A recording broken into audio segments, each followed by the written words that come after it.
In a parallel universe, during the siege against Thanos, Iron Man survived and had a son named Lawrence Stark.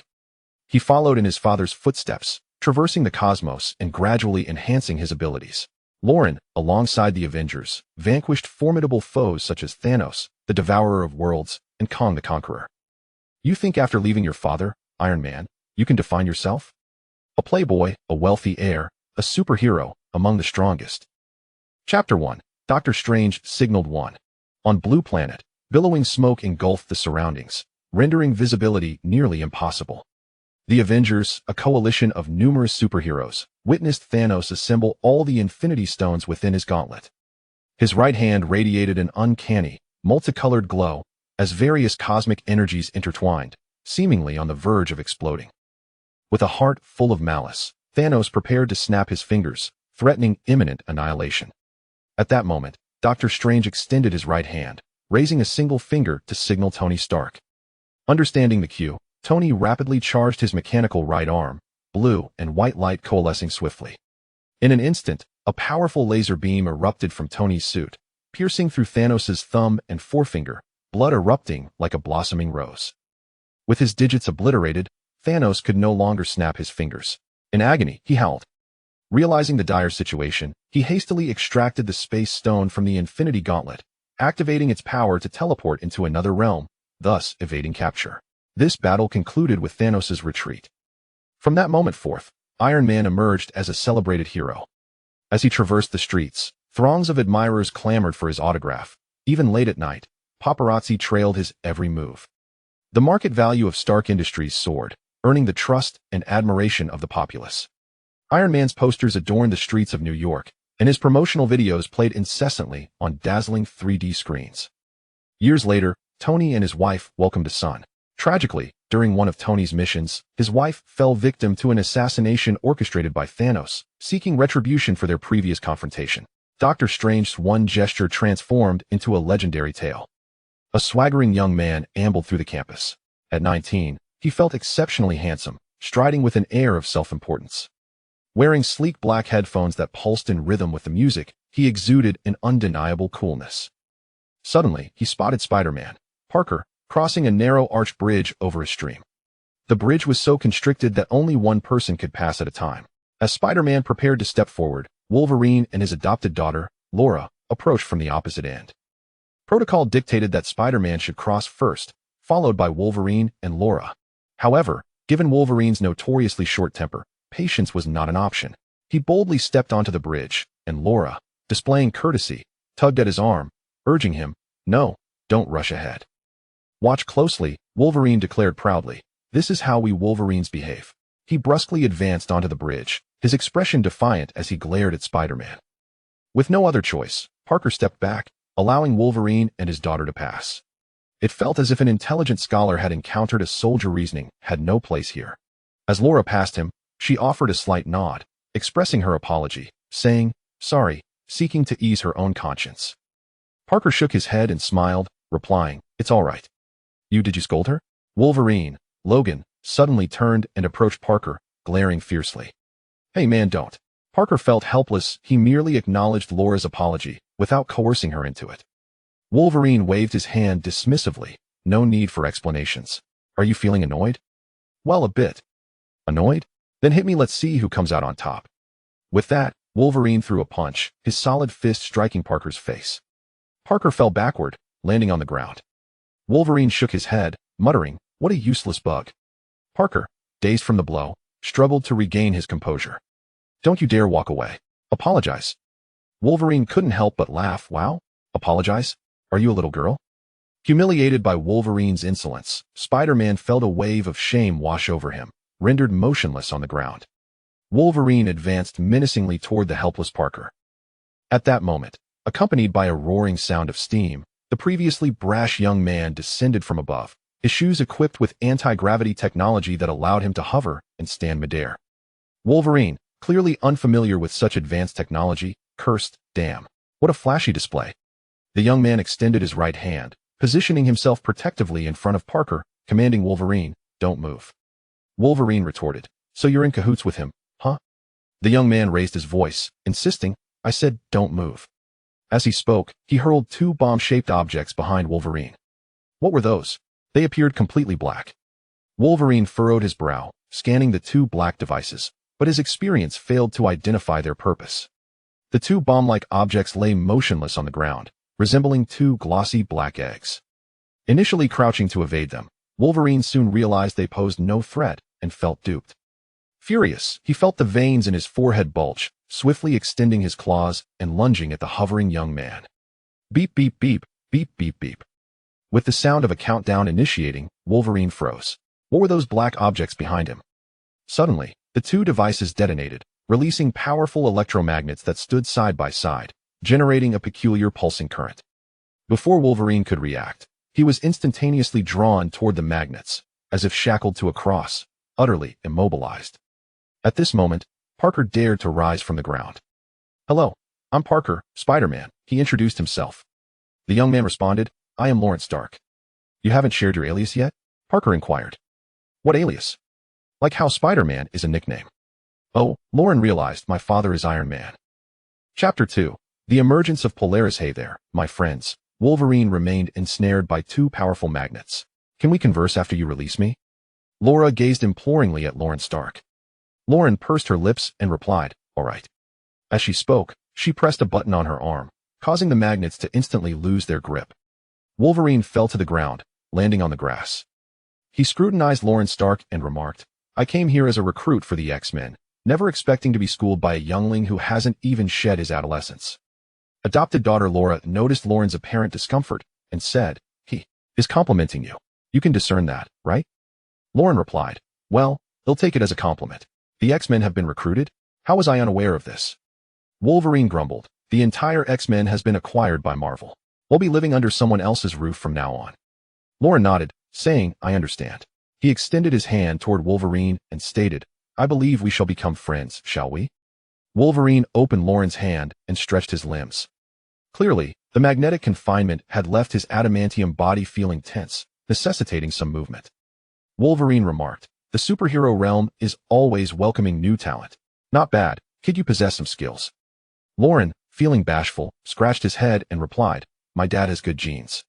At that moment, a young woman approached, sporting a short haircut, accompanied by a floating handgun that followed her like a loyal little iron dragon. She was none other than Polaris, the daughter of Magneto, one of the leaders of the mutants. Her mutant ability involved controlling metal. The greater her emotional fluctuations, the more metal she could manipulate. She had a distinctly angular face, a smooth, high nose, and large, expressive eyes that sparkled with life. Her well-defined brows added to her striking presence. Lauren, removing his sunglasses, became entranced, his gaze fixed. Polaris observed Lauren's infatuation and turned to Wolverine, inquiring, "So, is this sunglasses guy a fool?" Lauren, feeling embarrassed, realized his rudeness and staring and quickly waved his hands, exclaiming, "No, no, no." Wolverine, unable to contain himself, chuckled mischievously and said, "Not only a fool, but a complete buffoon." "Hey, buddy, let's all calm down," Lauren urged Wolverine, wishing to avoid any further entanglement with him. Polaris looked at Lauren in surprise, saying, "Oh, you can speak. So, you're not a fool. Or, just intermittently?" "Haha, don't investigate me so closely," Lauren joked, wiping his hands on his pants and extending his hand to Miss Polaris, introducing himself. "I'm Lauren, the son of Iron Man. It's a pleasure to meet you, beautiful lady." "Polaris," she responded with a light laugh, shaking his hand while shaking her head, adding, "But you may not like me or my dad." "Why do you say that?" "Because my father and I both possess the ability to control metal." Now, that was awkward. One party relied nearly entirely on metallic equipment for combat, while the other had complete mastery over metal. If they were to form an official pairing, Lauren would surely be the one left in a fast food joint. Yet, considering Miss Polaris' alluring curves, perhaps it was worth contemplating.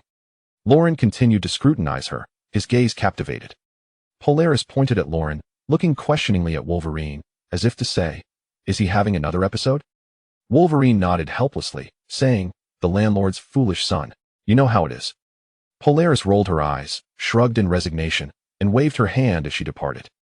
Today, Stark University was particularly lively, filled with numerous mutants, such as Wolverine, Laura, Polaris, Iceman, and Human Torch. They had all gathered, drawn by Stark's invitation to learn. Stark University was established by Iron Man, Tony Stark. During the Civil War with Captain America, he had staunchly advocated for the Avengers to operate under an organized structure, even at the expense of some autonomy. Without rules and regulations, they would be no different from unrestrained beasts. Thus, with the aim of instilling ethical conduct in superheroes, he founded Stark University. Upon discovering the existence of mutants, Iron Man invited them to Stark University to enroll in a course titled, How to be a Virtuous and Capable Superhero. While Lauren believed his father's intentions were undoubtedly sound, he felt an odd discomfort, as if he were being shackled, leading to a sense of rebellion. Everyone had gathered at the agreed-upon time on the playground. At the podium, Iron Man, as the principal, stood before the microphone and addressed the crowd. Greetings, everyone, especially welcome to the newly joined mutants. To cultivate you into competent superheroes, I have invited you here. In reality, breaking rules isn't overly stringent as long as no lives are lost. I generally do not impose severe penalties on students. Wolverine, displeased, interjected loudly, what constitutes a competent superhero? Iron Man cleared his throat and explained, in simple terms, it's someone who is capable yet not aggressive, someone who possesses power yet embodies kindness. Wolverine retorted, bullshit, that's utter nonsense. Iron Man inquired, hey, hothead, do you have something to say? Wolverine replied, with so many superheroes present, each possessing unique skills, why should we heed the words of a mere mortal? Are you even formidable? The crowd murmured in astonishment. The audience buzzed with chatter, their reactions animated. Iron Man's composure began to falter. He adjusted his pink sunglasses and said, hey, old man, I'll wager that you can't even defeat my son. Lauren stared in shock at the two men exchanging barbs, utterly bewildered and unaware of the unfolding situation. Wolverine responded, last time I was unprepared, let's have another go. Fine, let's compete. Iron Man readily agreed. Lauren stood there, mouth agape. What is happening? If my son loses, I will resign as principal. If you lose, you must apologize for your reckless words today and tweet I, Wolverine, concede to Iron Man. Iron Man continued. Lauren. Iron Man stepped down from the podium, patted Lauren on the shoulder in the audience, leaned close to his ear, and whispered, you got this, I believe in you. This school is the only asset I've prepared for you. If you lose, you'll inherit nothing. You understand, right? So, I have faith in you. Chapter 3. Flirting upon taking on this task, Lauren found himself engulfed in anxiety. Surely, he could defeat Wolverine, just as he had previously, by employing those two magnetic devices once more. However, to vanquish an opponent through such an advantage would render him contemptible. The mere thought of engaging in physical combat with a seasoned superhero like Wolverine sent shivers down his spine. It felt akin to a mere mortal brandishing a sword before the legendary Guan Yu. As night deepened, Lauren, feeling overwhelmed, soon departed from school and found himself in a dimly lit underground bar. The venue was awash in a mysterious and enchanting purple glow, intermittently illuminated by romantic shades of pink that infused the atmosphere with a sense of allure. The background music, vibrant and lively, was a delightful tune that allowed Lauren to momentarily escape his worries, surrendering himself to the intoxicating embrace of cocktails. He swayed to the rhythm, lost in the euphoria of the moment. At that instant, a young woman clad in a chic black rock and roll trench coat sauntered past him, gracefully holding a goblet aloft. As Lauren focused his gaze, he was astonished to recognize Polaris. He quickly approached her, eager to make conversation. Polaris regarded him with a knowing smile and inquired, so, are you actually sober now? Lauren nodded, responding, well, sort of. Polaris continued, have you been fretting over your upcoming duel with Wolverine next week? Caught off guard, Lauren lowered his gaze and nodded, admitting, nothing escapes the discerning eye of a lady. The truth is, Polaris reassured him, that guy is merely concerned with his pride. He is not truly out to take your life. What you should be more wary of is the imminent threat posed by Thanos. He has a vendetta against Principal Tony and will not relent easily. Lauren felt a pang of emotion at her words, lowering his head as he leaned against Polaris. Thanos. He killed my mother in his quest for vengeance, and that still isn't enough for him, he murmured, his brow furrowed as he fought back tears, his heart heavy with the sorrow of his memories. Polaris, noticing the pain in the young man's eyes, felt a wave of compassion for this boy who had lost his mother at such a tender age. Unsure of how to console him, she hesitated momentarily, her hands suspended in midair. After a few seconds, she enveloped Lauren in her embrace, gently patting his back in a comforting gesture. At that moment, Lauren was in dire need of solace and affection, which Polaris graciously provided. A fleeting smile graced Lauren's lips, barely perceptible, but Polaris, with her keen eyes. Immediately took notice. She promptly pushed him away, teasingly asking, "Did you just smile? Were you pretending to be pitiful on purpose?" Caught in the act, Lauren wiped away his tears, retorting, "Hey, no. Look, my fingers are damp. I really was crying." Polaris chuckled, "I can't believe I actually feel sympathy for you. You charming rogue." With that, Polaris turned and strode away, her short hair billowing in the air, not casting a glance back. Hey, Lauren attempted a final plea. "Perhaps I truly admire you, but what I just expressed was genuine emotion." Polaris paid him no heed and continued her brisk departure. Noticing Lauren's relentless pursuit, she coldly remarked, "Do you know? In my eyes, you are merely a third-generation wealthy heir basking in your father's glory. If you could defeat Wolverine without relying on your father's magnetic abilities, I might just respect you a little." Upon hearing her words, Lauren felt as though he had been doused with a bucket of icy water, standing there in stunned silence. Polaris's statement rang true. Stripped of the wealth, prestige, equipment, societal standing, beauty, connections, luxury cars, generous allowances, private jets, yachts, and 5 villas that his father Iron Man had provided, what was left of him? It was no wonder Polaris could not regard him with any respect. Clenching his fists, Lauren resolved silently, "I must defeat Wolverine, without relying on the magnetic abilities bestowed by my father, solely to prove my own competence." The music in the bar throbbed, and the intoxicating effects of alcohol lingered, yet the wind seemed to clear his mind considerably. The following day, Lauren arrived at Iron Man's laboratory. Iron Man was engrossed in crafting new equipment, tirelessly hammering away. When he looked up, he was taken aback to see his son, who had always been rather lackadaisical.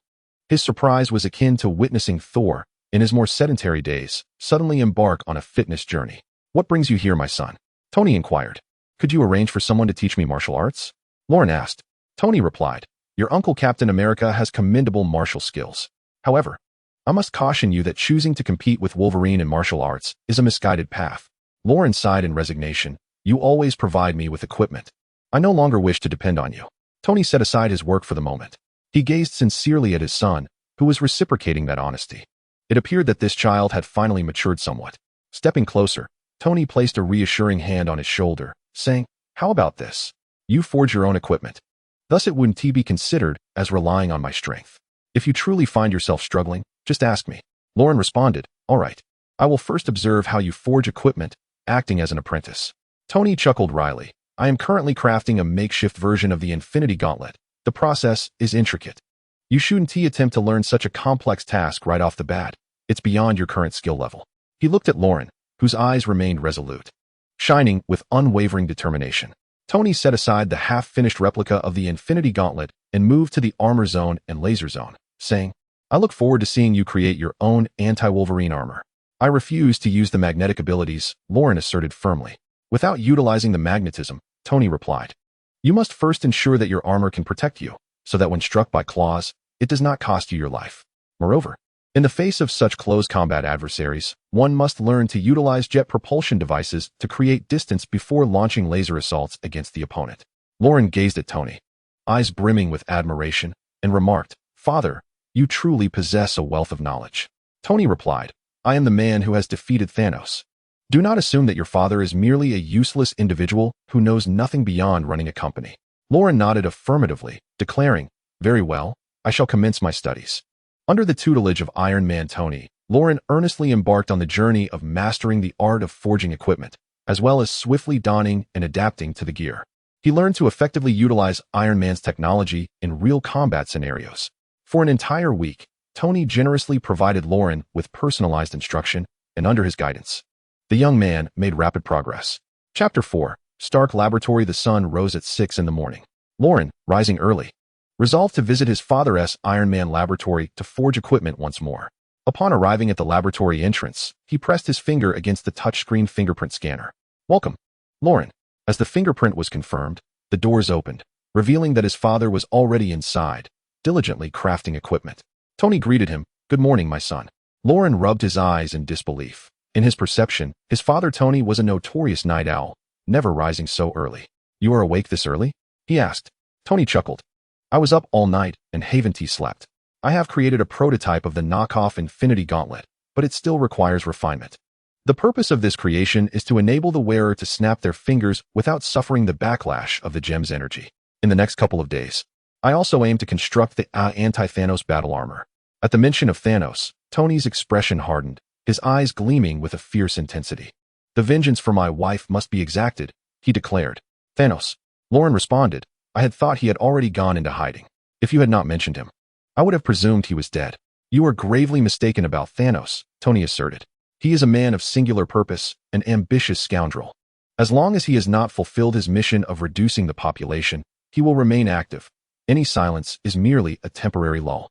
With a final strike of his hammer, Tony completed the knockoff Infinity Gauntlet. He donned the gauntlet on his left hand, surveying his surroundings as if seeking something to test the energy load capacity of this counterfeit creation. Eventually, his gaze settled on Lauren. Lauren, use the laser from the gloves you recently forged and directed at the Infinity Gauntlet. Isn't that dangerous? Lauren questioned. If you hesitate to face such minor risks, how will you contend with Thanos when he arrives? Just focus on firing the laser. Lauren equipped the laser gloves he had crafted over the past days on his right hand. The metallic sheen reflected a cool hue in the laboratory. Emitting a faint metallic hum, he activated the laser, and a brilliant blue beam shot forth, striking Tony's Infinity Gauntlet. It appeared as though a temporary black hole manifested upon the gauntlet, absorbing all the energy of the laser. Once the light faded, the Infinity Gauntlet remained unscathed. Yes, Iron Man exclaimed, raising his fist in excitement. No matter the magnitude of the limit, at the very least, the principle has proven successful.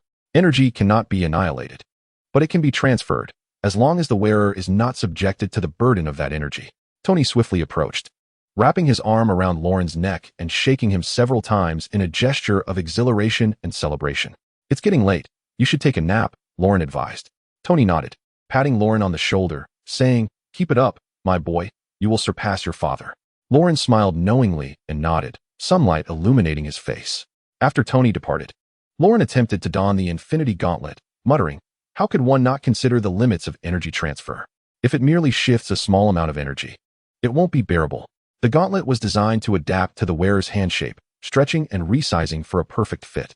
As Lauren wiggled his fingers, he felt the weight of the gauntlet. It represented not just an enhancement, but rather a curse. Once worn, any misstep could mean sacrificing oneself for others.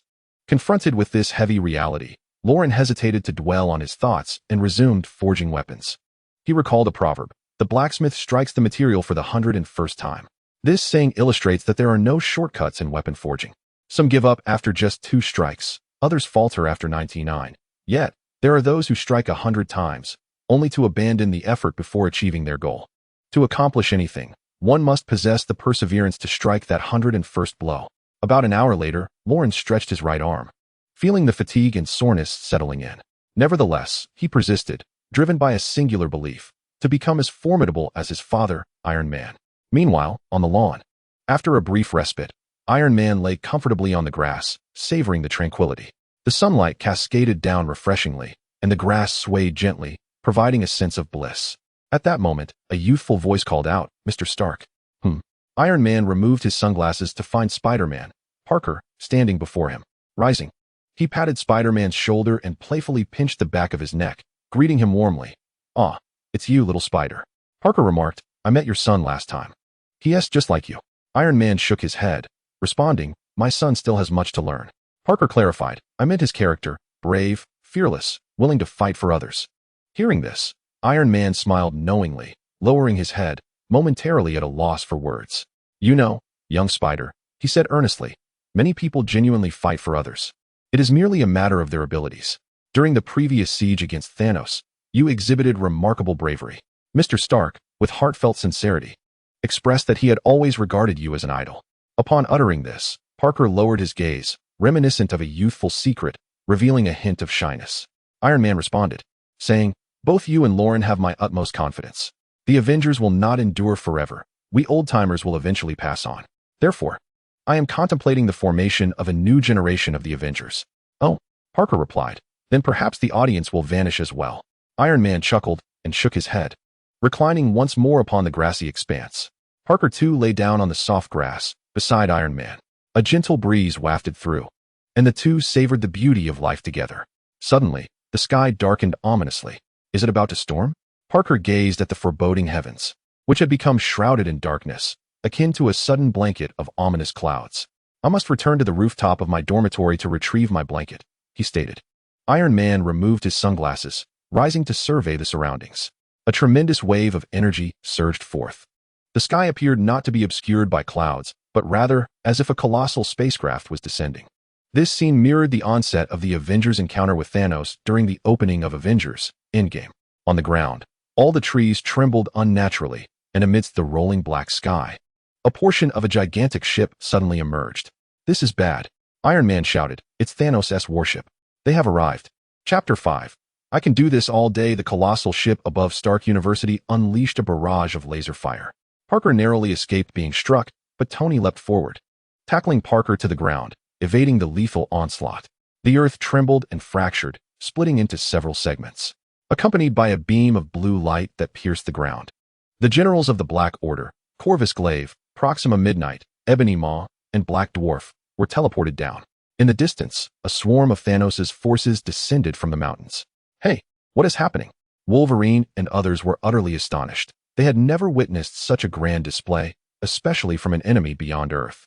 Laura, Tony's adopted daughter, approached and inquired, "It's Iron Man's arch-nemesis, Thanos. What should we do? Do we need to assist?"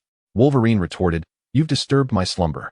These extraterrestrial scoundrels deserve to be vanquished." With that, a group of mutants joined the fray, fighting alongside Iron Man, Spider-Man, and others. Iron Man glanced around, his expression visibly shifting to one of alarm as he exclaimed, "Is this truly our entire force?" Spider-Man replied, "Doctor Strange and his team are engaged in another mission." "Oh, dear. I hope they arrive soon," Iron Man said, scanning the area, yet failing to spot Lauren. In a moment of desperation, he recalled that Lauren was in the laboratory. He turned his gaze toward the lab, where the ceiling had collapsed into ruins. The Black Order's generals were advancing towards the laboratory where Lauren was located. No. As Iron Man prepared to utilize his flight apparatus, he found his legs ensnared by two robust branches, which forcefully dragged him to the ground, resulting in a heavy fall. Lying on the ground, Iron Man shook his head and swiftly rose to his feet. Before him stood the formidable Ebony Maw, adept in the art of telekinesis. Iron Man remarked, "Ah, it's you again." Ebony Maw retorted, "Your adversary is none other than I." With a swift motion, he raised his hand, causing a nearby tree to uproot itself and lunge towards Iron Man's abdomen. Iron Man aimed his hands at the tree, unleashing a barrage of lasers that detonated the tree trunk into splinters. "Your speed has diminished, my friend." With that, Iron Man charged a crimson beam in his palms, reaching its full potential in a mere 2 seconds. Ebony Maw hastily summoned a nearby metal sheet, positioning it as a shield. With a resounding crash, the red laser collided with the metal, creating a tumultuous shockwave. Although the metal absorbed much of the laser's force, Ebony Maw still felt the brunt of the strike to his abdomen. The fragile sorcerer struggled for a few seconds before clutching his stomach and collapsing to the ground. Meanwhile, in another part of the battlefield, the mutants engaged with Nightcrawler and Black Dwarf. Wolverine and Laura fought valiantly, astonishing the onlookers by holding their ground against such powerful extraterrestrial beings for numerous rounds. The key to their resilience lay in their extraordinary healing abilities. Minor wounds could heal in seconds, while more severe injuries required no more than 3 seconds, leaving Nightcrawler and Black Dwarf in awe. Black Dwarf quipped, "What terrifying extraterrestrial creatures." Gradually, the two Obsidian generals, overwhelmed by the assault, began to falter. As a blue vortex manifested, Thanos harnessed the power of the Space Stone, teleporting onto the battlefield. Observing Nightcrawler and Black Dwarf on the brink of defeat, he rushed towards them with murderous intent. Suddenly, a crimson shockwave surged towards him. Caught off guard, Thanos staggered back several steps. A scarlet cloud descended, and as Thanos focused, he realized the figure before him was none other than Scarlet Witch, Wanda. With her eyes glowing red, laced with fury, she declared, "You have taken everything from me." Thanos, in resignation, replied, "Hey, is this never-ending?" Scarlet Witch raised her hands, channeling vibrant crimson chaos magic. Thanos found himself at her mercy, as her power dismantled his armor piece by piece, akin to a chef slicing through scales of fish. Witnessing Thanos' agony, Scarlet Witch intensified her assault, having delved deeper into the dark arts, her magical prowess having reached new heights. Thanos, beleaguered and outmatched, had no choice but to retreat in disarray. Thanos communicated with the Dark Knight Proxima in anguish, instructing, "Utilize the beam from the colossal ship to transport us back inside, then swiftly depart from Earth." Dark Knight Proxima replied, "But my lord, the ship can only absorb allies positioned beneath it. General Deathblade has gone to the laboratory. Are we to abandon him?" Thanos retorted dismissively. Let him be. Sacrificing one is of no consequence. In a moment of desperation, Dark Knight Proxima activated the device, and Thanos, along with Dark Knight Proxima, Black Dwarf, Ebony Maw, and several surviving minions, were drawn into the ship by a tremendous force, rapidly fleeing from the blue planet. Iron Man gazed at the retreating Thanos and his cohort, muttering, "Curse them. Once my anti-Thanos armor is forged, they shall not be so fortunate next time." At that moment, a series of circles radiating an orange hue materialized, heralding the arrival of Doctor Strange, Thor, and Captain America. The Avengers have assembled, but where is Thanos? Scarlet Witch alighted beside them, and they instantly grasped the situation. With Scarlet Witch standing alongside them, they possessed formidable strength. Iron Man remarked, "They've arrived," as he exchanged a shoulder bump and handshake with Captain America. Amidst the ruins of the laboratory, thick smoke billowed and dust swirled. General Deathblade observed Lauren, who was struggling to rise, and taunted, "Hey, rookie, do you know I could defeat you with the hilt of my sword?" With that, he aimed the hilt at Lauren and lunged forward. Though her armor was on the verge of collapse, Lauren stood defiantly, adopting a combat stance in resistance. Deathblade toyed with her, brandishing the hilt mockingly without launching an attack, clearly reveling in her defiance.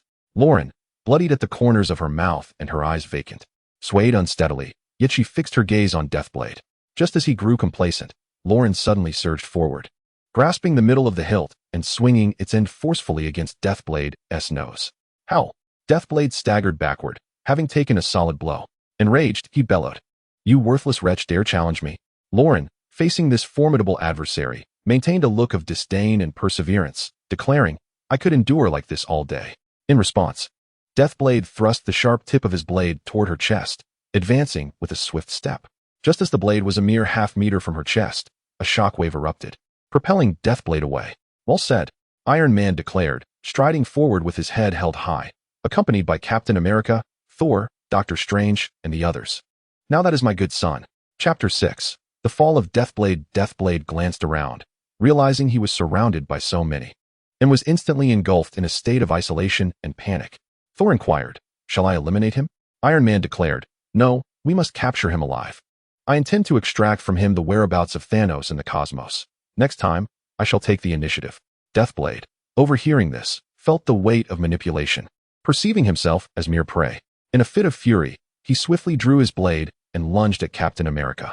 In the path of Deathblade, Doctor Strange placed a spatial orange circle, causing Deathblade to fall through it, landing heavily on the ground. At that moment, Captain America hurled his shield, which struck a rock and ricocheted onto Deathblade's head.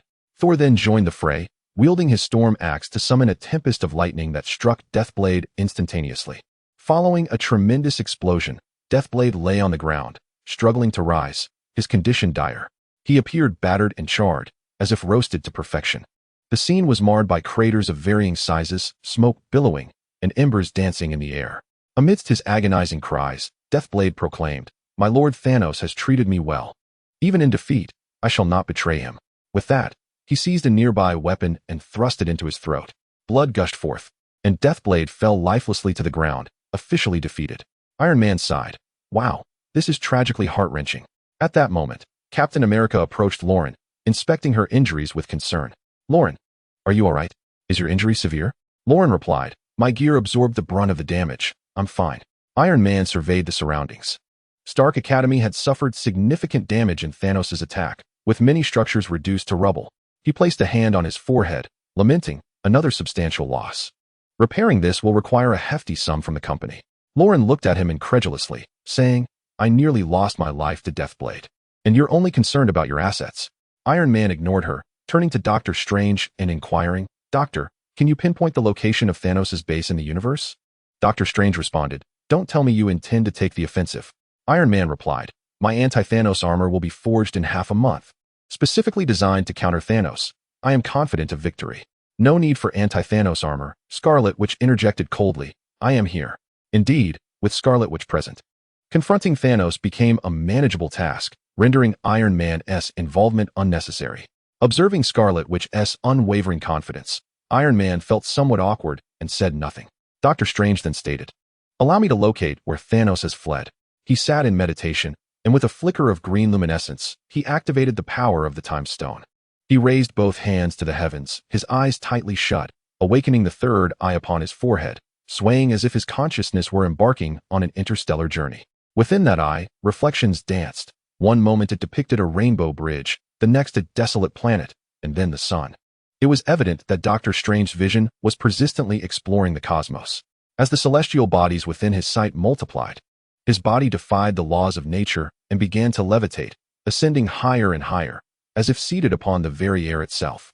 This ascent was unprecedented. Thor, with a skeptical furrow in his brow, gazed up at Doctor Strange suspended in midair, hastening to position himself below, ready to catch him should he fall. After approximately 2 minutes, Doctor Strange's third eye closed, and he plummeted downward. Fortunately, Thor was prepared and caught him securely, cradling him in his arms like a princess. As Doctor Strange rose to his feet, expressing his gratitude, he incredulously recounted the visions he had just witnessed. Iron Man inquired, "Did you see where Thanos has hidden?"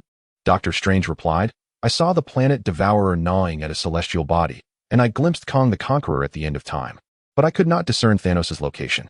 By the way, I also saw Gamora, who was on a mission with the Guardians of the Galaxy." "Gamora?" Nebula approached and suggested. "Perhaps we can use Gamora to draw Thanos out. We cannot find him, but we can make him come to us." Iron Man asked, "Can you reach Gamora?" Nebula responded, "Of course, she is my sister, and we have interstellar communicators." With that, Nebula dialed Gamora's number. After about half a minute, Gamora clicked the accept conversation button. "Hello?" Nebula inquired. The sounds of battle resonated from Gamora's end, accompanied by Star-Lord's raucous space opera and the familiar voice of I Am Groot. Yet, Gamora did not respond. Growing anxious, Nebula raised her voice, calling out once more, "Hello? Enough noise, what is it?" Gamora finally managed to respond, having momentarily extricated herself from the fray. "Am I noisy? Please, it's clearly your end, that's loud. Do you think I want to shout at you?" Nebula retorted. "Can we please get to the point? You're always yelling." Upon hearing this, a vein protruded from Nebula's forehead, whether a blood vessel or a mechanical conduit. It was unclear. Irritated, Nebula snapped, "Yelling? Fine. I must have dialed the wrong person. Enjoy yourself." With that, she forcefully ended the call, slamming the interstellar communicator to the ground. With a resounding crash, the device shattered into pieces. Nebula, seemingly still unsatisfied, gestured animatedly with her arms, oblivious to whom she was arguing with. "Am I noisy? Did I disturb her? Oh dear. She is always so domineering. It's truly revolting. Absolutely revolting." As she spoke, she kicked a stone away with disdain. Iron Man and the others exchanged glances, while Doctor Strange regarded Nebula with a serious and incredulous expression. Thor, on the other hand, could only manage a weary smile, though no sound escaped his lips. Lauren stepped forward and inquired, "So you broke the phone and didn't call Gamora?" "I can manage just fine without her," Nebula growled fiercely, swaying her hips with an alluring gait, and departed the scene without a backward glance. Iron Man conceded defeat, muttering, "Guys, I think I need to seriously repair my Stark University." Chapter 7. The Scarlet Witch's Birthday. Iron Man organized a team to commence the restoration of Stark Academy. Captain America and the others volunteered to assist, their robust physiques brimming with boundless energy, capable of laboring tirelessly for 12 hours a day. With their help, the rejuvenation of Stark Academy progressed swiftly. Iron Man shook his head, lamenting, "What a pity, we didn't capture Ebony Maw." Thor inquired, "Why do you say that?" Iron Man replied, "With his abilities, constructing a building would be a breeze." At that moment, Polaris approached and remarked, "Hey, I think my dad could help too." Iron Man, slightly bewildered, responded, "I apologize, but with so many newcomers lately, I might not recall everyone." "Who is your father?" Polaris flashed a charming smile and declared, "Magneto." Iron Man promptly stepped closer, bending slightly and gazing earnestly at Polaris, urging, "Please, do invite Mr. Magneto to lend his assistance." Polaris agreed, and soon departed in an off-road vehicle towards Magneto's base to fetch him. In the blink of an eye, the day of the Scarlet Witch's birthday arrived. Although Stark Academy was not yet fully restored, Iron Man and the others chose a picturesque mountain setting for Wanda's celebration. They adorned the trees with twinkling lights, erected tents at the campsite, and procured fried chicken, chips, cola, and whiskey. Iron Man arranged for surround sound speakers from a neighboring company, ensuring a flawless auditory experience. Wanda was invited to the mountains by Thor. She feigned ignorance about the surprise birthday party, exclaiming, "Wow, what's going on? So mysterious." Thor covered her eyes and guided her, saying, "Just keep walking, and you'll find out." The pair arrived at the celebration site, where Thor removed his hands from Wanda's eyes. Upon opening her eyes, Wanda beheld a dreamlike birthday venue, with the Happy Birthday song playing in the background. The trees were entwined with warm, orange-hued lights, and lanterns hung everywhere. A small wooden table in the tent displayed photographs of Wanda with the other superheroes, evoking fond memories. Although Wanda was already aware of the surprise, she was still overwhelmed with emotion, tears welling up in her eyes at that moment. Just then, Lauren brought out the cake, and Iron Man temporarily extinguished all the lights. Lauren said, "Make a wish." Wanda clasped her hands together, closed her eyes, and silently wished, "I hope Vision and my two sons return to my side." Just then, a shooting star streaked across the sky, its fiery tail trailing behind, weaving a beautiful arc in the night. After making her wish, Wanda blew out the candle. Iron Man switched on all the devices, and in an instant, the area was illuminated, and music filled the air.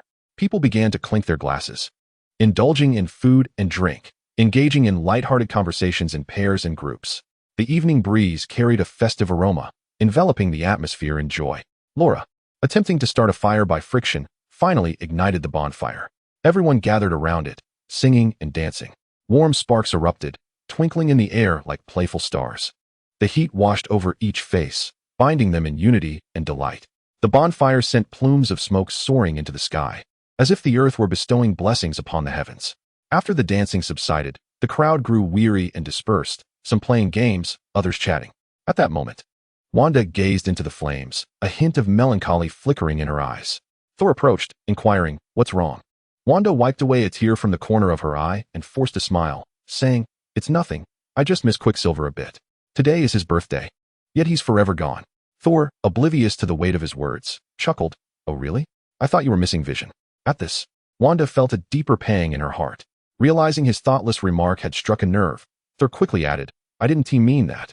Wanda shook her head, smiling with understanding, "It's all right. I'm truly happy to have you all with me. Not far away." Lauren overheard the conversation between Wanda and Thor and asked Iron Man, "Who is Vision?" Iron Man replied, "He is a robot, yet possesses human consciousness. He was once Wanda's husband, but perished in the war against Thanos." Lauren clenched her fists, exclaiming, "That despicable Thanos." However, when she considered that Vision was a robot, she nodded thoughtfully. At that moment, the innocent-minded Lauren suddenly conceived an idea to create another robot resembling Vision to keep Wanda company and bring her joy. Iron Man, perceptive to his son's thoughts, said, "Don't get carried away. Your intentions are good, but Wanda won't feel any happier because of it." Lauren, puzzled, asked, "Why not?" Iron Man explained, "This relates to the ship of Theseus paradox." Lauren shook her head, replying, "I still don't understand." The ship of Theseus paradox is a philosophical dilemma concerning identity and substitution. It questions whether an object remains the same if all its components are replaced. Plutarch posed the question in the 1st century. If the wood of Theseus's ship is gradually replaced until none of the original wood remains, is it still the same ship? Iron Man remarked, "For her, even if you were to create a robot that bears an identical likeness, no matter how much it resembles Vision, or even possesses his habits and memories, it would not be the true Vision. This is because they have never shared experiences, and thus lack that invaluable bond of emotion. Such a creation cannot restore Wanda's joy." Lauren nodded, acknowledging his words. At the mountainside, the stars twinkled above, and the area was aglow with lights, resonating with bursts of hearty laughter. Thor, somewhat inebriated, began to boast about his past victories in battle. When recounting how he nearly felled Thanos with a single axe stroke, he leaped onto the table, exuding an air of cosmic superiority. The table, unable to withstand his weight, promptly splintered. Fortunately, the food had already been consumed. Captain America chuckled in resignation. "Brother, could you possibly tone it down a bit?" Surrounded by friends, Wanda's spirits lifted once more. Thor, Wanda, Iron Man, Nebula, and Wolverine were all, in essence, solitary figures who had endured the profound pain of losing loved ones. Yet, in this moment of shared companionship and warmth, they formed a small world brimming with love. Chapter 8. Wanda's search for kin in Universe 838. They enjoyed a delightful evening, and upon awakening, it was already 10 o'clock the following morning. Iron Man and the others shook off the remnants of their intoxication and arose. At that moment, Polaris arrived at Stark University, accompanied by Magneto. Among the crowd, Magneto quickly discerned Iron Man's identity. Approaching with a gaze of admiration, he said, "So you are Iron Man? Truly impressive for your age." Iron Man responded, "It is a great honor to receive your support." Magneto waved his hand dismissively, indicating that formalities were unnecessary. However, he continued, "Do not rejoice too soon. I am merely here to assist in repairs. I do not entirely agree with your ideology. I adhere to the principle that superhumans should reign above ordinary humans. Hence, I will not linger here. Iron Man, upon hearing these words, chose not to elaborate further, merely nodding in acknowledgement. Standing atop the mountains, Magneto gazed down at the scattered steel below. Extending his hands, he used telekinesis to manipulate the metal, arranging it into a coherent structure with effortless precision, as though assembling blocks from a distance. While employing his mutant abilities, he instructed Polaris on sight. Daughter, observe closely. To achieve explosive amplification, one indeed requires emotional fervor. However, to manipulate more metal, one must cultivate inner tranquility. As he spoke, he maintained a cool demeanor, continuing to control the metal and restoring the dented sections to a smooth finish. Various metals emitted a melodious sound akin to the enchanting notes of a halluci, resonating with both depth and ethereality, captivating all who listened, reminiscent of a symphonic performance. All metallic structures were meticulously restored to their original positions. Magneto, having exerted himself for merely half an hour, had nearly completed the restoration of Stark University, earning the admiration of the onlookers. They gazed at this seasoned warrior with profound respect. With his hands clasped behind his back, Magneto smiled and remarked, "It was but a trifling effort," though a trace of pride lingered at the corners of his mouth. At that moment, a series of intense flashes of crimson light erupted from the nearby woods adjacent to Stark University. Magneto, with his acute sensitivity to energy fluctuations, speculated, could it be Phoenix? Jean Grey? Is she also here? No, Thor clarified. It must be Scarlet Witch, Wanda. Magneto nodded thoughtfully, acknowledging, I have heard of her. However, judging by the current situation, it seems this Wanda is losing control of her emotions. No sooner had he spoken than a wave of scarlet energy surged through the trees, toppling a vast array of them. Iron Man, in disbelief, beheld the unfolding scene, realizing that Wanda might be on the brink of a breakdown for reasons unknown. Doctor Strange, having witnessed numerous similar phenomena, remarked, the Wanda of our universe may be under the influence of the Wanda from Universe 838. Why? Iron Man inquired. What could the Wanda from there want with ours? Doctor Strange replied, I have encountered such instances before. She is likely searching for her sons, Tommy and Billy. Good heavens! Iron Man exclaimed, observing the potent magical energy flickering in the woods, akin to a hydrogen bomb on the verge of detonation, grasping the gravity of the situation. After all, given Wanda's current prowess, augmented by her study of the Darkhold, the combined strength of those present might not suffice to contend with her. Disputes of the heart are best left unresolved, Magneto said, watching Wanda approach menacingly. I have done my part. I must take my leave. With that, he lifted his gaze and took flight, swiftly vacating the contentious scene. Wanda descended from the distant woods, landing before the gathered individuals. At that moment, a mutant known as Toad, standing beside Wolverine, gazed at Wanda with a lustful expression. Toad's superpower lay in his extraordinarily long tongue, capable of secreting venom. At this juncture, Wanda had succumbed to madness, manipulated by the Wanda from another universe, her eyes flickering with a faint crimson glow. Unaware of Wanda's terrifying capabilities, Wolverine scoffed, Hey, girl. Toad could end your life with just a flick of his tongue. Tongue. Wanda tilted her head and queried, What tongue? Just as Toad prepared to unleash his tongue to attack Wanda, he discovered that his mouth had vanished, his tongue trapped within. In a frantic state, he struggled, desperately trying to locate his mouth. He attempted to expel his tongue outward, but instead, it collided with the muscular barrier sealing his mouth shut, resulting in his tongue piercing through his own throat. With a splatter of viscous crimson, the creature known as the Frogman was instantly vanquished. What manner of being is this? Wolverine felt a surge of tension, yet he transformed that anxiety into fierce determination and acted decisively. He extended his claws and lunged toward Wanda. With a mere lift of her hand, Wolverine found himself suspended in midair, completely immobilized, unable to move a muscle. At that moment, Wanda made a gesture as if kneading something in the air with her other hand, accompanied by the flickering red light emanating from her palm. Wolverine's white tank top was relentlessly torn apart, revealing visible wounds that multiplied upon his flesh. Despite his remarkable regenerative abilities, the injuries continued to accumulate. Wanda appeared to have undergone a transformation, declaring, Let us see whether your healing is swifter than my capacity to inflict harm. At that juncture, Laura, filled with rage, charged at Wanda, only to be repelled by a powerful telekinetic force that sent her flying. She crashed into the mountainside, creating a shallow crater, struggling to rise as several of her bones lay broken. Wanda, seemingly driven to madness, radiated an overwhelming crimson glow in her eyes. For her, The scent of blood only intensified her murderous intent. In her frenzied state, she believed that the annihilation of all beings across the multiverse was the sole path to reclaiming her husband and 2 sons. Anyone in her way was merely an obstacle on her quest for reunion. Wanda, please stop. If Vision were alive, he would not wish to see you like this, Thor implored as an old comrade. Tears welled in Wanda's eyes as she retorted, do not speak his name. You are unworthy of uttering it. With that, she thrust her hands forward, unleashing a colossal wave of energy that struck Thor. He drew forth his Stormbreaker, channeling lightning in a desperate attempt to withstand her onslaught. Thor struggled against her might, pleading, Wanda, cease this madness. Yet, she remained obstinate, intensifying her grip on the power she wielded. Suddenly, a voice resonated from an unknown source. Wanda, I sense the essence of your soul. You must still reside within this body, do you not? Was that the deep, metallic voice of Vision? A look of curiosity crossed Wanda's face, and she instantly calmed, scanning her surroundings. Vision, where are you? Chapter 9. The Ancient One's opposition. As Wanda searched in vain for Vision, Iron Man seized the opportunity to unleash a pulse of energy from his arm, rendering Wanda unconscious as she collapsed to the ground. Thor inquired, is she going to be all right? Iron Man reassured him, it's nothing serious. She has merely lost consciousness temporarily. In truth, Iron Man had previously recorded Vision's voice, synthesizing a line that would, one day, serve to restrain the rampaging Wanda. Iron Man inquired of Doctor Strange, Doctor, could you generate a substantial construct akin to a mind barrier within Wanda's being? I fear she may once again fall victim to the possession of Wanda from Universe 838. Doctor Strange, with a resigned shake of his head, replied, I lack such an ability. Only the Professor possesses that skill.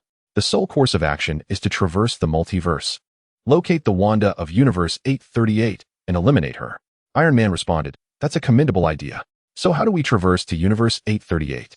Doctor Strange stated, at present, I am also unable to navigate the multiverse. Iron Man was at a loss for words, nearly choked by Doctor Strange's statement. Doctor Strange added, however, my mentor, the Ancient One, can. Together, Iron Man and Doctor Strange arrived at the residence of the Ancient One.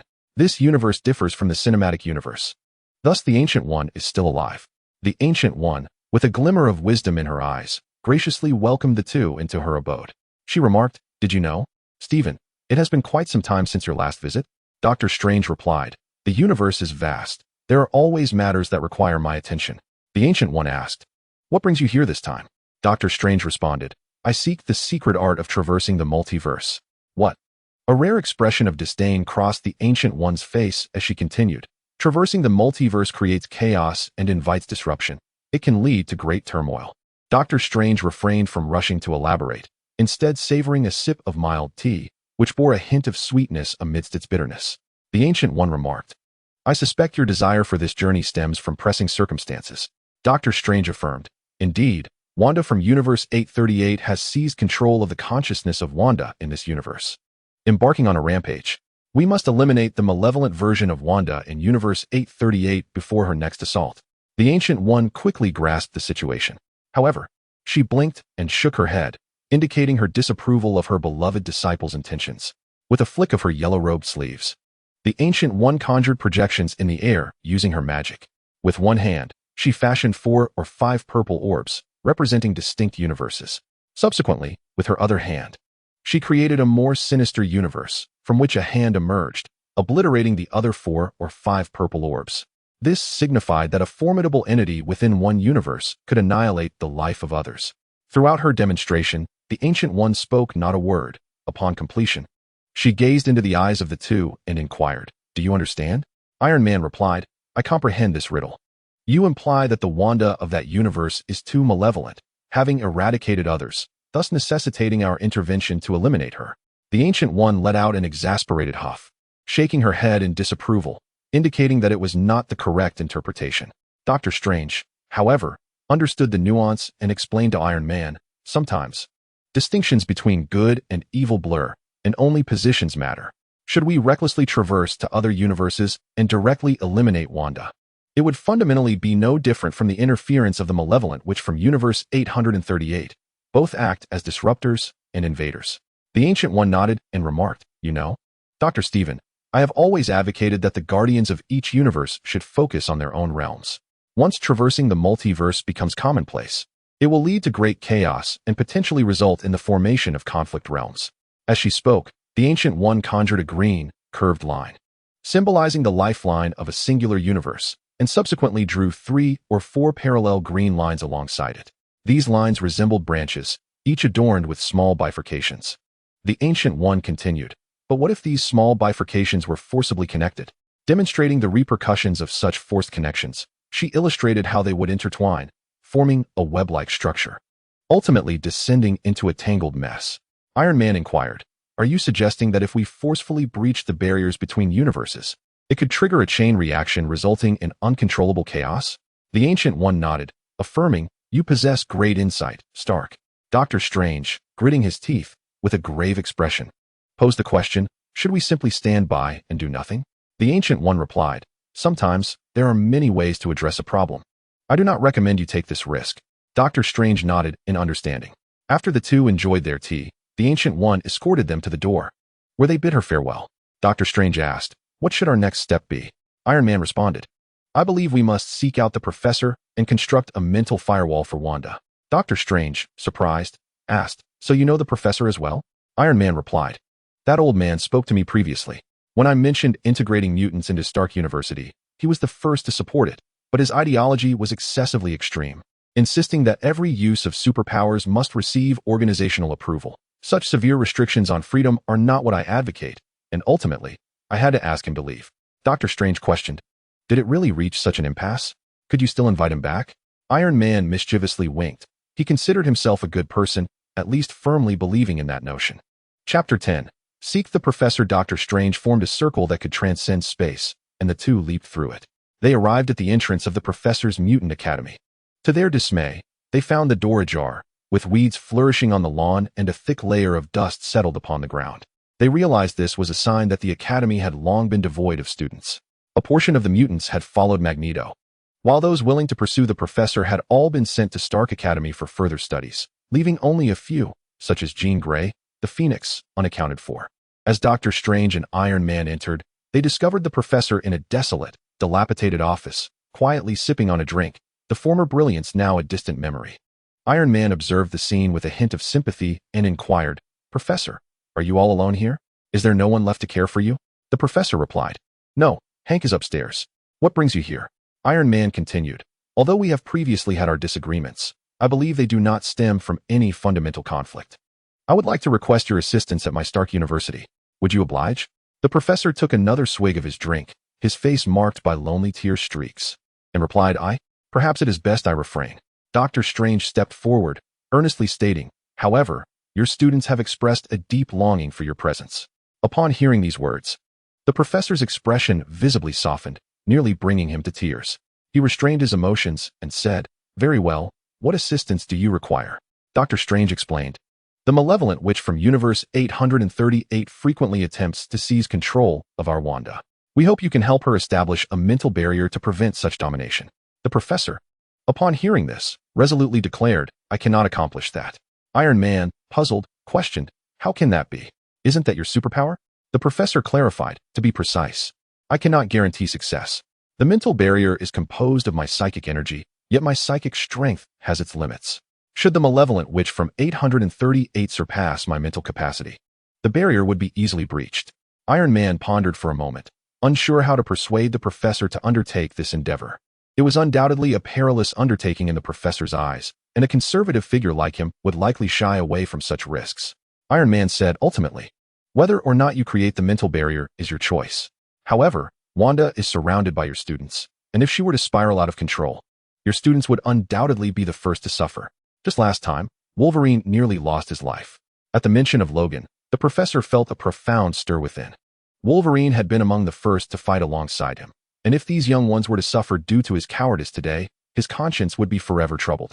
The Professor hesitated, his typically stubborn resolve beginning to waver. He started to contemplate whether to accompany Iron Man and the others to create a mental barrier for Wanda. At that moment, Hank, having heard the commotion downstairs, descended the stairs, eyeing the two men with caution, each step taken with utmost care. "Who are these two, Professor?" Hank inquired. The Professor replied, "This is Iron Man and Doctor Strange." "Hank, relax, they are my friends." Upon hearing this, Hank approached and extended his hand, saying, "Hello." I am Hank. Greetings, I am Iron Man. Hello, I am Doctor Strange. Iron Man, surprised by Hank's firm handshake, noted his gentlemanly demeanor contrasted with his strong grip. Having overheard the conversation, Hank leaned closer to the professor and whispered, "Professor, perhaps you should reconsider offering your assistance. Once Wanda's mental barrier defense is breached by the evil witch from Universe 838, you might find yourself in grave danger." Iron Man had not anticipated this and inquired, "What does that mean?" Hank explained, "The mental barrier is intricately linked to the professor's brain. If it shatters, the professor's mind will be compromised, potentially endangering his very life." "Oh." Iron Man covered his mouth, his expression grave. For a moment, he was at a loss for what decision to make. The professor gestured for Hank to cease speaking, suggesting he ponder the matter deeply. Taking a swig from his drink, the professor's eyes betrayed a profound sadness. He clearly harbored discontent regarding their collective enrollment at Stark University. But more so, he felt a deep sense of regret and longing for the students. In the sunlight, his eyes shimmered like liquid amber, revealing the glint of unshed tears. Raising the bottle, he drained its last drop and declared, "Tony, I will accompany you back." Chapter 11, Agatha. Hank assisted the professor in his wheelchair as they boarded Iron Man's spacious luxury vehicle, swiftly departing from the Mutant Academy to Stark University. Upon entering, the professor remarked, "The decor here has changed." Iron Man replied, "After the battle, I took the opportunity to renovate." As they walked and conversed, Iron Man led the professor to the special medical room where Scarlet Witch resided, diligently striving to maintain her composure. Upon seeing Wanda, the professor beamed with an endearing smile and waved, saying, "Wanda, I am here to help you construct a mental barrier to prevent another version of yourself from the 838 universe from controlling your thoughts." Wanda shook her head, as if awakening from a dream. "No wonder there was a voice in my head telling me that Tommy and Billy are not dead, urging me to find them," she confessed. Doctor Strange interjected, "Wanda, those two sons do not exist. They are mere figments conjured by your telekinesis." Upon hearing this, Wanda appeared despondent. Reluctant to remain ensnared in her own illusions, she lay back, allowing the professor to take control of her mind. The professor stated, "This process will take approximately an hour. I will require at least 3 individuals to monitor her, as Wanda's mental prowess is formidable, making it challenging for me to intervene." Thus, Hank, Iron Man, and Lauren took on the role of guardians within the special medical room. The professor extended his hands, cradling Wanda's head, furrowing his brow.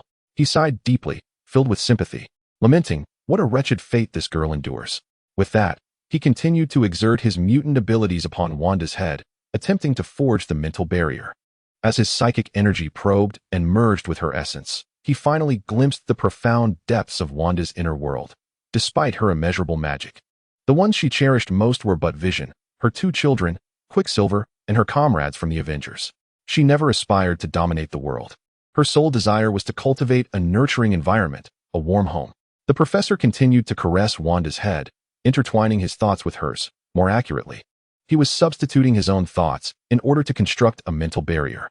Once this barrier was erected, he would withdraw entirely. The professor ventured into the very core of Wanda's mental realm, only to find it guarded by the essence of her being, which seemed to linger as if in search of something. Thus began a dialogue between the two in this spiritual domain. The professor inquired, "Wanda, what are you still seeking?" Wanda replied, "I am searching for my family."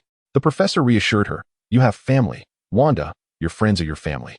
The inability to let go of the past is the root of your suffering." Wanda shook her head, saying, "I deeply miss my 2 sons, Tommy and Billy." The professor responded, "Those 2 sons do not exist." "Who says they do not exist?" Wanda challenged, revealing that another presence lurked within her mental realm. The professor turned toward the voice and beheld a figure clad in a purple robe, appearing to be around 40, reminiscent of a witch from the last century, with voluminous hair resembling an explosion. "Who are you?" the professor asked, furrowing his brow. "How did you come to be in someone else's mental domain?" "I am Agatha Harkness, a witch, strictly speaking, a witch of the last century." "It is a pleasure to meet you, Professor," Agatha replied with a wicked smile. The professor realized the gravity of the situation. Wanda's mind had been susceptible to disturbance because another entity resided within her mental realm, one with formidable brainwashing capabilities. Anxiety gripped the professor. If Agatha's powers were indeed manipulative, then should his mental fortitude falter against hers, he could perish within this realm. Agatha erupted in laughter. "Fear not. Dear, you are bald. Your lack of hair prevents me from casting spells upon you. Hence I cannot control your thoughts." The professor retorted, "Yet you have seized control of all of Wanda's consciousness. What is your aim?" With a mischievous glint, Agatha responded, naturally. I await the moment when the 838 version of Wanda reasserts control over this naive Wanda's consciousness. Together, we shall render her a puppet, capable of wreaking havoc. Without waging war, how can I siphon energy from others to become the most powerful? The professor nearly cursed, but reminded himself to maintain a gentlemanly composure. Are you not afraid that Wanda, when provoked, could eliminate you as well? Oh, Wanda has expressed that the more she fights, the more invigorated she feels. You will understand in due time, Agatha replied. Observing that Wanda was nearly entirely under Agatha's influence, the professor severed the connection and withdrew from her mental domain. This attempt at a mental firewall had failed midway, leaving the construction incomplete. The entirety of the dialogue between Wanda and the professor had been overheard by the other three individuals present. Within the confines of Wanda's mind resided Agatha, rendering every utterance perceived by Iron Man and his companions as words spoken by Wanda herself. This included her quip, "The more you hit me, the better it feels." Hank cast a mildly disdainful glance at Wanda and remarked to Iron Man, "So, she is not only suffering from dissociative identity disorder, but has also become a McDonald's?" Iron Man, bewildered, rested his chin on his hand and mused, "I cannot ascertain if she is neurotic, but I distinctly remember she was not like this before." The professor, drenched in perspiration, turned to Iron Man and the others, asking, "Did you all hear that?" Iron Man replied, "Indeed. But did you enter to inquire about her privacy, or to construct a mental firewall? What utter nonsense." The professor, now agitated, exclaimed, "There is another entity within Wanda's consciousness, named Agatha Harkness. This individual has seized control of Wanda's mind and is awaiting the influx of the 838 evil witches' consciousness. At that moment, Wanda will completely unravel." No sooner had he spoken than the lights in the peculiar infirmary flickered ominously, and everything began to tremble. Even a barrier shattered into dust. Wanda, who had previously kept her eyes tightly shut, suddenly sat upright, her eyes wide open, and began to chant, "I am Wanda. Da-da-da, ha-ha-ha-ha-ha." After uttering this single phrase, she reclined once more, seemingly losing consciousness. Lauren inquired of the professor, "So, Agatha is both a drama queen and a madwoman?" The professor replied, "Is that even a question?" Iron Man gestured for silence, stating, "I am not inclined to discuss trivial matters. My sole concern is how we can prevent imminent danger given Wanda's current predicament." A palpable silence enveloped the room. Lauren cast her gaze over the professor, Hank, and Iron Man, stating, "So the three wisest individuals in all of Marvel cannot conjure a single plan." Iron Man retorted, "Careful now, or I might deliver a paternal blow." The professor suddenly conceived an idea, declaring, "I know of a mutant child who, when in proximity, can temporarily nullify the abilities of all mutants within a 10-meter radius." Iron Man asked, "Even someone as formidable as Wanda can be muted?" The professor clarified, "Wanda is, strictly speaking, a mutant. As long as she is a mutant, this rule will apply." Chapter 12. Agatha emerges the mutant child, referred to by the professor as capable of rendering the powers of nearby mutants temporarily ineffective, is named Jimmy. The professor has sought out Jimmy. According to their original plan, Jimmy was to be brought in to remain by Wanda's side. This way, even if Agatha or the variant Wanda from the 838 universe attempted to seize her, it would be inconsequential, for all her magic would be rendered ineffective, thus preventing any significant destruction. An hour later, the professor located Jimmy and brought him into the specialized infirmary where Wanda lay. At the entrance, Iron Man spotted Jimmy and quickly approached, shaking the child's hand, exclaiming, "The concept deity has arrived. This is splendid. We are saved." In a state of possession by Agatha, Wanda suddenly sprang to her feet upon hearing Jimmy's arrival, unleashing a crimson wave of energy towards his direction. Jimmy fell to the ground, letting out a horrifying scream as blood pooled around him. Jimmy was officially offline. "Jimmy," the professor exclaimed, hastily maneuvering his wheelchair closer to assess Jimmy's injuries, only to realize that there was no hope for salvation. Grief-stricken, he lamented, "If I hadn't brought him here, he wouldn't have died. It is I who have doomed him." Iron Man interjected, "Wait, didn't you say Jimmy could nullify Wanda's mutant abilities?" The professor replied, "The condition is that he must be within 10 meters of Wanda. Beyond that range, the concept becomes ineffective. Perhaps Jimmy could generate an energy shield or some protective barrier for defense." Iron Man suggested. "He cannot," the professor retorted, veins bulging with frustration. Iron Man leaned against the wall, pinching the bridge of his nose, feeling faint. After a moment, he regained his composure and asked, "So, other than that singular mutant ability, Jimmy possesses no other skills, correct?" The professor, overcome with sorrow, ignored Iron Man's inquiry. Hank stepped forward, confirming, indeed, mutants possess only one unique ability. Their other physical functions are akin to those of ordinary humans. Iron Man felt dizzy again, grappling with the complexities of the troublesome situation regarding Wanda. Suddenly, Lauren had an epiphany, exclaiming, I know. If this were in academia, it would be termed a case of specialization. Silence. Iron Man shouted at Lauren, evidently at the end of his tether. At that moment, a crimson portal tore open at the corridor's end, revealing a Wanda adorned with a dark red crown. Lauren, puzzled, said Wanda.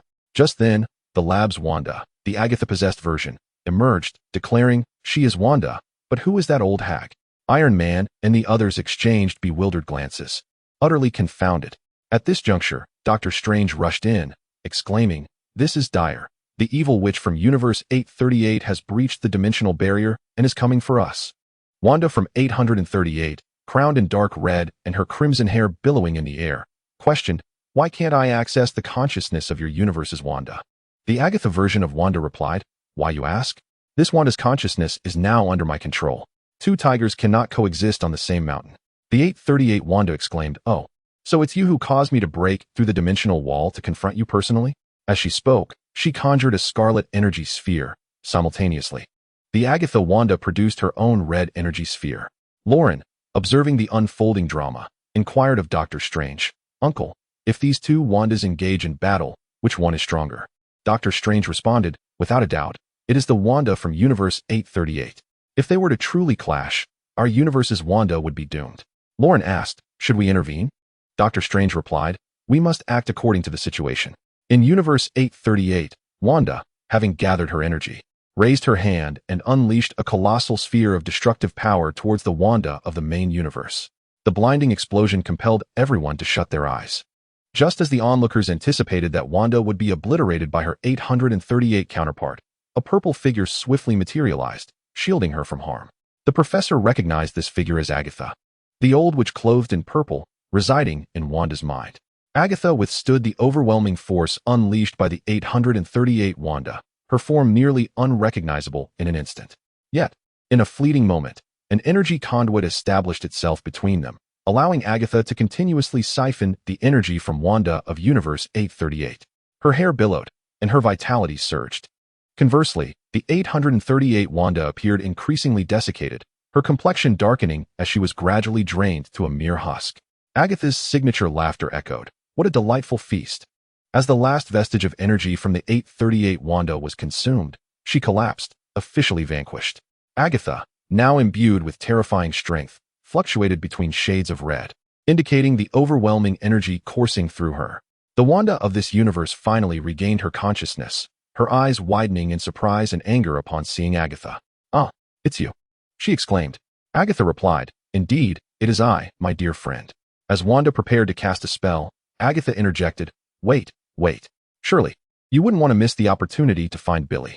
Upon hearing her son's name, Wanda's expression softened with tenderness. Billy, is he still alive? Hope rekindled within her heart.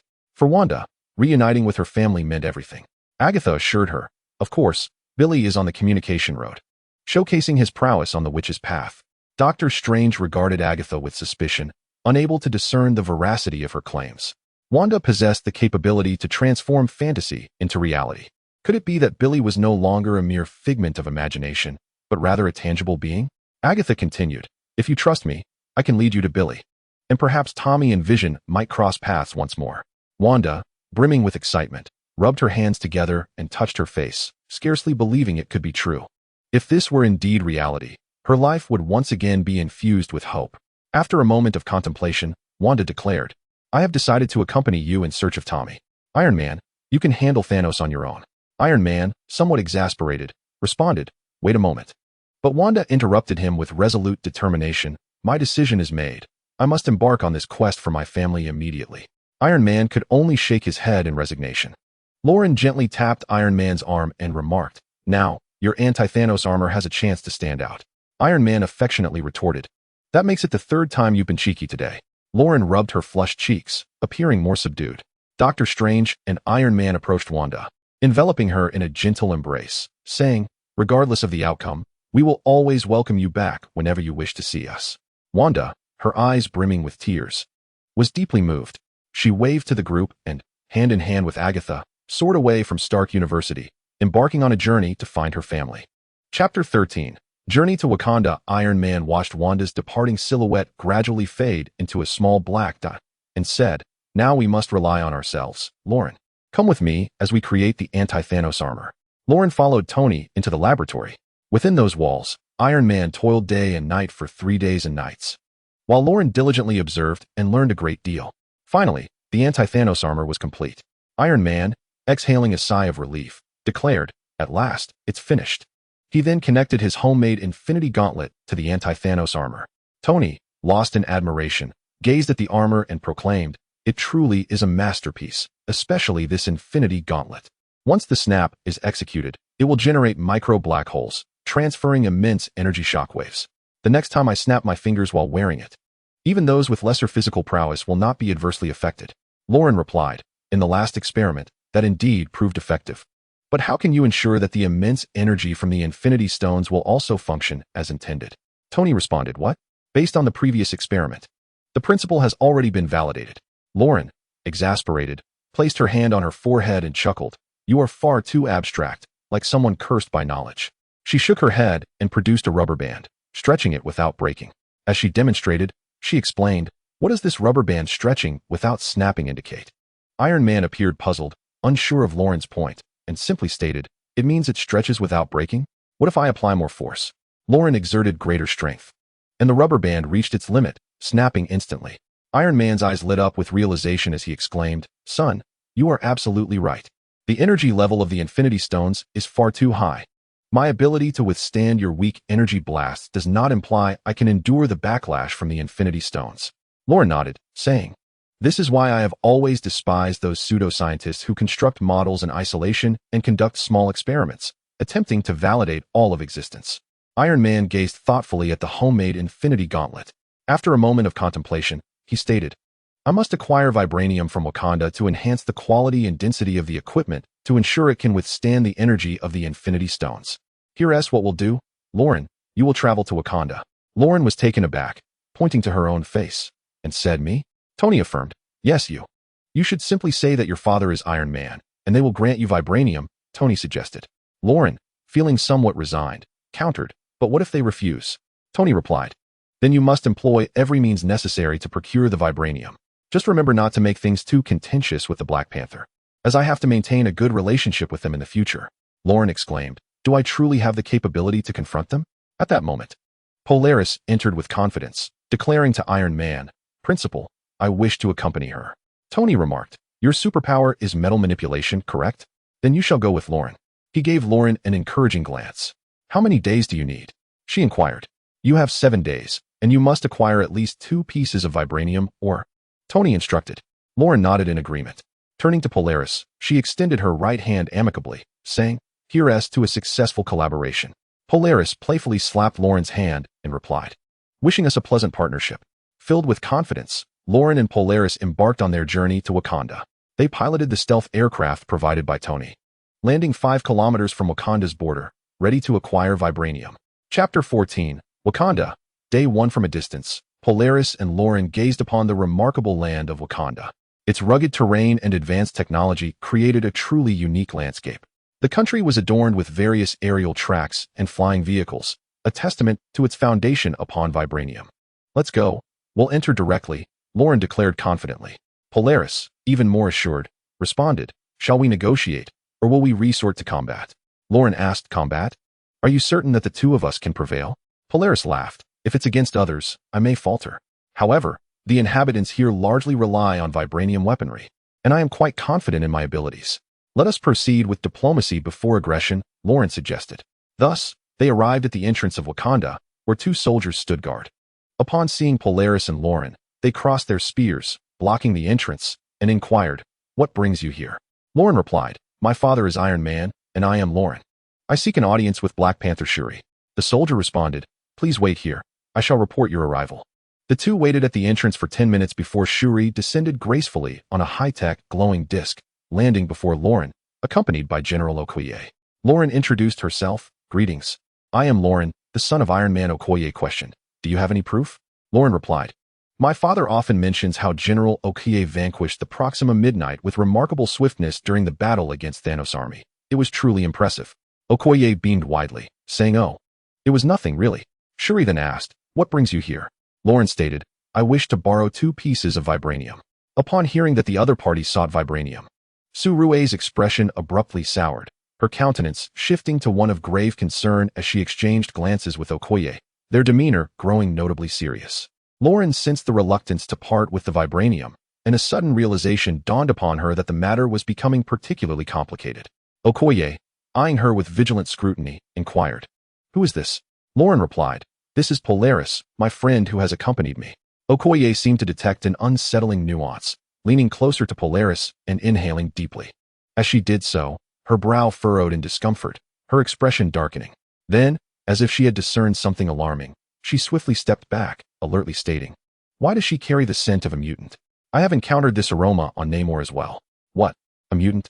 The expressions of the 2 soldiers transformed into vigilant wariness, their grips tightening around their spears, adopting stances indicative of impending combat, as if facing a formidable foe. Surue raised her hand, signaling the soldiers to remain still. Polaris spoke, "Why the apprehension? I am indeed a mutant, yet I harbor no hostility." Surue responded, "Our realm has previously suffered an assault from the mutant Namor, which has instilled a deep-seated fear of mutants within us." Her gaze reflected ample wariness. Wakanda had been bitten by a snake and now feared the well rope, wary of another terrifying mutant incursion. Turning to Lauren, Surue said, "You may enter." Polaris, regretfully, "I cannot permit you entry, but you may wait in the reception area. I shall provide you with a room and refreshments." Polaris and Lauren exchanged a glance. And Lauren remarked, "You must endure this for now." Polaris waved her hand in resignation and followed the guards into the waiting area. Lauren accompanied Surue into the interior of Wakanda. Here, towering spires reached skyward, enveloped in mysterious violet luminescence, while the populace donned intelligent footwear, their strides imbued with an effortless grace akin to flight. Not far away, General Okoye was drilling the guard unit, their synchronized shouts resonating with vigor. Upon noticing the arrival of Her Majesty, Okoye immediately placed her right hand over her heart, exclaiming, "Your Majesty." Surue nodded in acknowledgement, instructing, "Okoye, continue the drills." Lauren followed Surue into the residential district, where Surue selected a particularly spacious and opulent abode, resplendent with gilded decor and murals entirely fashioned from pure gold. It was evident that Wakanda, blessed with abundant resources, was indeed wealthy beyond measure. Surue remarked, "Lauren, your father was a close friend of our former king. We shall host you graciously. Please make yourself at home here." Lauren exclaimed, "Wow, how stunning." Entering the room, she was enveloped by the lavish surroundings, with the table adorned with pure golden ornaments. Further inside, she discovered an exceptionally large and plush bed. Lauren asked, "Your Majesty, may I invite Polaris to stay here as well? It would be a shame to waste such a splendid bed." Surue displayed a look of disdain towards the man beneath her, stating, "No, we have strict regulations here. Mutants are not permitted entry, or they will be executed on the spot." Lauren nodded in resignation. He found himself gazing out the window at this nation. Although the scenery was exquisite and bore a distinct cyberpunk essence, he was unable to appreciate it at that moment, for he had come with the mission of retrieving vibranium. 3 hours passed, and evening descended. The beauty of Wakanda at dusk was breathtaking, adorned in a fine ash gold hue that melded with the grand reds of the setting sun, creating a truly magnificent tableau. Surue called for Lauren to dine in the VIP lounge. Without hesitation, Lauren indulged in the delicacies laid before him. Surue inquired, "Lauren, how is your father Iron Man faring these days?" While gnawing on a chicken leg, Lauren replied, "My father? He mentioned he is preparing to assemble a new generation of Avengers, aptly named the second generation of Avengers. Would you like to join?" Surue chuckled, "We'll see. Though I must admit, I am quite eager to join, especially since the former king, Black Panther, was also a member of the Avengers. I wish to carry forth his legacy." Lauren promptly raised his glass of red wine, and Surue clinked her cup against his, saying, "Thank you." She continued, "Stay here a few more days. Tomorrow I will change the menu for you. We have over 200 delectable dishes." Lauren mused to himself, so this is truly the gastronomic capital. He seemingly forgot his initial mission, and after satiating his hunger and thirst, he let out a contented burp and returned to his quarters, patting his belly. He turned his face towards the window, where the star trails were woven together. The wind stirred the sands, resembling the soothing strains of a lullaby. He knew that the North Star was also gazing upon this expanse of night sky. Lying down on the bed, he soon drifted into a deep slumber. Chapter 15. The Vibranium Box. The following day, Lauren awoke from a sleep so comfortable that it was nearly 10 o'clock before he stirred naturally. Upon waking, he noticed that Su Rue had not come to see him. Stepping outside his room, he found two maidens standing there, smiling as they asked, "Hello, may I assist you with something?" Lauren replied, "I am looking for Her Majesty Su Rue. Her Majesty is currently in the council chamber for the morning meeting." Choosing not to engage further with the maidens, Lauren descended the stairs and, guided by his own intuition, made his way to the council chamber. The Dora Milaje, led by Okoye, immediately raised their spears into a combat stance upon seeing Lauren enter. However, Su Rue gestured for them to remain calm. She addressed General Okoye, saying, "This is the son of Iron Man. He is one of us. There are no confidential matters today. Let Lauren listen in. Lauren, please take a seat." A gentleman of African descent brought a chair for Lauren, who then settled down. Su Rue inquired, "Lauren, how did you sleep last night? Were you comfortable?" Lauren responded, "Very well, but Your Majesty, I have come here with a purpose." Lauren was remarkably forthright, yet Su Rue did not take offense. Instead, she nodded in acknowledgement of his conversational style. Su Rue inquired, "What is your purpose?" Lauren replied, "I require 2 pieces of vibranium."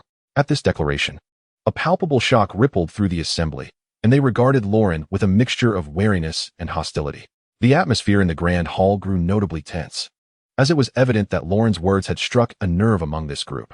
Several elders seated at the council table fixed their gaze upon Lauren, then turned to Su Rue, stating, "Your Majesty, according to Wakandan law, vibranium must not be given to those outside of Wakanda." "I am well aware of that," Su Rue responded. "Although our elders are formidable allies, it does not imply that I will relinquish vibranium to you." "But vibranium is of great significance to me," Lauren insisted. "It is even more vital to us, Lauren," Su Rue retorted, her expression hardening, leaving no room for contradiction. "The law is the law and cannot be altered for anyone, not even for me." Observing Lauren's continued desire to negotiate, she added, "If you have come for leisure, you are welcome. If you seek vibranium, that is not permissible. Please return to your quarters to rest. Okoye, escort our guest." Okoye approached Lauren's side. Faced with such a firm stance, Lauren had no choice but to rise reluctantly. He glanced back at the resolute Su Rue, shaking his head in resignation as he exited the council chamber and returned to his previous lodging. Was he truly to leave empty-handed? A sense of helplessness washed over Lauren, yet he felt compelled to fulfill his father's mission. Failure to successfully construct the anti-Thanos armor would endanger the lives of everyone at Stark University. If diplomacy failed, would it come to blows? However, to engage in combat would not only jeopardize the bonds forged by the elder generation, but also result in excessive devastation. A spark of inspiration ignited in Lauren's mind. He could locate the vibranium storage facility and discreetly procure 2 pieces. After all, Su Rue, while appearing unyielding, was not devoid of empathy. She was merely constrained by the opinions of the other elders. Securing 2 pieces of vibranium should be feasible. Thus, Lauren began to wander through Wakanda under the guise of sightseeing. The advanced technology throughout Wakanda altered his perception of this ancient and enigmatic nation. However, he was constantly accompanied by 2 attendants, which proved quite vexing, as he found no opportunity to linger in any particular place, let alone seek out the vibranium storeroom. Growing increasingly anxious, Lauren struggled to devise an effective means to shake off the 2 attendants. As he continued to observe his surroundings, he unexpectedly encountered a figure clad in iron armor, Ironheart. Ironheart approached Lauren and said, "Hello, Lauren, I am Ironheart." Lauren asked, "You know me?" The Heart of Steel remarked, "Of course I know you, and I am acquainted with your father as well. Come, follow me. I shall introduce you to the wonders of Wakanda." With that, she extended her right hand and gestured to the 2 attendants, indicating that they should temporarily withdraw. Lauren trailed behind the Heart of Steel, his gaze fixated on her armor, his eyes shimmering with envy. "Did you craft all of this yourself?" "It's truly impressive," he inquired. The Heart of Steel nodded, replying, "Certainly. However, when it comes to the creation of armored suits, your father is the true genius. I merely benefited from the use of vibranium." Lauren was on the verge of asking about the location of Wakanda's vibranium, but hesitated, fearing that such a direct inquiry would reveal his intentions too plainly. To mask his true purpose, he opted to bide his time, waiting for a more opportune moment to question her about the vibranium's whereabouts. "Come, let me take you to my laboratory," the Heart of Steel said. "You have a private laboratory?" Lauren asked, astonished. "Of course. I am the genius behind the design of these suits," The Heart of Steel explained. Queen Shuri specifically had a laboratory built for me to develop various armored suits. As Lauren followed the Heart of Steel into the laboratory, his excitement grew, his heart racing. In his mind, nearing the laboratory meant he was likely approaching a place where vibranium was stored. He prepared to seize the opportunity to discreetly acquire a couple of vibranium pieces. Upon the laboratory's door opening, Lauren beheld an array of armored suits, some designed for flight, others for terrestrial movement, and some for aquatic exploration. Yet, all he saw were finished suits. There was no sign of the raw vibranium. Determined to prolong his stay in the laboratory, he resolved to engage the Heart of Steel in conversation. Suddenly, he noticed a box in the corner, emanating a faint, golden glow. Could it be that vibranium was concealed within? Lauren was eager to approach and open the box, but with the Heart of Steel still present, he had no immediate opportunity. Do you know why I excel at crafting armored suits? The Heart of Steel asked. Lauren replied, I do not. Because your father, Iron Man, is my inspiration, she stated. Lauren nodded, suddenly realizing the high regard in which Iron Man was held within the Avengers. The Heart of Steel continued to chat with Lauren while she worked on her armor. After approximately 20 minutes, she announced that she urgently needed to use the restroom. Lauren assessed the shimmering box in the corner. His moment had come. Chapter 16. How much vibranium do you desire? Lauren felt he could no longer hesitate. He must act decisively. Otherwise, he would miss this rare opportunity forever. His heart in his throat, he opened the box, and indeed, it contained 4 or 5 pieces of raw vibranium.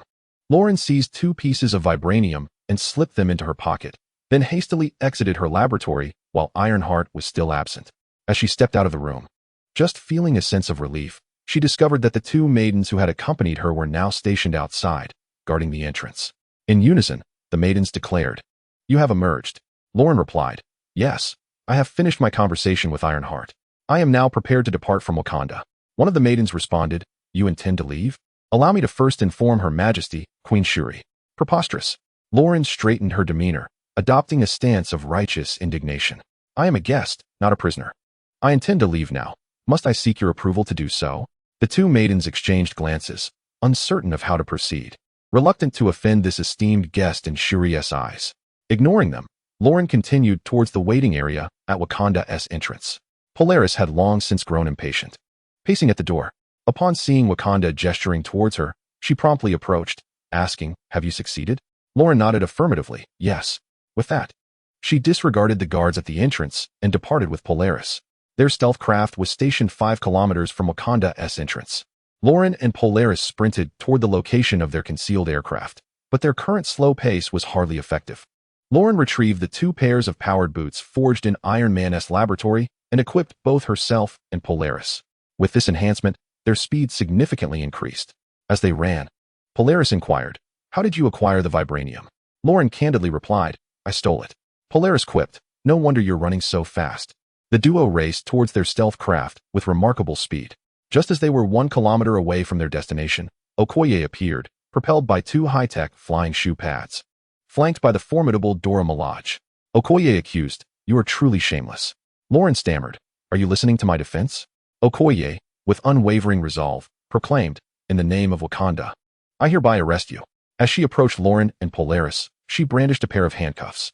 As the 2 faced impending capture, Lauren turned to Polaris, asking, Don't you possess superpowers? Are we really going to surrender? Yet Polaris did not assume a combat stance. Instead, she slyly winked at Lauren. In an instant, Lauren comprehended Polaris' intent, to remain still until they reached the interior of Wakanda, where countless metals could be utilized to their advantage. Lauren and Polaris were forcibly apprehended by Okoye and taken back to the kingdom of Wakanda. Queen Shuri, seated upon her elevated throne, regarded the 2 with a serious expression. Lauren implored, Shuri, please allow me to explain. Surue remarked, You have the opportunity to speak only 3 sentences. 3 sentences? That is rather insufficient, he replied. Surue continued, You have already used 2. You now possess but 1 remaining. 2. Surely my previous remark should only count as 1, he protested. Surue responded, Fine. Let it be 4. All right. Please proceed with the execution immediately, he declared. Lauren gazed at Surue in disbelief, astonished that the relationship among the second-generation individuals was so estranged, to the point of taking a life over 2 pieces of vibranium. Just as Oki's spear was poised to strike, Polaris emitted a green glow from her hands. She activated her metal manipulation ability. freeing herself from the handcuffs and instantly seizing control of the spear in Oki's grasp. The spear, now entirely detached from Oki's grip, hovered in midair, beyond the reach of Oki's leap. Seeing this, Oki rushed forward and swiftly locked his hand around Lauren's throat. Before Lauren could transform into his armored state, he was successfully subdued by Oki. You wouldn't disregard your boyfriend's life, would you? Oki pressed. Polaris immediately raised her hand, positioning the spear above Su-Rue's head, ready to pierce her at any moment. With unwavering confidence, Polaris declared, Oki, are you truly willing to watch your devoted king perish? Oki's demeanor shifted, becoming flustered and at a loss for what to do. Oki, release Lauren at once, Polaris commanded. Reluctantly, Oki loosened his grip and stepped away from Lauren. Polaris lifted her left hand, disarming all soldiers present as their spears floated in the air. Seizing the moment of distraction, Su-Rue summoned her Black Panther armor, stating, Humph. Now I fear you not. Polaris smirked alluringly. Oh, do you truly believe your armor can withstand the might of my spears? With that, Polaris aimed all the spear tips at Su-Rue. However, Su-Rue remained undeterred, retorting, my armor is forged from vibranium. Surely you do not think ordinary weaponry can penetrate it? Lauren shook his head, subtly indicating to Polaris that vibranium armor was impervious to standard melee weapons. Upon hearing this, Polaris swiftly redirected all spears towards the remaining individuals present, each one hovering ominously before them. King, are you willing to sacrifice everyone for the sake of your pride? Polaris questioned. Infuriated yet compelled to consider the safety of those in the council chamber, Su-Rue was at a loss. At that moment, Lauren stepped forward to mediate, saying, Su-Rue, we seek little more than 2 pieces of vibranium and safe passage. Su-Rue and Polaris glared at one another, clearly in opposition. Polaris maintained her self-assured smirk, while Su-Rue's face contorted with strain and displeasure. Lauren stated that the purpose of obtaining vibranium was not for monetary gain, but rather to forge equipment to confront Thanos. In this universe, the previous Black Panther met his demise during the assault on Thanos. Upon hearing the words defeat Thanos, Suri immediately regained her composure, as if struck by a pivotal realization. No longer glaring at Polaris with animosity, Suri inquired of Lauren, are you saying that you seek vibranium to confront Thanos? Lauren nodded, affirming, indeed, that has always been my intent. You know I am not motivated by financial need. I lack for nothing. Suri's demeanor softened considerably in her eyes. Thanos was undoubtedly a villain, an adversary to all of Wakanda. She turned to Lauren and asked, how much vibranium do you require? Chapter 17. Anti-Thanos armament. Suri asked Lauren how much vibranium she needed. Lauren gestured to Polaris, signaling her to lower her spears and cease the combat-ready stance directed at Suri. Lauren addressed Suri, stating, I only require 2 pieces of vibranium. Suri then instructed Ironheart, please retrieve 2 pieces of vibranium for Lauren. Within the council chamber, numerous black elders began to murmur about the monarch's decision. One elder stood forth, cautioning, think carefully, your majesty. Suri replied firmly, you have no idea how terrifying Thanos truly is. If he remains undefeated, everyone could vanish with a mere snap of his fingers. The last Black Panther perished at his hands, so do not advise me otherwise. Her words resonated powerfully within the chamber, echoing long after she spoke. Several black elders recognized that vanquishing Thanos was of utmost priority and ceased their protests. Suri declared, Lauren, Polaris, please stay for dinner. Both Lauren and Polaris nodded in agreement. During the banquet, Suri observed Lauren feasting heartily and remarked, I recall your father, Iron Man, being quite wealthy. Why do you eat as though you have never experienced fine dining?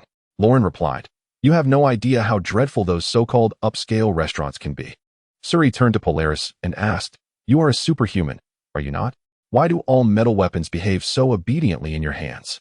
Lauren, beginning to weave a fanciful tale, declared her, she is the goddess of metal.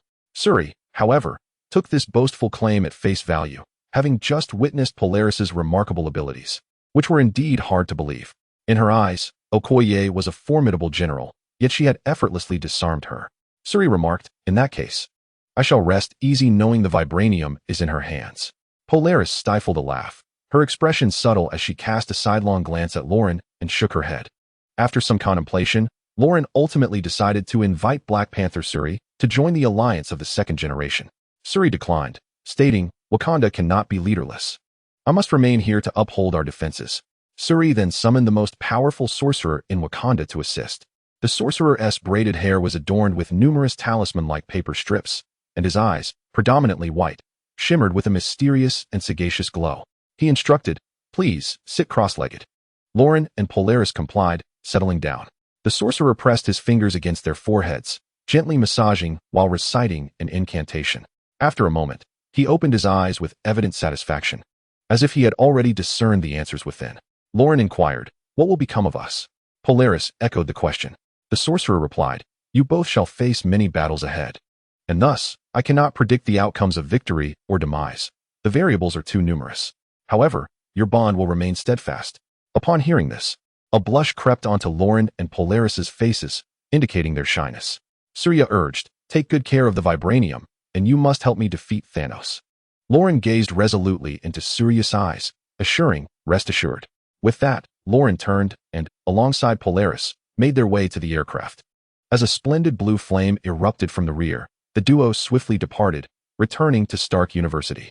Upon their arrival at Stark University, Wolverine spotted Lauren and exclaimed, "Hey, kiddo, you're finally back."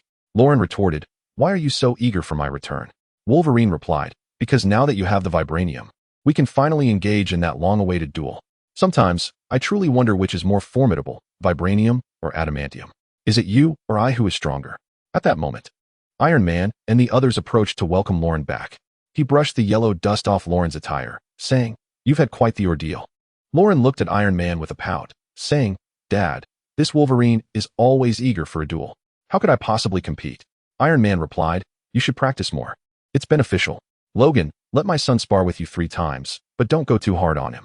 I assure you, even if he struggles initially, by the 3rd bout, he'll surely prevail." Hearing Iron Man's words, Lauren understood the weight of his expectations and the hope for her growth. Moreover, battling Wolverine would undoubtedly impart valuable combat skills. A confident glimmer sparkled in Lauren's eyes, as if to say to Iron Man, "I can do this." Lauren then asked, "What about you? When will you confront Thanos?"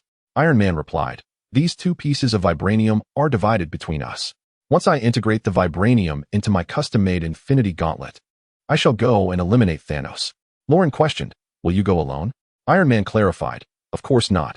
Thor, Captain America, and Doctor Strange will accompany me. After all, 3 of Thanos' generals are still alive." Upon hearing this, Lauren could only silently wish Iron Man good fortune on his quest to subdue Thanos and resolve the looming crisis. She also realized that she would need to spar with Wolverine at least 3 times in the future. In light of Iron Man's reputation, it is unlikely that Wolverine would resort to lethal force against him. Upon acquiring vibranium, Lauren began to ponder whether to fashion it into offensive weaponry or to forge it into his armor for defensive purposes. In contemplating this dilemma, he sought counsel from Wolverine. Logan remarked, "If you remain in your shell, you need not even step onto the battlefield to preserve your life. However, such a stance will render you incapable of striking at the enemy. In my view, the best defense is a good offense." Inspired by Logan's words, Lauren resolved to create a retractable vibranium sword, poised to unleash devastating force upon his adversaries when the moment called for it. Lauren ventured into the laboratory, which Iron Man had already commissioned for him, a personal space dedicated to his experiments. Meanwhile, Iron Man was finalizing the fusion of vibranium with the Infinity Gauntlet, engaged in the final adjustments. Once he had made preliminary progress, he instructed Thor to unleash a bolt of lightning with the Stormbreaker, delivering a powerful blow to the Infinity Gauntlet. Thor inquired, "Are you certain?" "The might of my Stormbreaker is formidable." Iron Man replied, "Can anything compare to the might of the Infinity Stones? Just strike." Hesitant, Thor regarded Iron Man before blinking and affirming, "I trust you." With that, Thor brandished the Stormbreaker, summoning potent lightning magic that struck the Infinity Gauntlet worn by Iron Man. All the lightning coalesced instantaneously, as if drawn into an abyss by some unseen force. Iron Man remained unscathed. With exuberance, Iron Man exclaimed, "Yes, it worked." He rushed forward to embrace Thor, reveling in the triumph of creating the anti-Thanos armor. Thor cautioned, "Are you certain you can prevail? I've heard that Thanos' severed fingers are nearly healed." Iron Man reassured him, "Rest assured, this armor is specifically designed to counter him. You all focus on dealing with the others, do not intervene. He took my wife, and I shall exact my vengeance upon him." Chapter 18. Eliminating Thanos. Iron Man was infused with a fierce determination, veins pulsing on his forehead, feeling an overwhelming surge of power. He seized Doctor Strange by the collar, demanding, "Quickly, use your magic to discern Thanos' current whereabouts." Doctor Strange knelt and entered a meditative state. As the 3rd eye upon his forehead opened once more, His astral vision traversed the realms, revealing Thanos on the desolate Titan. "This is troubling," Doctor Strange murmured. As he descended from his levitating position, Iron Man caught him. Iron Man inquired, "What troubles you?" Doctor Strange replied, "Thanos' severed fingers are on the verge of complete healing. Once fully restored, he will be able to snap his fingers at will." Iron Man asserted, "Then we must act swiftly to eliminate him." "But wait, if his left hand is unharmed, why not use it to snap his fingers?" The glove was designed for the right hand, rendering it impossible to wear on the left. Iron Man nodded in acknowledgement. He shouted into the room, "Avengers, assemble." Iron Man, Thor, Captain America, and Doctor Strange stood together. The four exchanged glances, each reflecting a mixture of tension and anticipation for the impending battle, alongside a palpable urgency to defeat Thanos. Doctor Strange raised his finger to activate a portal, and one by one, they stepped through, with Thor leading the way. Upon their arrival on Titan, the four were immediately spotted by Thanos and his minions, who gaped in astonishment. A flicker of trepidation crossed Thanos' face. He understood that any of the three, Captain Marvel, Scarlet Witch, or Thor wielding Stormbreaker, could potentially face him in single combat. Fixating his gaze, Thanos inquired, "Where are the two red-haired women?" Thor nodded and replied, "It's just the four of us." Upon hearing this, Thanos felt a wave of relief. With only 4 adversaries against his 3 generals and several hundred foot soldiers, he believed victory was still within reach. Thor's eyes glowed with a pale azure light as he charged into the fray, engaging with Black Dwarf and the minions. Captain America confronted Proxima Midnight, while Doctor Strange faced off against Corvus Glaive. Captain America struggled to gain the upper hand in their physical confrontation, and Doctor Strange's tricks proved ineffective against the agile Proxima. Thus, both sides exchanged blows, caught in a stalemate. Iron Man's boots emitted a burst of air as he ascended into the air, landing directly before Thanos. "You took away my family, my everything," he declared. Thanos scoffed, retorting, "I merely killed your wife. I left you with a son, did I not?" At this, Iron Man's fury ignited. He pressed a button on his chest, instantly donning his anti-Thanos armor. Once equipped, Iron Man soared into the sky, unleashing a barrage of magical energy blasts upon Thanos. Unyielding, Thanos countered with the purple energy of the Power Stone. However, the anti-Thanos armor, a living suit infused with a fragment of Captain Marvel's essence, began to absorb the energy of the Power Stone, converting it for its own use. The luminescence emanating from the armor intensified, while the power of the stone in Thanos' grasp waned. Thanos, realizing the tide of battle was turning, retrieved his colossal blade and hurled it toward Iron Man. Yet, the density of Iron Man's suit, enhanced with vibranium, rendered the blade ineffective, causing no substantial harm. Meanwhile, Thanos' other minions began to falter as well. Acknowledging the futility of conventional warfare, Thanos produced the Infinity Gauntlet and several stones, preparing to snap his fingers. Once the snap is executed, all members of the Avengers will vanish. Observing Thanos preparing to snap his fingers, Thor, Doctor Strange, and Captain America grew increasingly tense. Iron Man swiftly donned his self-fashioned Infinity Gauntlet, an accelerator diving towards Thanos, circling around his right hand. In this critical moment, Iron Man ascended once again, revealing his right hand. All the gems on Thanos' Infinity Gauntlet were absorbed into Iron Man's gauntlet, crafted from a special material, firmly affixed to his right hand. Thanos exclaimed, "Are you insane? You will perish." Iron Man replied with a calm smile, "Do you truly believe I cannot withstand the power of the gems? My friend, this is made from a special material."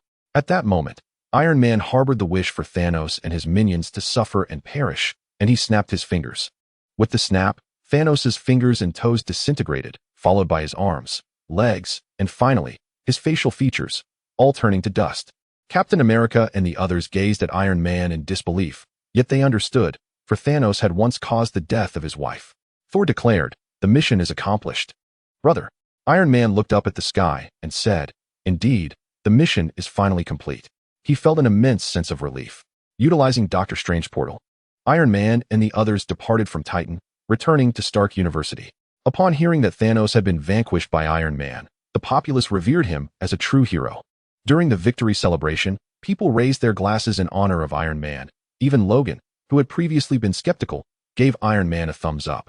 Lauren observed all of this, her heart swelling with admiration for Iron Man. Polaris raised a champagne glass and approached Lauren, saying, "Your father is truly remarkable." Eagerly, Lauren asked, "What about me?" Polaris pretended not to hear, taking a sip of her drink, and said, "However, with the professor here, my father Magneto holds a deep disdain for him." which may pose dangers in the future. Lauren replied confidently, "It's all right. I possess absolute combat prowess." Polaris furrowed her brow, asking, "Are you certain? My father's control over metal is far superior to mine. If he focuses, he can manipulate the metal of an entire nation." Lauren. Chapter 19. Lauren's prototype armor. From that moment on, Lauren resolved to become a man even more distinguished than her father, Iron Man. She continued to experiment with integrating vibranium into her armor technology. The vibranium ore was substantial. She cut a fraction of it to enhance defensive capabilities, while the remaining majority was used to forge an indestructible vibranium sword. Lauren tirelessly refined her prototype armor, eager to spar with Wolverine using this creation. At that moment, Iron Man entered, observing Lauren as she forged her equipment. Initially, he merely nodded, but soon his expression shifted to one of discontent and gravity. His face bore the unmistakable marks of dissatisfaction. Grasping Lauren's arm, he exclaimed, "I instructed you to forge armor from vibranium, yet you choose to craft a sword? Are you aware of the devastation it can wreak?" Unfazed, Lauren responded, "Of course. I understand. However, on the battlefield, swords are merciless. If I do not create a formidable weapon, shall I simply stand by and watch as I am unable to protect even my friends? Father, having been on the battlefield yourself, you know its cruelty." Iron Man was taken aback. In retrospect, she was indeed correct. Only by ensuring one's own deterrent and destructive power on the battlefield can one remain invulnerable. "I've arranged for you to spar with Wolverine the day after tomorrow. He has promised to hold back," Iron Man continued. "However, that vibranium sword of yours is truly fearsome, and you are prohibited from using it during your encounter." Lauren nodded in agreement. After all, Wolverine was essentially a comrade. It was merely a sparring session to hone her skills, and turning it into a life-and-death situation would be unnecessary. Meanwhile, Iron Man was warmly hosting the professor, introducing him into the affluent circles of society. The professor's faction of peace-seeking mutants gained societal recognition, drawing him closer to Iron Man. Each month, the professor sought out Iron Man for discussions, deepening their connection. Iron Man, too, recognized the necessity of the mutant strength. Although their combat abilities were generally lacking, they could potentially deliver a decisive blow at critical moments. One night, under the inky darkness, Iron Man stood by the window of his office at Stark University. Gazing out into the night, he pondered his next steps in confronting adversaries. In his view, figures such as Scarlet Witch, Agatha, Galactus, Dr. Doom, and Kang the Conqueror posed significant threats to Earth, with many possessing destructive capabilities rivaling Thanos. In the tranquil night, Iron Man found a rare moment of leisure, relishing a sense of relaxation. Despite the challenges that loomed, his foremost concern remained Lauren's remarkable growth and excellence. Previously, a weight had lingered on his heart, the desire to avenge his wife by vanquishing Thanos. Now that this matter had been resolved, his spirit felt considerably lighter. Suddenly, the metallic door creaked open, and a figure cloaked in black entered. Iron Man recognized him as Magneto. Magneto regarded Iron Man and said softly, "I come uninvited. I trust you have no objections?" Iron Man replied, "Speak plainly. What is it you wish to discuss?" Magneto responded, "You are a forthright individual. I admire that. I shall be direct. I implore you to expel Charles and his mutants from Stark University and henceforth refrain from bringing them along." Iron Man nearly chuckled in disbelief, letting out a cold huff. "Why?" he inquired. Magneto replied, "Because the mutants led by Professor X are sworn enemies of those I have dispatched. It is a vendetta that cannot coexist." Iron Man retorted, "Listen, my friend, I have no desire to entangle myself in your affairs. Please do not obstruct my friendships." Magneto countered, "It is easy for you to say. By introducing Charles into the upper echelons of society, you inadvertently bolster his power. Should I simply stand by idly?" Iron Man contemplated for a moment, conceding that Magneto had a point. He advanced towards Magneto, stating, "What makes you believe I would forsake Charles to stand alongside you? A harbinger of war?" Magneto stepped forward as well, asserting, "Do not presume that your victory over Thanos grants you the luxury of arrogance. Frankly, all your armors would be of no use against me." The air crackled with tension, and the clock ticked ominously in the background. The two men locked eyes, neither willing to yield. Iron Man proclaimed, "Those who are righteous have the support of many, while those who stray are left isolated. You fight alone, devoid of allies. And that bodes ill for you." Magneto replied, "You may forge alliances, but I too can find allies. Just wait and see." With that, Magneto raised a hand and soared out of the window, merging with the night, gradually vanishing into the vast darkness. Iron Man gazed at Magneto's obstinate silhouette, shaking his head in resignation. Meanwhile, Lauren was diligently refining his armor and honing his combat skills. He relished the feel of vibranium, its luxurious robustness. A dark golden longsword was beginning to take shape. In the coming week, he was set to engage in his first duel with Wolverine. Chapter 20. The assault of Magneto. Wolverine awaited Lauren's arrival in the Coliseum of Stark University. Suddenly, he sensed the Edmund metal within him stirring, behaving as if under some external control, as though it were being manipulated from afar. Wolverine had an inkling that someone was lurking atop the nearby mountain, poised to seize control of the metal on his person. Memories of his past, when Magneto had dominated his entire being, haunted him once more. And not for the first time. In Wolverine's understanding, there was but one individual capable of wielding such power, Magneto. He muttered in frustration, "Damn it, I feel utterly uncomfortable." At that moment, Lauren approached, accompanied by his girlfriend, Polaris. Wolverine remarked, "Getting beaten is one thing, but in front of your girlfriend? That is a bit embarrassing." "Isn't it?" Lauren was momentarily at a loss for words. Wolverine's blunt demeanor often left him speechless or amused. Polaris candidly interjected, "There's no other way. I'm here to ensure you don't accidentally impale him with your claws." Wolverine declared, "Rest assured, I have it under control. After all, I must show some respect to Iron Man." With that, he launched a direct punch towards Lauren. An astonishing occurrence unfolded. His straight fist was rebuffed by a protective force emanating from Lauren's vibranium armor. Wolverine's eyes widened in disbelief as he inquired, "What is happening?" Lauren replied, "It's the vibranium, you understand." Wolverine retorted, "Then I shall commence in earnest."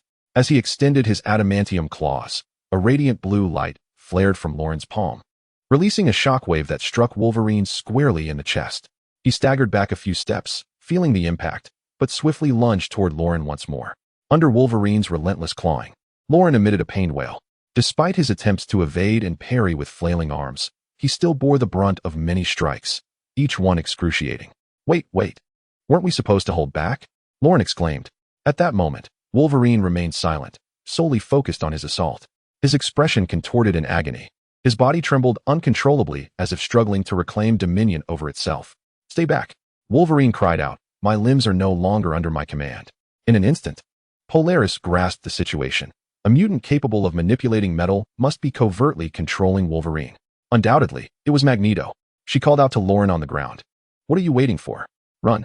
With that, Polaris raised her hand, attempting to exert control over Wolverine's body. Lauren fled eastward, escaping Wolverine's range of attack. For a moment, Wolverine, under Magneto's influence, dashed eastward, only to veer westward under Polaris's guidance, extending and retracting his claws in a chaotic display. Wolverine howled in torment. Polaris struggled to maintain control, exclaiming, "Father, reveal yourself." At that moment, Magneto descended from the dense forest of the mountains, landing gracefully on the ground. With a satisfied smile, he remarked, "My daughter, your mastery over metal has grown stronger." Meanwhile, Wolverine remained prostrate nearby. If Magneto harbored murderous intent, Lauren would undoubtedly meet her demise. Despite Polaris' desire to protect, she had exhausted her strength in the recent struggle, her energy reaching its limits. Should Magneto choose to eliminate anyone present, it would be a mere snap of his fingers. "Uncle Magnus," Lauren implored, "I bear you no animosity. We have crossed paths before. Why would you wish to kill me?" Magneto replied, "To make your father regret his choices, my child. Your father chose to stand with Charles, thereby opposing me." Polaris interjected, "But, father, Lauren is my boyfriend now." Magneto stood in astonishment, his mouth agape, as he remarked, "Things appear to be taking a turn for the better." Seizing the opportunity, Lauren urged Magneto, "Indeed, Uncle Magnus, we could very well be one family." Magneto erupted into a hearty laugh, dismissively snorting, "Even if your father and I could be considered family, there is no way I would ever share a circle with Charles. However, the fact that you two have reached this point warrants my contemplation on the next steps." With that, Magneto soared into the sky in an instant. As Magneto departed, Lauren could finally relinquish her facade, the severity of her injuries causing her to collapse to the ground. Wolverine rose to his feet and said, "Kid, well done. A normal person wouldn't withstand even 2 of my strikes, yet you exhibit great potential." However, Lauren felt disheartened, responding, "Uncle Logan, the gap between us is insurmountable. I no longer wish to train." Wolverine countered, "That is not the case, kid. You have scarcely set foot on the battlefield. Yet you have experienced no less than 3,000 skirmishes.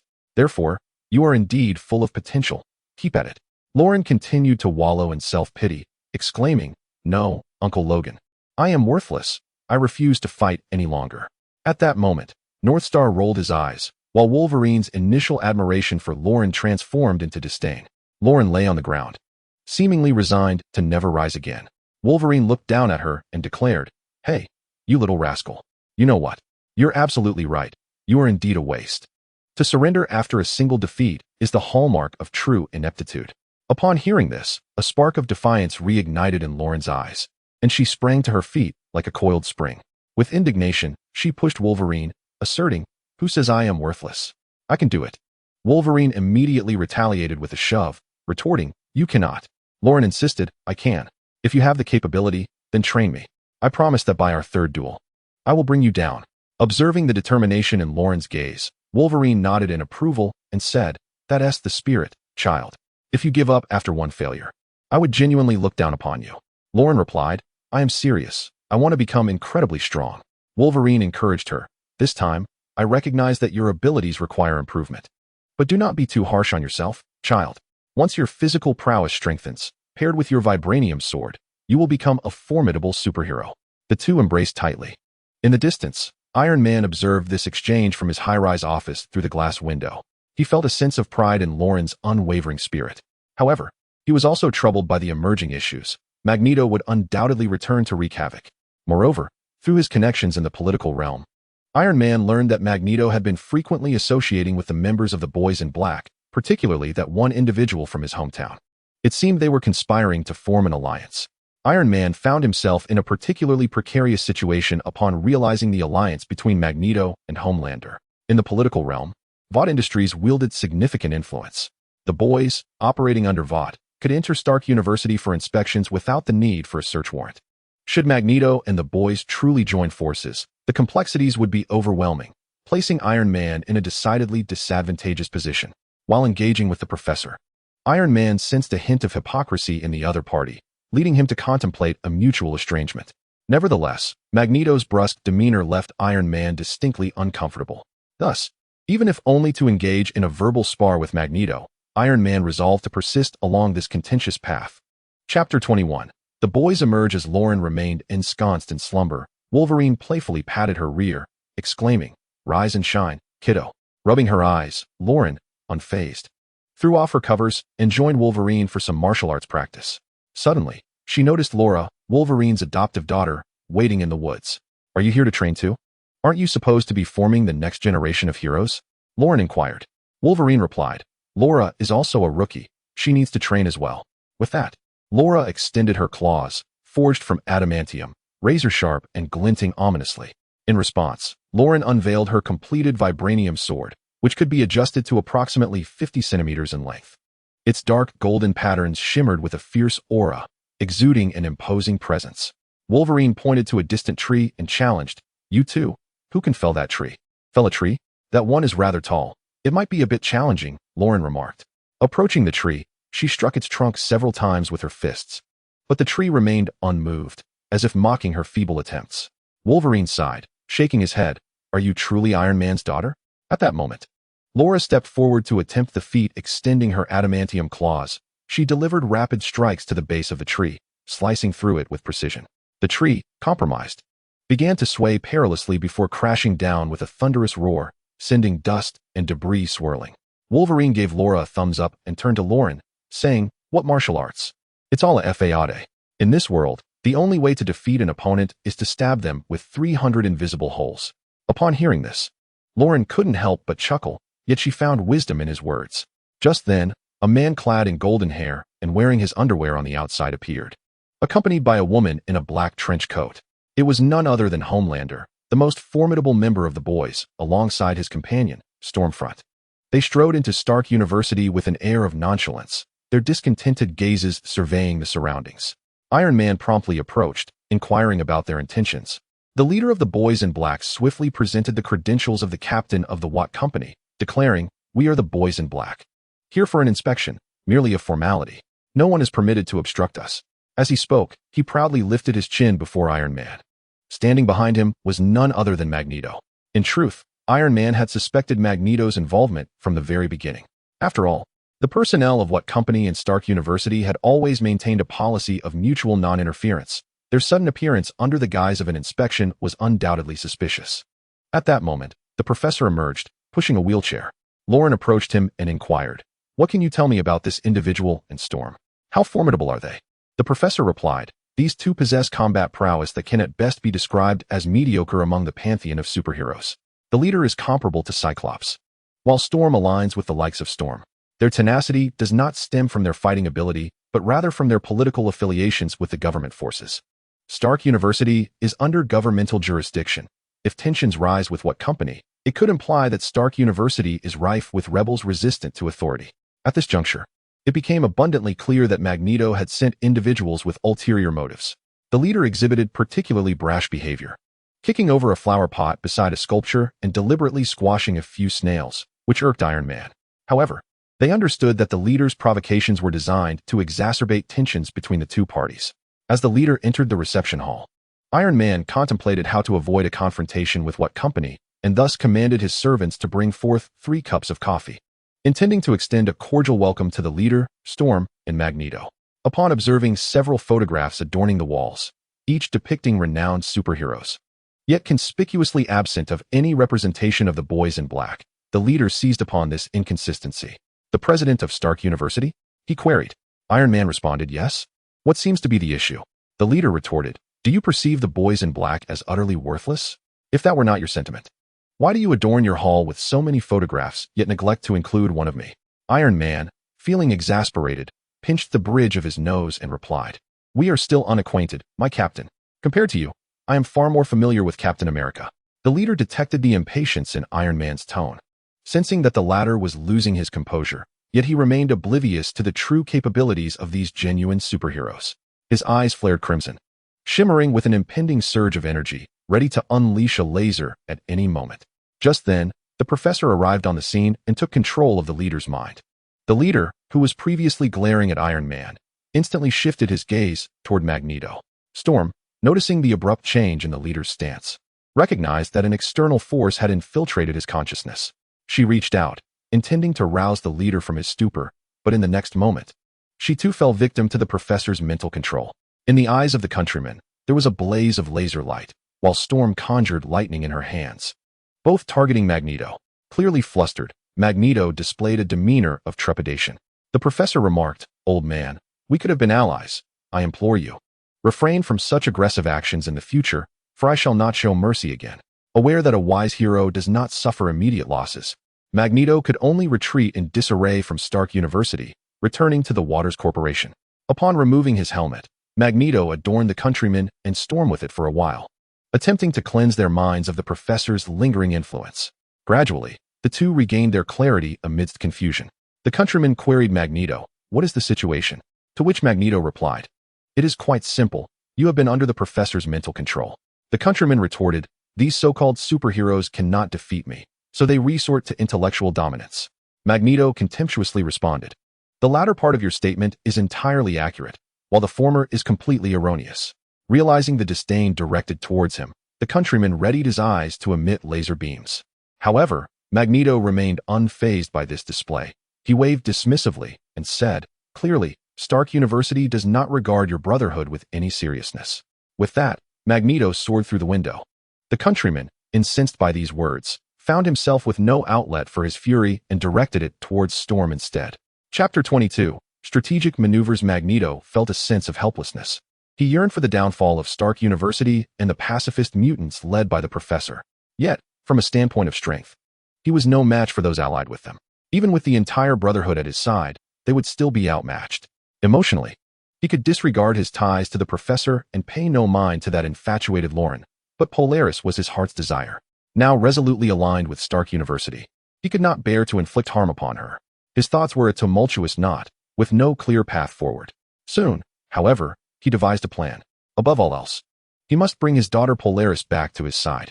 Perhaps he could lure that lovesick Lauren as well, leveraging her life as a means to coerce Iron Man. Once the Brotherhood arrived to disrupt the scene, they could eliminate the professor, this concept of a deity, before turning their attention to others, thereby securing victory amidst the chaos. With this strategy in mind, Magneto prepared for a nocturnal operation, intending to stealthily approach Stark University and retrieve Polaris. Night fell. Polaris resided in her solitary dormitory at Stark University. Beside her bed lay a metallic figurine in the shape of a cross, adorned with a metal-crafted purple rose. Whenever she felt troubled, the rose would bloom and then tighten. In this moment, Polaris's mind was as tranquil as still waters. She felt a tinge of boredom. Tossing and turning in bed, memories of this afternoon flooded her mind, when Lauren and she strolled hand in hand along the bustling streets of the campus. A gentle breeze swept by, igniting the fluttering sensations of first love within her.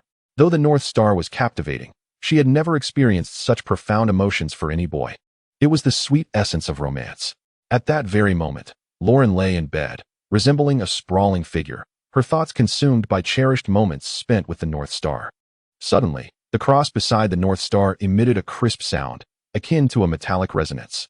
The North Star opened her eyes to witness a bouquet of purple roses adorning the cross rapidly blooming. The flowers unfolded with fervor, leaving the North Star bewildered. I have not activated any superpowers. Why does this metallic flower undergo such inexplicable transformation? At that instant, Magneto flew in through the window. Father? The North Star approached, reproaching him. You should not have come. Your conflict with Stark University has escalated so dramatically that this places me in an untenable position. Magneto replied, I have come to ask you to return with me. Home? Questioned the North Star. Yes, home. This is not your true home, my daughter. A place is only a home when I am present. Are you truly convinced that Lauren loves you? If I declare war on Stark University and they reveal their true colors, taking you hostage, what then? What would I do? For a fleeting moment, the North Star felt swayed by his words. Please, Lauren is not that kind of person, she protested. Do you believe anyone could care for you more than I do? You are my only daughter. The North Star pressed her forehead, saying, Father, do not put me in a difficult position. Magneto continued. You know very well that I have completely severed ties with Stark University. Conflict is inevitable. You must choose between us. Either return with me or face me on the battlefield with metal blades aimed at my head. The North Star felt tears welling up. She merely sought a means to live independently from her father, yet there existed no fundamental conflict between them. Magneto grasped the North Star's hand, urging, Come with me.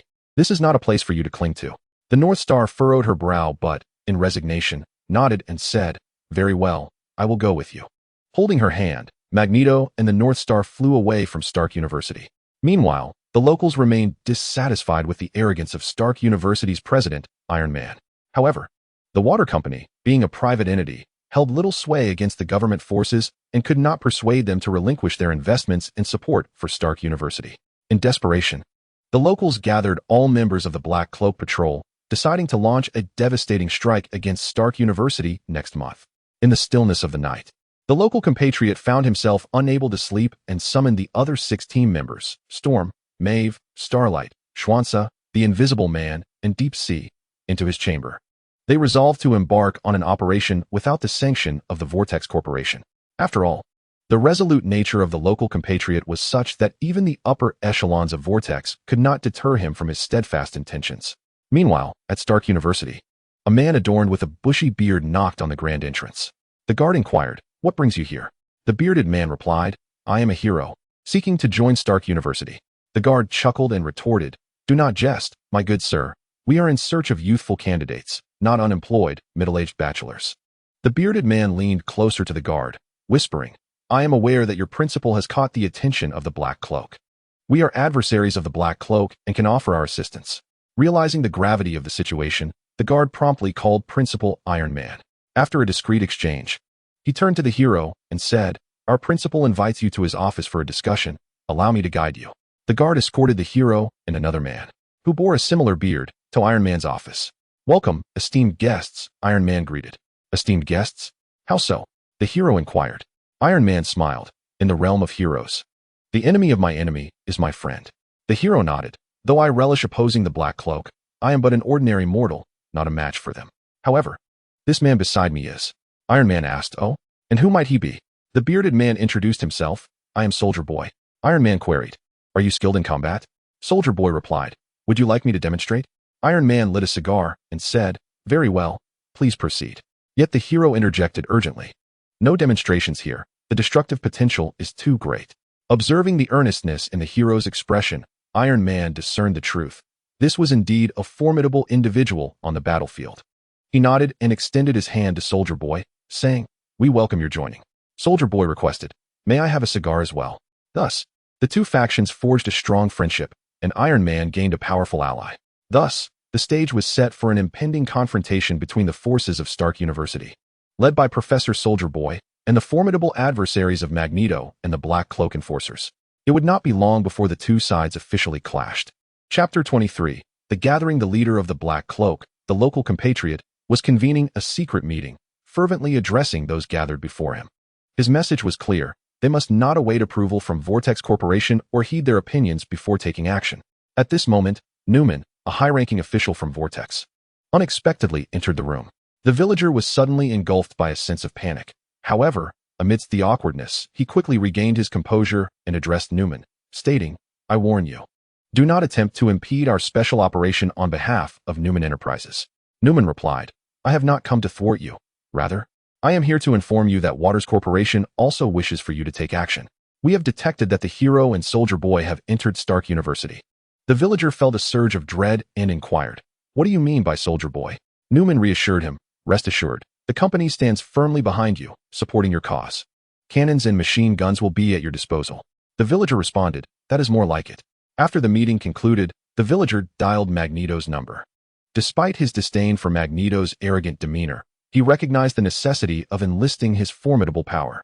The villager said, "Old Magneto, do they have Soldier Boy?" Magneto inquired, "Who is that?" The villager replied, "He is someone with greater combat prowess than I." Magneto remarked, "Very well. It appears I will have to resort to the charms of a femme fatale." The villager did not press further. He was well aware that these mutants possessed a plethora of cunning strategies. Upon receiving the intelligence, Magneto deemed it imperative to have his daughter, Polaris, lure Lauren into a trap. Seizing the opportunity, he intended to abduct Lauren as a hostage. Should the situation become dire, he would threaten Iron Man, forcing compliance. Magneto was convinced that holding the opponent's son would compel them to surrender without resistance. A month passed. Inside Stark University, Wolverine approached Iron Man, expressing concern about Lauren's prolonged absence. Iron Man replied, "I haven't seen Polaris in quite some time either. Perhaps they have gone off on a trip together?" Wolverine lit a cigar, saying, "Perhaps, but lately, I have been plagued by a foreboding sense." At that moment, a large contingent of mercenaries, numbering around 200, gathered at the entrance of Stark University. Behind them stood the 7 members of the Black Cloak Enforcement, led by the villager, with Magneto at his side. Sensing the impending threat, Iron Man, along with Thor, Wolverine, and Soldier Boy, ventured outside to assess the situation. The villager, with his hair stylishly coiffed and an air of confidence, proclaimed, "Waters Corporation, routine inspection. Open your gates." Iron Man retorted, "Waters Corporation is merely a private entity under government jurisdiction. You have no authority here." Magneto interjected, "Spare us the pleasantries." With a flick of his hand, Magneto sent Wolverine hurtling away, transforming him into a mere speck, lost to the farthest reaches. Subsequently, Magneto seized control of the mercenaries' artillery and unleashed a barrage, blasting open the gates of Stark University. Iron Man realized that the war had officially begun. He instructed Thor and Soldier Boy to hold the line at the entrance while he returned to Stark University to summon the professor for assistance. Thor unleashed a tempest with his Stormbreaker, sweeping away the mercenaries in a thunderous display, leaving them all sprawled on the ground. Magneto displayed indifference to the demise of these minor foes. Raising his hands, he summoned the machine guns to levitate and unleashed a barrage upon Soldier Boy. The latter could only raise his shield in defense, which gradually succumbed to damage. The countryman observed the 6 figures cloaked in black and remarked, "It is our turn to take the stage." Just as the 6 prepared to engage, they exchanged a momentary glance filled with hostility towards the countryman. He sensed their simmering resentment, but it was shocking for such animosity to surface on the battlefield. Magneto interjected, "No, they must be under the professor's mind control." The countryman, incredulous, asked, "What? How many can the professor control at once?" Magneto replied, "Theoretically, everyone on Earth." Starlight raised her hand and unleashed a blast towards the countryman, while Shinsei approached him with a fist raised. The countryman was taken aback that his supposed reinforcements had become his greatest obstacle. However, he was not one to be swayed by notions of camaraderie. He swiftly ascended into the air, hovering above, and began to unleash a relentless barrage upon the 6. Seizing the opportunity while the countryman was distracted, Soldier Boy gathered his strength in the shadows. With a pulsating crimson energy emanating from his chest, he prepared his ultimate attack. Suddenly, a beam of nuclear energy pierced through the countryman, who fell to the ground, charred and smoldering. With the most formidable foe neutralized, the professor released his control over the 6 cloaked figures, stating, "You may leave now." Honestly, such malevolent leadership is not worth your sacrifice. Fight, and we shall engage. Lay down your arms and embrace a new path. The six exchanged glances. Though their values differed, they unanimously decided retreat was the wisest course and fled the scene. Now, the battlefield was left with only Magneto and a row of machine guns that posed little threat to the superheroes. The professor gazed at Magneto, suspended in midair, and called out, "Old friend, do you not intend to surrender?" Magneto scoffed, waving his hand, from which emerged Lauren from the nearby thicket.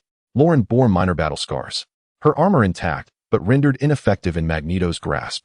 Moreover, her helmet was damaged. With a flick of his hand, Magneto retrieved a pistol from the ground. Aiming it at Lauren's forehead, Iron Man stood frozen, witnessing this tense standoff. Magneto proclaimed, "Tony, Charles, I am prepared to depart from this place. But you must ensure my safe passage and refrain from any opportunistic attacks. Otherwise, this charming fellow in my grasp shall meet a grim fate." Iron Man, filled with trepidation, was already drenched in sweat. However, Lauren continued to resist, seemingly indifferent to her own survival. She feigned weakness, waving her arms in Magneto's direction. Magneto could not contain his laughter, exclaiming, "Tony, is this truly the offspring you have raised? It's utterly laughable." Unbeknownst to him, Lauren was merely playing the part of a novice. At that moment, Magneto's specially crafted helmet, designed to prevent mental manipulation, unexpectedly detached from his head. Lauren shouted to the professor now. The professor unleashed his mental prowess, declaring, "I have successfully seized control of him." Chapter 24. Polaris is captured by Wanda deep within the dense forest. The thunderous clamor of metal clashing resonated like a thunderbolt. As Polaris's verdant figure, 100 meters away, wrenched Magneto's helmet into the air, the professor's pupils dilated sharply. The opportunity had arrived. In the instant the helmet traced a dark green arc. The professor's temples bulged with veins, and his invisible mental force spread like a spider's web. The metallic fragments surrounding Magneto suddenly froze. The leader of the mutants clad in crimson armor, displaying an expression of utter disbelief. His hands involuntarily rose. In the distance, the tank's treads twisted into a pretzel shape, and the firearms on the ground contorted into scrap metal under his influence, molten metal droplets sizzling as they struck the charred earth, releasing pungent white smoke. Lauren's armor glowed with a blue light. As the professor exerted control over Magneto, she decisively activated the release protocol. The nanomaterial of her armor cascaded away like flowing water, revealing her slender yet resolute form. She recalled 3 days prior, in the Stark Tower gym, as Iron Man adjusted a new module of his armor, he had advised her, when facing the father-in-law, a head-on confrontation is not advisable. At this moment, his words echoed in her mind, reinforcing her conviction in her choice. Polaris retreated with the helmet, her dark green hair billowing behind her like a battle standard. "My father's control over metal surpasses mine. I must take my leave." Her voice trembled, knowing that only by distancing herself could she prevent him from reversing the control. Before departing, she cast a deep glance at Lauren, her eyes filled with complex emotions, saying, "My father's intentions are not malevolent. Please grant him a chance at redemption." Lauren and Iron Man exchanged glances, their eyes communicating a silent dialogue. For Lauren, Magneto represented a potential future father-in-law. For Iron Man, he was a prospective relative. This peculiar bond fostered a tacit understanding between them at that moment. Iron Man suddenly spoke. "Once this matter concludes, we shall convene a family meeting to discuss the wedding budget." Lauren rolled her eyes at him, unable to suppress a smile despite the tense circumstances. As the professor lifted the mental control, Magneto staggered, steadying himself against the twisted remnants of metal beside him.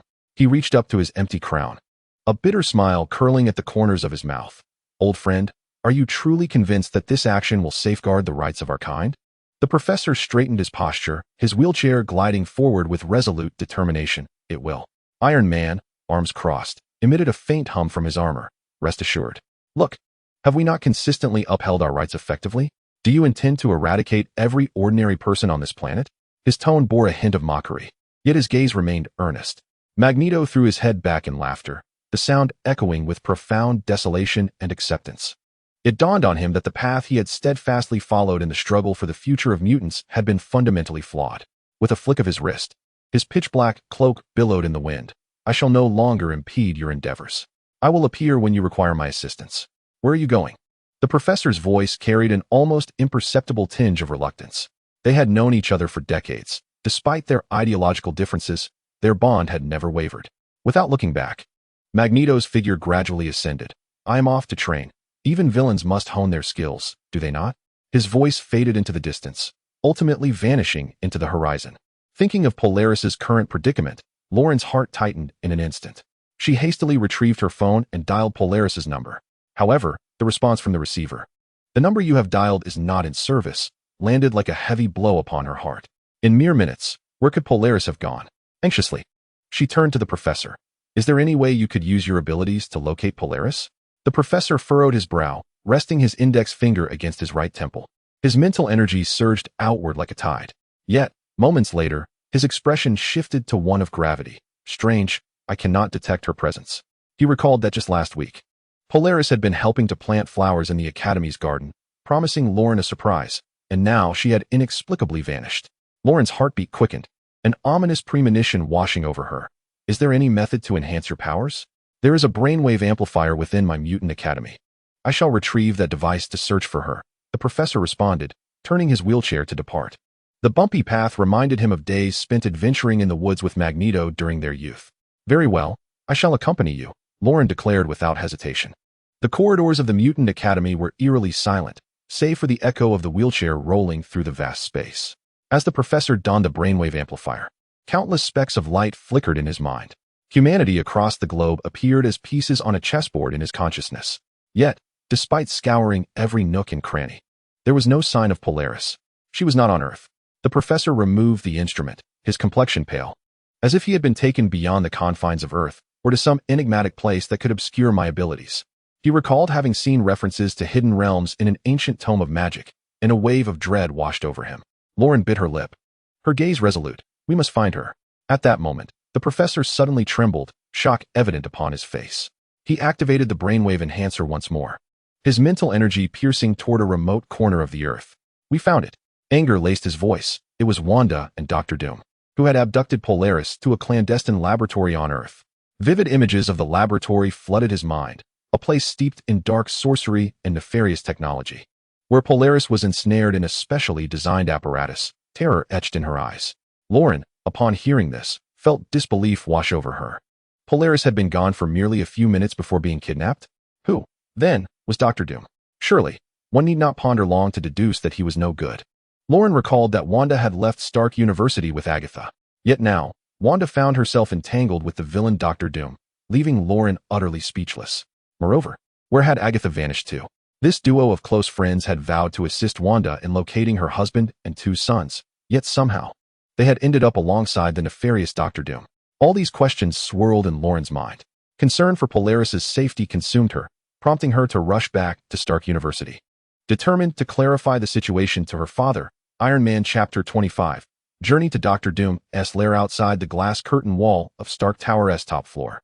Torrential rain fell, water cascading down the bulletproof glass, twisting into serpentine streams and fragmenting the neon lights of New York. Lauren's hand trembled slightly around her phone, the screen still displaying the coordinates sent by the professor, revealing that Polaris was trapped within a mysterious laboratory shrouded in chaotic magic. Taking a deep breath, she pushed open the door to Iron Man's office, the metallic hinges creaking softly, as if bracing for the imminent conversation. Tony Stark was bent over the holographic projection table, a silver mechanical arm hovering in midair, methodically adjusting the 3D model of Stark University's new campus. The outlines of the structures, composed of light and shadow, morphed continuously before him. "You arrived just in time," he remarked without lifting his head, his voice intermingling with the hum of machinery. "Take a look at this building's seismic design. I believe it could be optimized further." He spoke while gesturing with his fingers in the air. "Polaris has been kidnapped by Wanda and Dr. Doom," Lauren interrupted, urgency palpable in her tone as she fixed her gaze intently upon Tony, hoping for immediate action. The office fell into a profound silence, the only sound being the gradual diminishment of the mechanical arm's hum. Tony straightened his back, removed his sunglasses, revealing bloodshot eyes. He rubbed his temples, seemingly attempting to dispel the fatigue that had lingered for days. "Not now," he murmured. Stark University had suffered the destruction of 3 buildings by Hydra. Reconstruction was imperative. The leeches at Water Corporation were once again monopolizing. "I must fly to New York for negotiations." Lauren slammed her hand on the table, causing the holographic projection to shatter into fragments, those broken lights flickering on the floor like her shattered hopes. "Does Polaris's life not matter?" she exclaimed, the visage of Polaris flashing before her eyes. Just last week, they had been feeding pigeons in Central Park, Polaris tossing breadcrumbs into the air. The metallic pigeons performing comical dances at her command, their laughter echoing through the park. This was the first time Tony had witnessed Lauren's ire directed at him. He felt a twinge of annoyance yet understood her completely. He took a sip of his drink, striving to calm his tumultuous thoughts. I never said I wouldn't care. But Wanda is now the vessel of chaos magic, and Dr. Doom's armor is fused with extraterrestrial technology. He gulped down a hefty draft, the burn of alcohol seemingly alleviating the inner turmoil. Lauren, do you think I don't want to rush over immediately? Yet, I must ensure Earth has adequate defenses. Remember the last battle in New York? How many innocent civilians were left homeless? His voice grew somber, the depth of his concern evident in his eyes. The aftermath of war remained an indelible scar upon his heart. Lauren's voice quivered with emotion, tears welling in her eyes. Are you suggesting I go save them alone? That is tantamount to a death sentence. Tony rose and approached the window, gazing at New York through the rain, the city appearing hazy behind the curtain of droplets. Establishing the next generation of the Avengers has been my expectation of you all along. His tone was low yet resolute. Laura had inherited Wolverine's healing abilities and claws. Groot could manipulate Flora. Yelena's combat skills rivaled those of her sister. He counted suitable candidates on his fingers as if strategizing for a significant campaign. They are all novices. Lauren interjected, her emotions spiraling out of control. Wanda can rewrite reality, and Dr. Doom could best even Doctor Strange. I cannot fathom how these young heroes might confront such formidable foes, terror and unease flooding her heart. But you have each other. Tony turned to face her, his eyes glimmering with the brilliance of yesteryears. When we first united as a team, Thor had just mastered his control over thunder, Banner was still grappling with the Hulk. And Black Widow didn't even know her own surname. He paused, reminiscing about those arduous yet hopeful times. Remember, a team relies not on individual strength, but on trust. His tone carried the weight of a mentor's wisdom and encouragement. He produced a communicator emblazoned with the Avengers emblem, placing it in Lauren's hand. Press this in times of danger. I will rally Thor, Doctor Strange, and anyone else I can find to come to your aid. But before that, you must believe in yourself. His hand gently patted her shoulder, imparting strength and trust. Lauren looked at her father and nodded. He also harbored a profound desire to become an independent individual. In the ensuing 3 days, Lauren embarked on an intense recruitment endeavor. Her first visit was to Laura, who was solitary training in the forests of Canada, where the damp air was imbued with the scents of earth and fallen leaves. After Lauren explained her purpose, Laura remained silent for a considerable time before finally clenching her bone claws and stating, I shall accompany you. Her voice was soft yet imbued with unwavering resolve, and her gaze revealed a steadfast commitment to justice. Next was Groot, who was engaged in a mission alongside Rocket in the cosmos. Lauren reached them through the communication channels of the Guardians of the Galaxy. Upon hearing of Polaris's plight, Groot swayed his newly sprouted branches and uttered in his distinctive tone, I am Groot. Though it was merely a single phrase, Lauren understood that he was willing to risk everything for a friend. Finally, there was Yelena, relishing a rare moment of leisure in a quaint restaurant in Budapest. When Lauren found her, she was savoring a piece of roasted meat. After listening to the account of the situation, Yelena raised an eyebrow and remarked, sounds exhilarating. But seriously, once this is over, who wants to join me for Russian barbecue?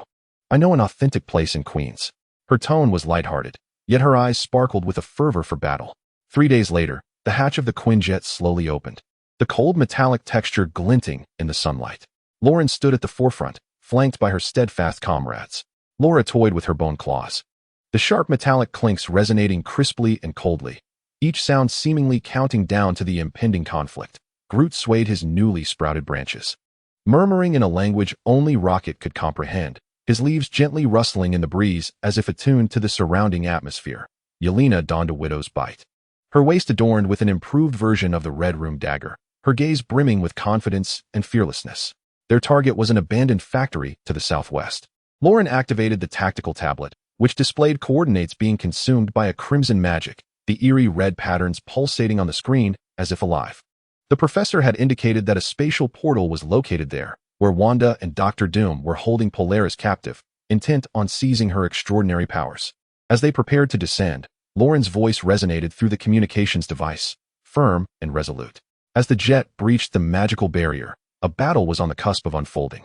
Chapter 26. An encounter with Agatha. The moonlight was swallowed by ominous clouds.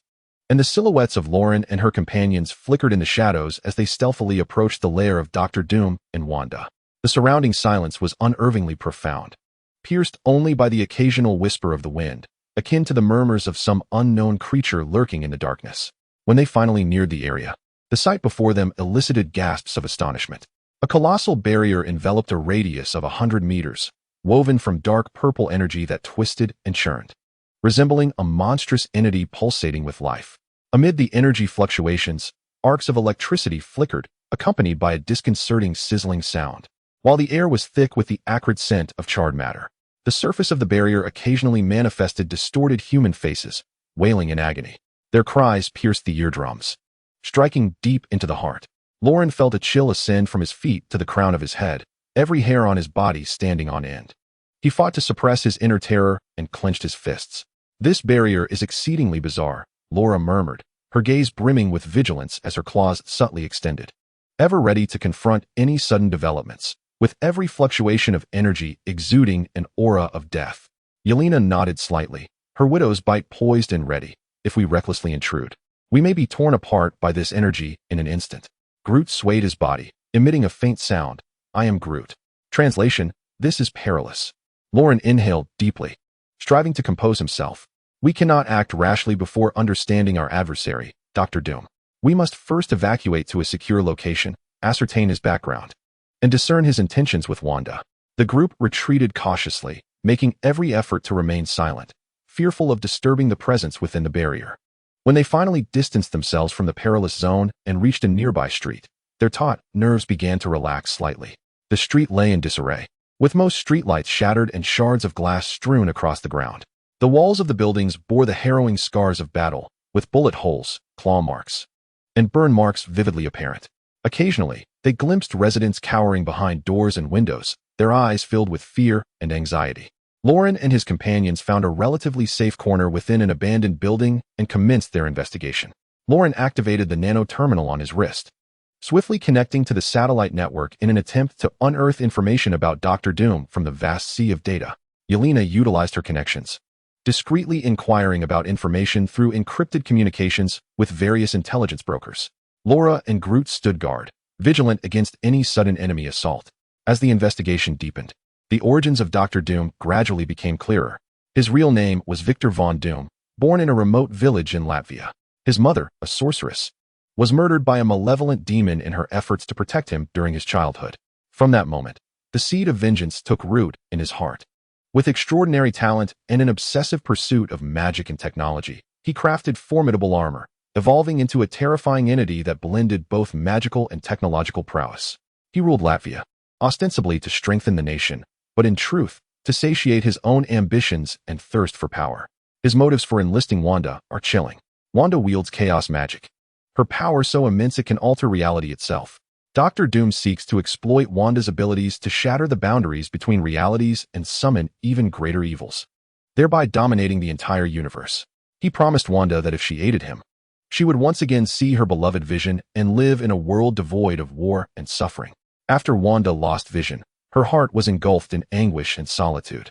The promise of Dr. Doom undoubtedly held a tremendous allure for her. "We must thwart them," Lauren declared, her brow furrowed and her eyes shimmering with resolute determination.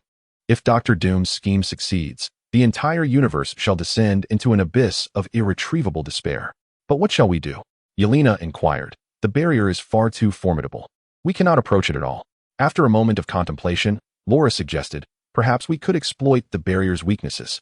No magical shield can be utterly flawless. There must be a chink in its armor." To delve deeper into the enigma of Dr. Doom, Lauren and her companions resolved to journey to Latvia. They piloted a specially designed craft, traversing towering mountains as they sped toward their destination. As their vessel glided over a fog-laden valley, a familiar silhouette abruptly appeared on their path. It was Agatha, once a formidable sorceress, now appearing disheveled and in disarray.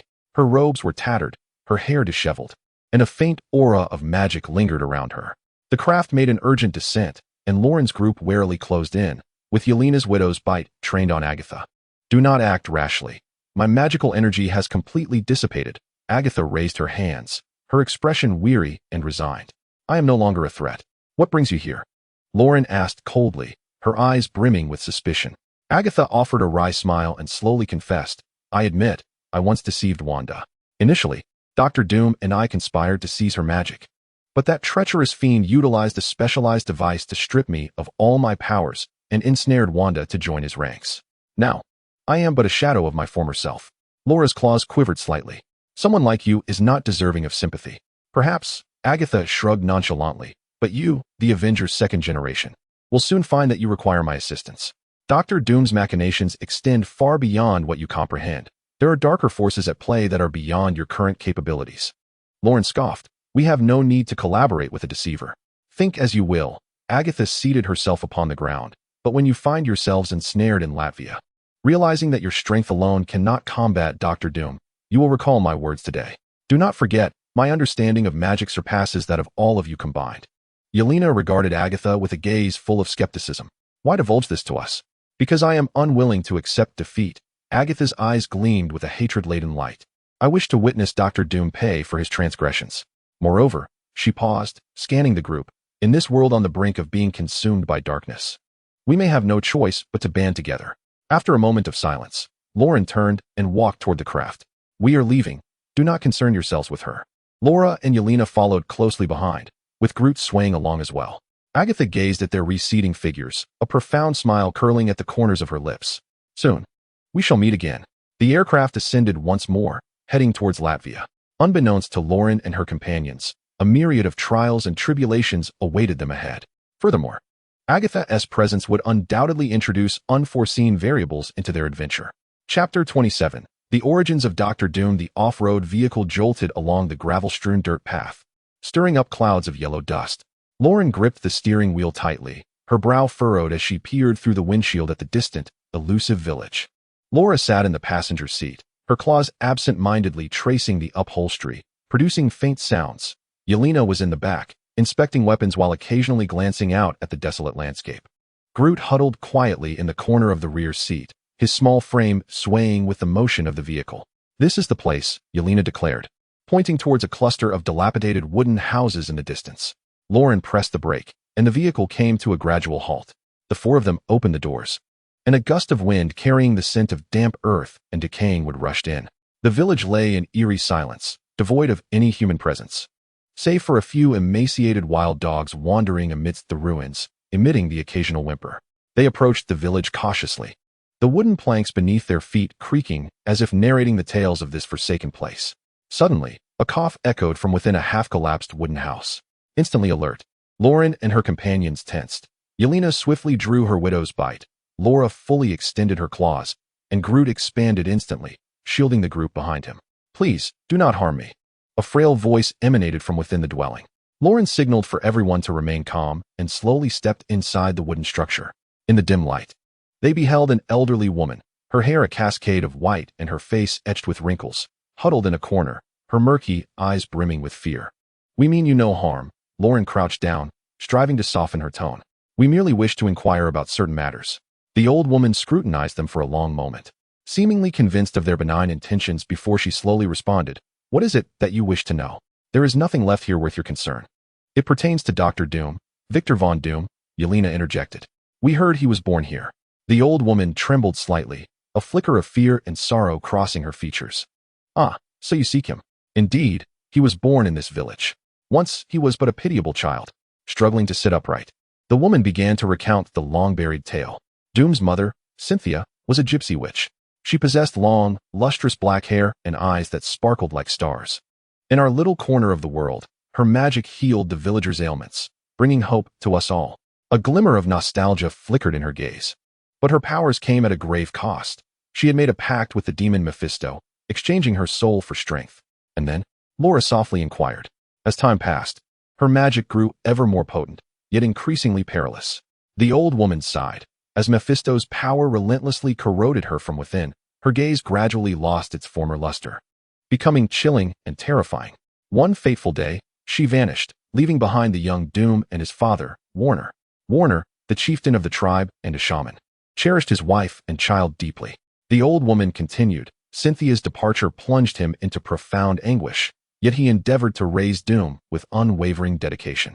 From a tender age, Doom exhibited extraordinary intelligence and an insatiable curiosity for his mother's magic, constantly imploring his father to impart knowledge to him. However, fate proved merciless to this unfortunate family. In that era, the queen passed away, and the old woman's voice grew somber. The king accused Warner of using sorcery to bring about her demise, issuing a decree for his assassination. Left with no choice, Warner fled with Doom, traversing the frigid mountains, devoid of sustenance and shelter. What became of Doom's father? Lauren inquired. To shield Doom, he sacrificed all their meager provisions and garments for his child.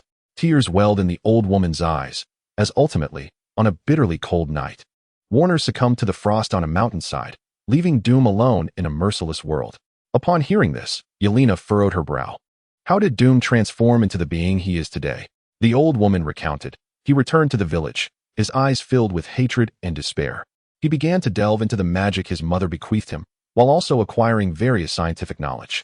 He crafted bizarre contraptions, vowing to exact vengeance upon the king and the world at large. The villagers regarded him as a monster, fearing and ostracizing him. Eventually, he departed the village to pursue his studies in America. The old woman continued. Upon his return, he had metamorphosed into the fearsome Doctor of Destruction, clad in formidable armor.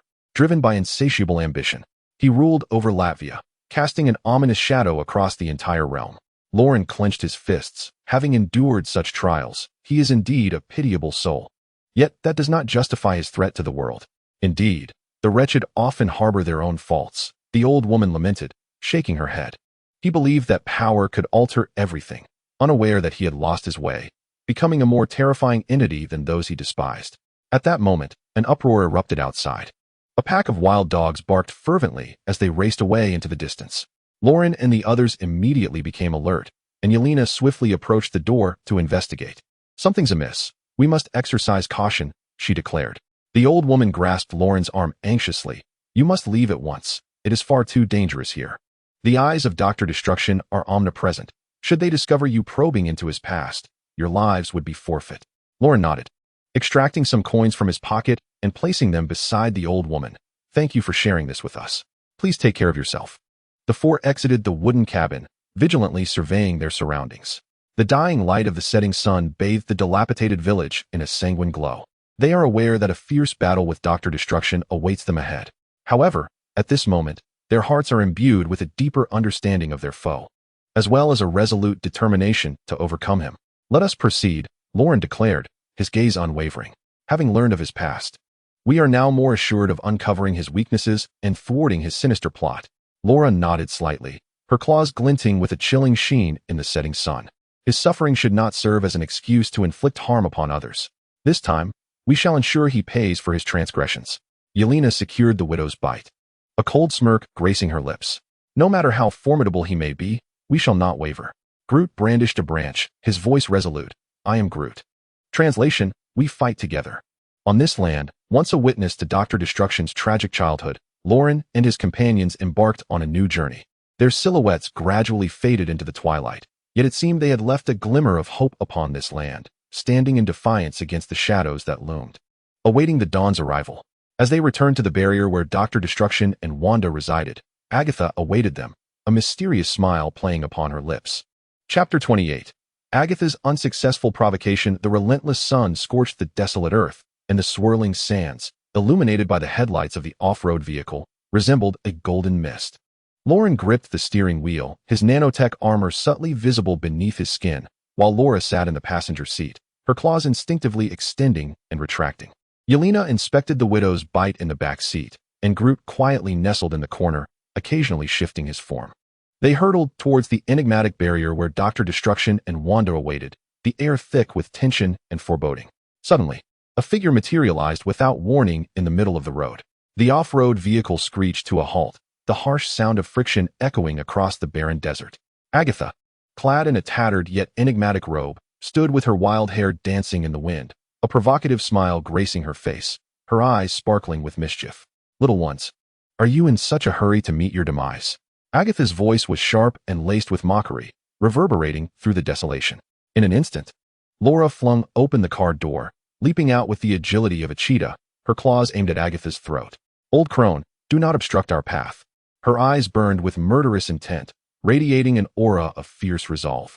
Lauren quickly reacted, stepping forward to intercept Laura. Calm down, She seeks to provoke us. His tone was steady, his gaze warily fixed upon Agatha. Yet Agatha was relentless, continuing her loud tirade, dripping with disdain and derision for Lauren and the others, interspersed with venomous curses. As she berated them, she deliberately made a series of provocative gestures. Hit me? Afraid now, are we? Ha ha ha. You little amateurs are truly tiresome. She taunted, attempting to incite Lauren and his companions into action. Lauren's gaze was as frigid as ice, regarding Agatha with the disdain reserved for a jester. She spoke with an air of certainty. Could you refrain from your deliberate provocations? I am aware that you wish for us to unleash magical attacks upon you, allowing you to absorb our magic and restore your combat capabilities. However, all four of us here rely solely on physical attacks. His words were clear and resolute, as if he had pierced through all of Agatha's schemes. Agatha's smile instantly froze, followed by a resigned, bitter chuckle. She had not anticipated her plan being unraveled so swiftly, and a wave of frustration washed over her. Yet, she did not relent. After Lauren and the others reboarded their vehicle and continued onward, she stealthily trailed behind like a lurking viper, biding her time to sow discord. The off-road vehicle surged through the desert, kicking up clouds of yellow sand in its wake. In the distance, the mysterious barrier emanated an aurora that had transformed into a metallic form, shimmering with an eerie cold light. The radiance resembled flowing liquid metal, perpetually shifting shapes and hues, sometimes sharp and angular, at other times soft and rounded, as if imbued with life. The air surrounding the barrier distorted, occasionally resonating with a low, ominous hum that sent shivers down one's spine. As Lauren and his companions approached the barrier, they were met with the sound of an intense argument. Wanda and Dr. Doom. You promised me, after obtaining Polaris, you would help me find my son. Wanda's voice was laced with fury and urgency, the chaotic energy swirling around her, distorting the air. Dr. Doom, cloaked in a dark mantle and adorned with an iron mask, radiated an unsettling magical aura, his voice cold and authoritative. Now is not the time. Acting recklessly will only jeopardize my plans. The intensity of their dispute escalated. Magical energies colliding within the barrier, unleashing brilliant flashes and thunderous sounds. Ultimately, their negotiations collapsed. A scarlet beam of light erupted as Wanda, enraged, burst forth from the barrier. Her eyes filled with disappointment and wrath, the chaotic magic around her surging like a tumultuous tide. Lauren and his team immediately adopted combat stances, warily observing Wanda. However, she merely cast a fierce glare at the barrier before departing without a backward glance. We shall enter, Lauren declared, his determination unwavering, raising his arm as the nano-armor enveloped him in an instant. Yelena tightened her grip on the widow's bite, nodding cautiously. Be careful, the situation inside is uncertain. Laura brandished her claws, exuding a formidable presence, exclaiming, Let Dr. Doom experience my prowess. Groot swayed his body, affirming with conviction, I am Groot. Translation, we fight together. The second generation of the Avengers inhaled deeply, advancing toward the enigmatic barrier. With each step, they felt the immense pressure of the magical forces, as though an invisible hand was tightly gripping their hearts. Yet they showed no signs of retreat, for they understood that only by vanquishing Dr. Destruction could they thwart his nefarious scheme and save a world teetering on the brink of crisis. As they stepped into the barrier, a formidable surge of magical energy assailed them, nearly toppling them to the ground. The interior of the barrier revealed an even more bizarre scene, with shimmering magical runes illuminating the surroundings and a silvery liquid flowing across the ground, evoking an otherworldly realm rife with peril and the unknown. Dr. Destruction stood at the center of an enormous magical circle, his figure appearing particularly imposing and menacing amidst the magical glow. Who are these four little rabbits that have emerged? Dr. Destruction's voice reverberated within the barrier, laced with mockery and disdain. We are the second generation of the Avengers, Lauren declared. What? The Rich Kids Alliance?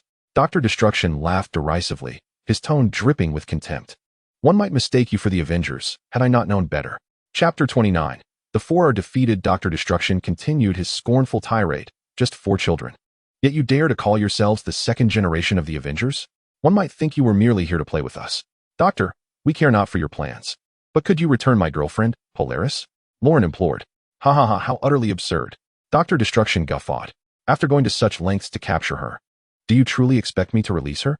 Only by harnessing Polaris's ability to control metal can I dominate the entire Earth. Releasing her is out of the question. Upon hearing this, Lauren felt a surge of anger. Do you truly value human life so little? We have learned of your past and sympathize with your plight. Please, do not remain so obstinate. In a swift motion, Dr. Destruction pressed a button, and Lauren found himself struck by an unseen force, sent crashing against the ceiling before collapsing to the ground. Huh, with your pathetic self, you dare to judge me from a moral high ground? Your posture is quite lofty indeed, Dr. Destruction sneered. Frustrated, Lauren gritted his teeth, while Laura could no longer contain her fury. In an instant, she extended her hands, revealing claws of adamantium that glimmered ominously, radiating an aura of lethal intent as she lunged at Dr. Destruction. With a mere gesture, Dr. Destruction unleashed a beam of energy from his palm. This blinding ray, imbued with immense power, struck Laura, sending her sprawling to the ground, her internal organs severely damaged. Dr. Destruction then aimed the energy beam at Lauren, but Groot swiftly positioned himself in front of Lauren. Among the four, Groot was the most resilient, believing himself to be tough. However, following the onslaught of Dr. Destruction's energy barrage, he too suffered excruciating pain. Yelena refused to remain a passive observer any longer. Armed with a dagger, she charged forward in a few swift strides, aiming directly for Dr. Destruction's neck. The air within the barrier seemed to warp under an invisible force, shimmering with an eerie metallic sheen. Lauren reacted swiftly, the surface of his nano-armor shimmering with a blue light. He sidestepped a beam and simultaneously unleashed a counterattack with his palm cannon.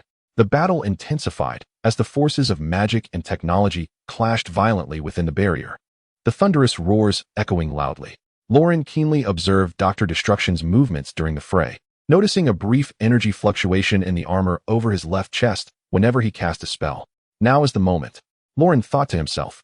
He swiftly drew a vibranium sword from his waist, its blade glinting coldly, a cutting-edge weapon crafted by Stark Industries, reputed to slice through nearly any material.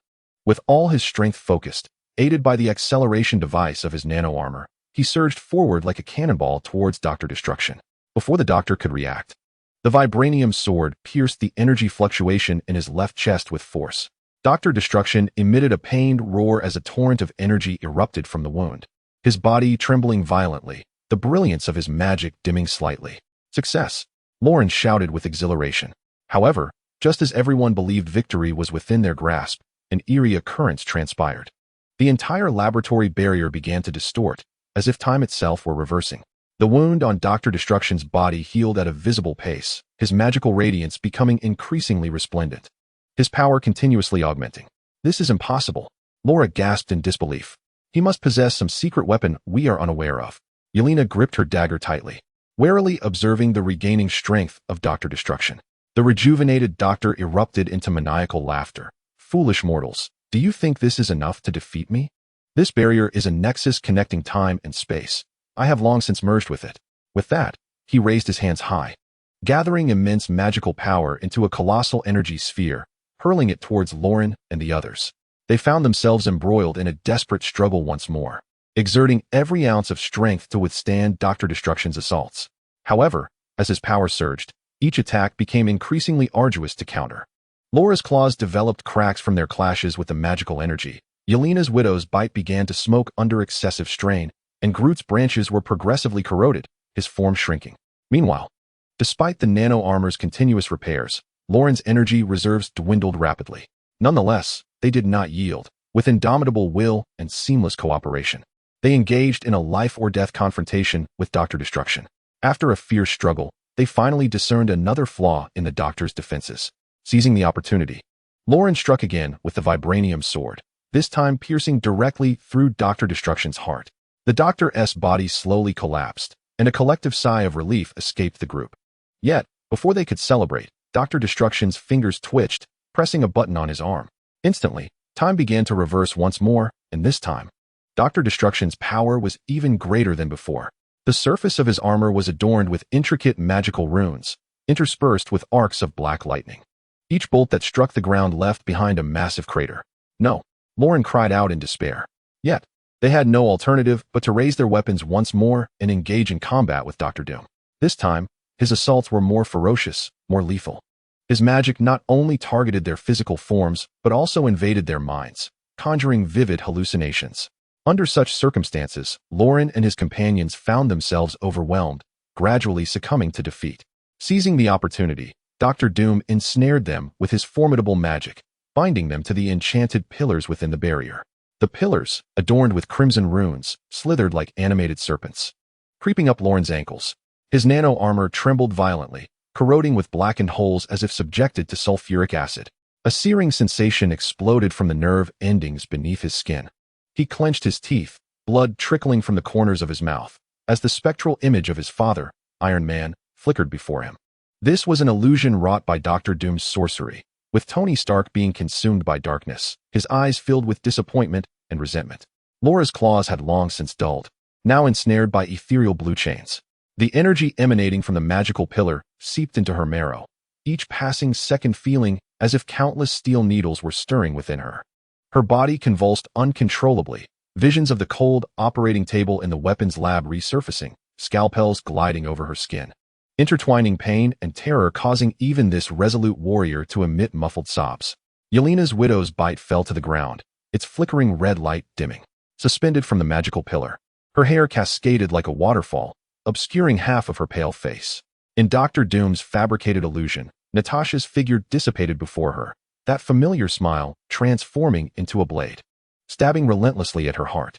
The energy from the pillar coalesced in her abdomen, akin to molten lava, searing her insides, leaving her in a state of feeble struggle. Gasping weakly, Groot curled into a ball, his bark riddled with cracks, dark green sap oozing forth. Enveloped by the shadows of the illusion, he felt ensnared in an endless void, loneliness and despair consuming him. The energy from the magical pillar surged like a tide, eroding every cell within him. His voice growing faint and hoarse. "I am Groot," laden with profound sorrow and helplessness. Dr. Doom approached, treading upon the debris scattered around. The runes on his armor resonating with the magical pillars, emitting a heart-pounding glow. "Look at you, the second generation of Avengers? Merely a swarm of overconfident insects." He taunted coldly, grasping Lauren's chin, compelling him to meet his gaze. "Stark's son, do you believe that inheriting that scrap of tin will enable you to challenge me? In the face of time and the power of magic, your resistance is utterly laughable." He approached Laura, gently flicking her claws, the feral daughter of Wolverine, brimming with primal energy, yet regrettably lacking in intellect. Then, his gaze shifted to Yelena, the sister of Black Widow, forever overshadowed by her, destined to be extinguished alongside her. Finally, he squatted down, scrutinizing Groot, mocking, "Little tree, your resilience is amusing, but that is all it amounts to."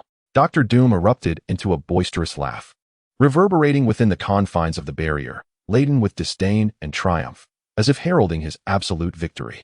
With that, Dr. Doom appeared to tire of the game. He adjusted the device in his hand, declaring, "It is time for all of this to conclude."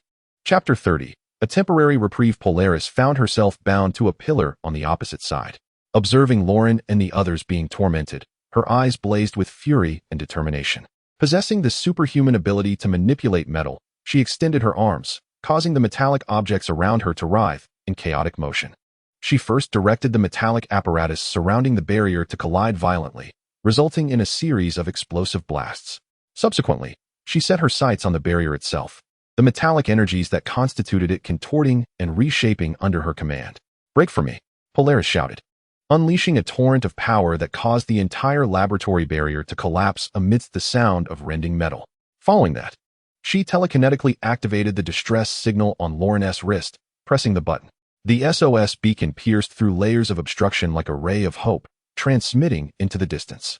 Just as Lauren and the others struggled in despair, and Dr. Doom's laughter echoed freely, a peculiar ripple coursed through the space. A brilliant golden light cleaved through the barrier's upper reaches, and Iron Man's suit erupted with searing flames, hurtling down like a comet. "Well, who is this cheap knockoff?" Iron Man's voice brimmed with confidence as he landed directly before Lauren.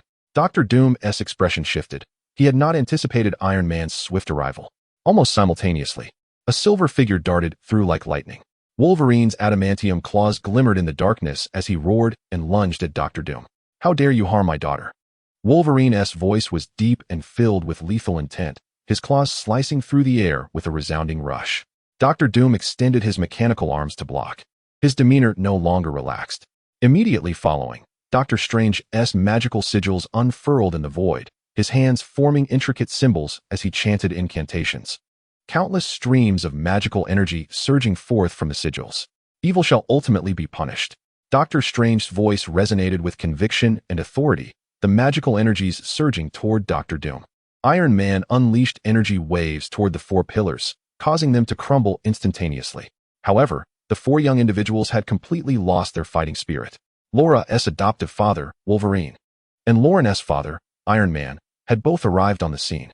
At this moment, Elena's eyes revealed a poignant sorrow, likely a reflection of her longing for the Black Widow. The sudden assault by three formidable Avengers stirred a wave of unease within Dr. Doom. Yet, he quickly regained his composure and scoffed, "You have come at the perfect time. Today, I shall bury you so-called heroes here." With that, he raised his hands high, channeling immense magical energy into a colossal sphere of black energy, hurling it toward the trio.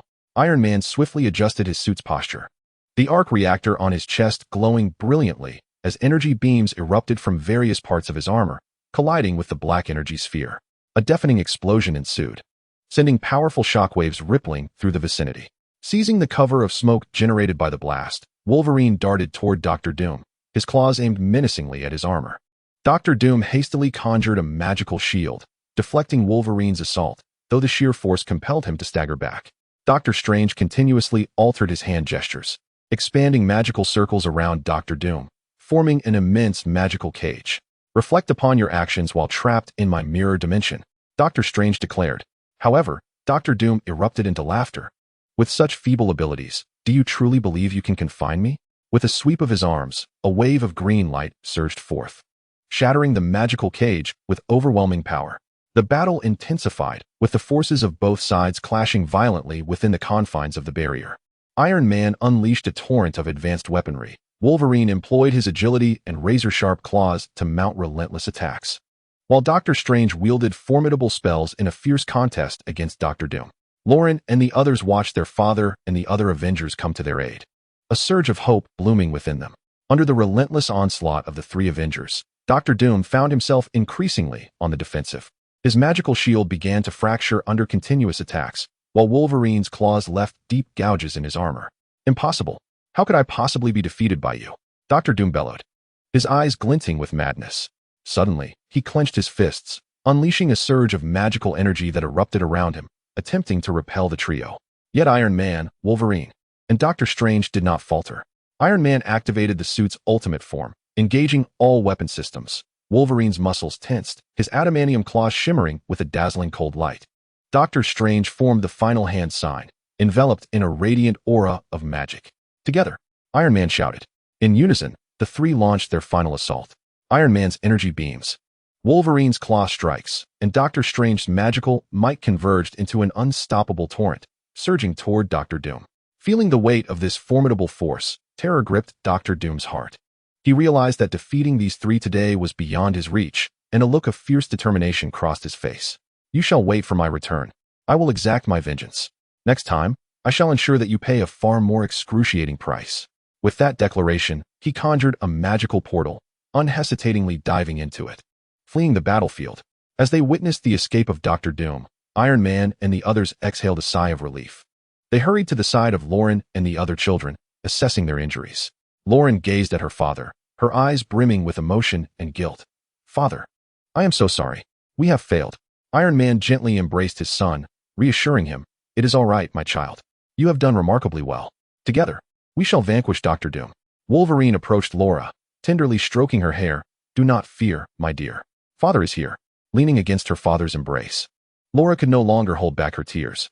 Yelena, having been rescued, looked at everyone with a heart full of gratitude.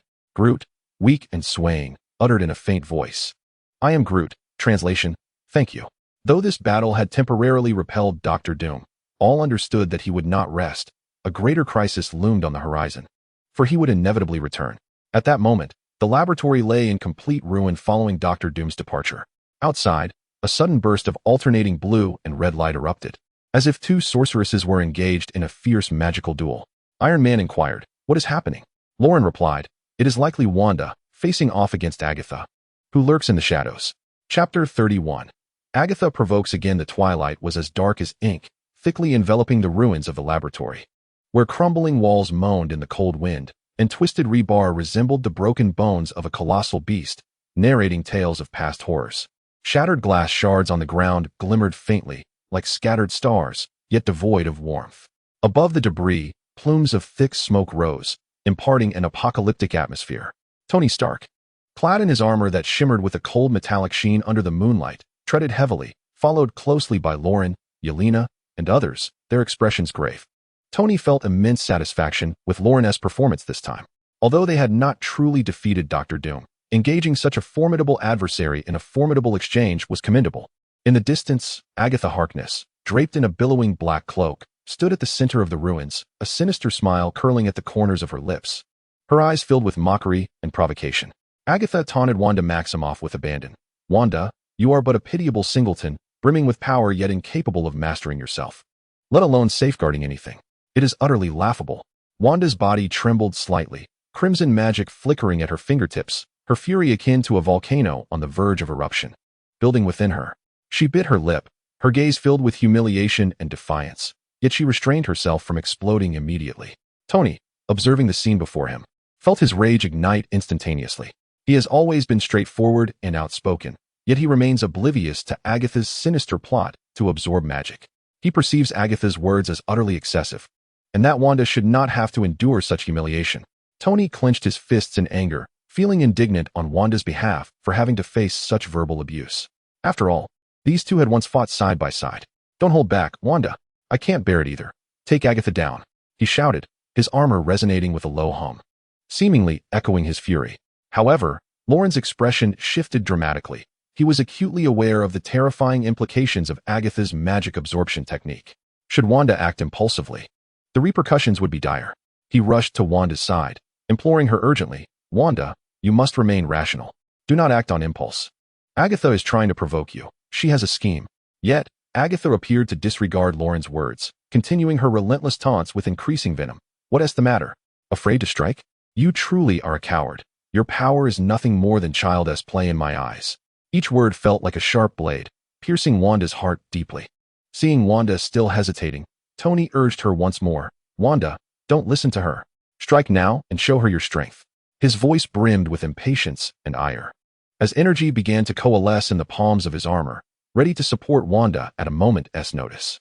Lauren leapt up, desperate to silence his father, Iron Man, who remained oblivious to the situation, looking at Lauren with disdain, questioning his actions. At that moment, spurred on by Iron Man's encouragement, Wanda was truly preparing to confront Agatha. Her eyes glowed with a feverish intensity, akin to losing her sanity. Lauren, in a state of frantic urgency, realizing that persuasion was futile, gritted his teeth and struck Tony sharply across the face. The sudden slap left everyone in stunned silence. Tony's armor faceplate snapped open, his eyes wide with disbelief. "My dear son?" Ignoring Tony's wrath, Lauren shouted, "She is waiting for Wanda to act and absorb the magic. If Wanda strikes, it will be disastrous." His voice was laced with desperation and urgency, his gaze imploring Tony to grasp the gravity of the situation. Only then did Tony comprehend the complexity of the matter, a wave of trepidation washing over him. Yet, his pride would not allow him to relent easily. He hoisted Lauren up, furiously reprimanding him. Lauren bore the brunt of the chastisement, letting out a pained wail. Amidst Agatha's relentless provocations and the cacophony of voices from the onlookers, Wanda's inner turmoil reached a boiling point. "Wanda, did you ever imagine? You consider me a confidant, while I regard you as an adversary. With your capabilities, do you truly believe you can find a husband and son? Have you been played again? Ah, truly a pitiful creature." Agatha's incessant verbal assaults hammered against Wanda's reason, igniting a fierce inferno of rage within her. She slowly raised her hands, and a crimson magic surged around her like a tumultuous tide, energy coalescing, filling the air with a stifling aura. Lauren's heart sank. He realized it was too late to dissuade Wanda. He urgently signaled to Yelena with his eyes, filled with anxiety and determination. For Agatha, magic was ineffective, but stones might yield remarkable results. While enduring Iron Man's blows, Lauren shouted at Wanda, "Wanda, do not act. You will be drained of energy. I will have Yelena help you." Yelena understood immediately, tightening her grip on the whip, striding forward with resolute determination, calling out, "Wanda, I will avenge you." Chapter 32. Agatha is defeated. As Yelena advanced, she proclaimed loudly, "Wanda, I will avenge you. Watch how I deal with this old hag."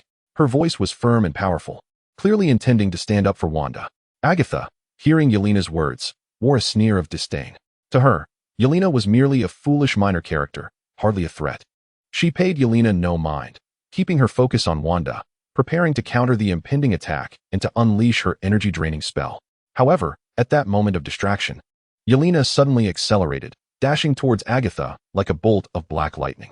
Her movements were swift and ghostly. Instead of launching a direct attack, she deftly utilized the hilt of her dagger to strike Agatha's head with force. This sequence of actions flowed seamlessly, devoid of any hesitation. With a dull thud, Agatha had no time to react before Yelena's surprise blow rendered her unconscious. Her body crumpled to the ground, losing consciousness, a smirk still lingering on her lips. Appearing comically absurd, Yelena delivered a kick to Agatha's abdomen, eliciting a pained grunt from her. Upon witnessing Agatha collapse, the magical energy swirling around Wanda began to dissipate, and her gaze gradually regained clarity. She slightly shook her head, as if awakening from a nightmare. Agatha continued to suffer under Yelena's relentless assault. I almost fell into her trap. Wanda's voice trembled with fear and a hint of guilt. Yelena turned to her, asking, "Are you satisfied?" Wanda replied, "Spare her life. Who knows if she may be of use to us in the future." Yelena nodded, delivering yet another kick to Agatha before following the main group. Ready to depart from the ruins, Iron Man observed the scene before him, his anger gradually subsiding. He retracted the attack mechanisms of his suit and approached Lauren. Offering an apologetic tone, "I'm sorry, I was too impulsive earlier and failed to heed your explanation." Lauren rubbed her shoulder, which had been grasped by Iron Man. And with a wry smile, she remarked, "It's all right. We managed to intervene just in time. Had Wanda truly taken action, the consequences would have been unbearable." Agatha, that cunning woman, had ensnared Wanda by exploiting her vulnerabilities, intent on siphoning her magic. Iron Man raised his hand again, delivering a playful punch to Lauren's nose, saying, "But I am your father. This one will certainly be repaid. I hope you don't mind." Yelena crouched down to assess Agatha's condition, confirming that she was merely unconscious before standing and stating, "This time, it was more fright than harm, yet we must remain vigilant. Agatha will not take this lightly upon awakening." The group nodded in agreement, aware that although they had temporarily defused the crisis, a greater challenge loomed ahead. The smoke of battle slowly dissipated above the ruins, and the spatial ripples created by the collapsing barrier gradually subsided. The remnants of shattered buildings stood askew, the charred ground still bearing the marks of magical scorch, while the occasional clatter of falling debris shattered the rare tranquility. Iron Man inquired of Lauren, "While Dr. Doom is formidable, he is not an insurmountable adversary. How did you manage to battle for so long and yet still suffer defeat?" Lauren struggled to stand upright, fighting against the urge to collapse as she recalled the battle, her face still marked by trepidation. Initially, he fought with average capability, and we were on the verge of victory. However, he paused, swallowed hard, and it seemed he possessed a time reversal device. Whenever we severely injured him, even nearing his demise, the entire space would rewind like a faulty tape, and he could always resurrect and traverse back to the past. Each time he did so, his power would significantly increase, making it impossible for us to vanquish him completely. Iron Man stroked his chin, his gaze deepening. As a technological genius, he understood the complexities of time dimensions. If one could indeed master time, it would pose an unprecedented threat. The fusion of magic and technology, he murmured, realizing that the opponent must have combined these elements to construct a device capable of controlling time. This was no ordinary contraption. A far greater conspiracy must lie behind it. With that, he turned to the chaotic ruins, a spark of curiosity igniting in his eyes. "I must investigate further." Iron Man strode toward the debris, the mechanical feet of his armor crunching on the rubble with a series of sharp sounds. Within the ruins, he activated the scanning function of his suit, data swirling rapidly before him.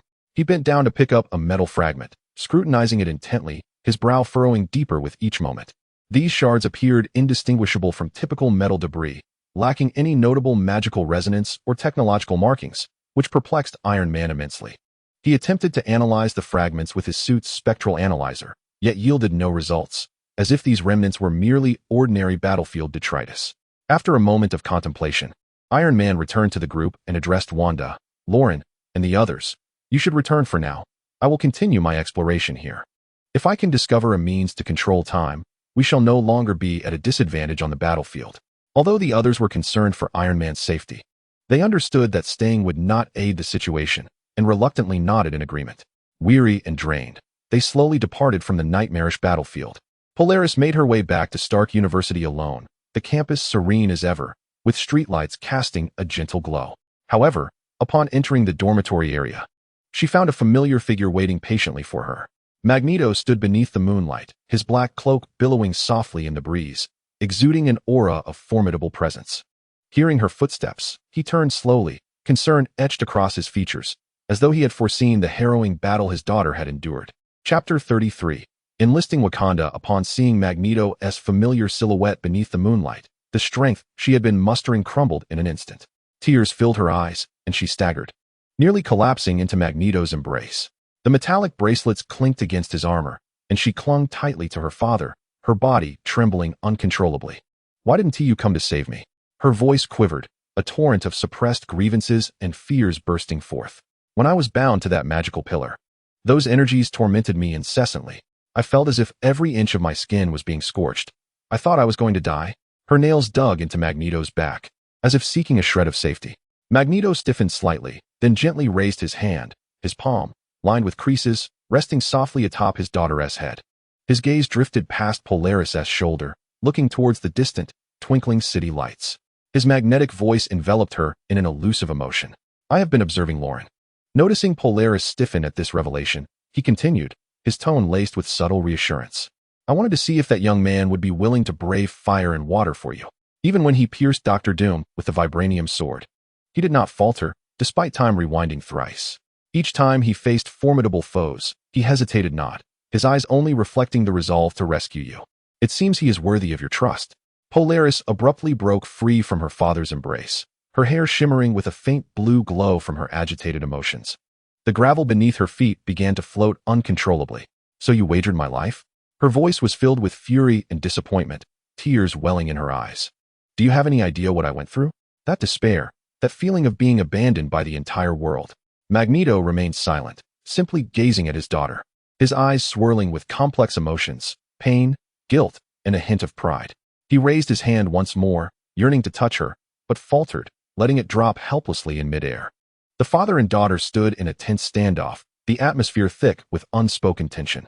Suddenly, a shadow cloaked in darkness sprang forth, swiftly incapacitating the unsuspecting father and daughter. Meanwhile, within the confines of the Avengers base, Lauren furrowed his brow, fixated on the holographic battle map. The glaring red dots marked with failure scattered across coordinates such as New York and Latvia resembled deep, unhealable scars. His nanotech armor continued to autonomously repair the singe marks on his chest, emitting a faint, buzzing sound. "We, the Avengers Next Generation, require additional strength, such as that of Black Panther Shuri." His voice resonated with a deep conviction as he summoned a three-dimensional model of Wakanda. Dr. Doom's time-manipulating device grew increasingly formidable. Each time he rewound the clock, his power amplified. "With our current capabilities, our next encounter will only worsen. We cannot remain passive any longer." Yelena leaned against the wall, arms crossed, her gaze laced with concern. "Are you certain Wakanda will be willing to join? They seldom involve themselves in external conflicts." Lauren inhaled deeply, determination flashing in his eyes. "We must try. Wakanda possesses advanced technology and vibranium resources. If we gain their assistance, our chances of success will significantly increase." Laura interjected, "Lauren, are you not apprehensive that Dr. Doom might abduct Polaris once more?" "It's fine," Lauren replied. "She is currently with her father, Magneto, and is quite safe." 3 days later, the aircraft carrying Lauren descended at the border of Wakanda.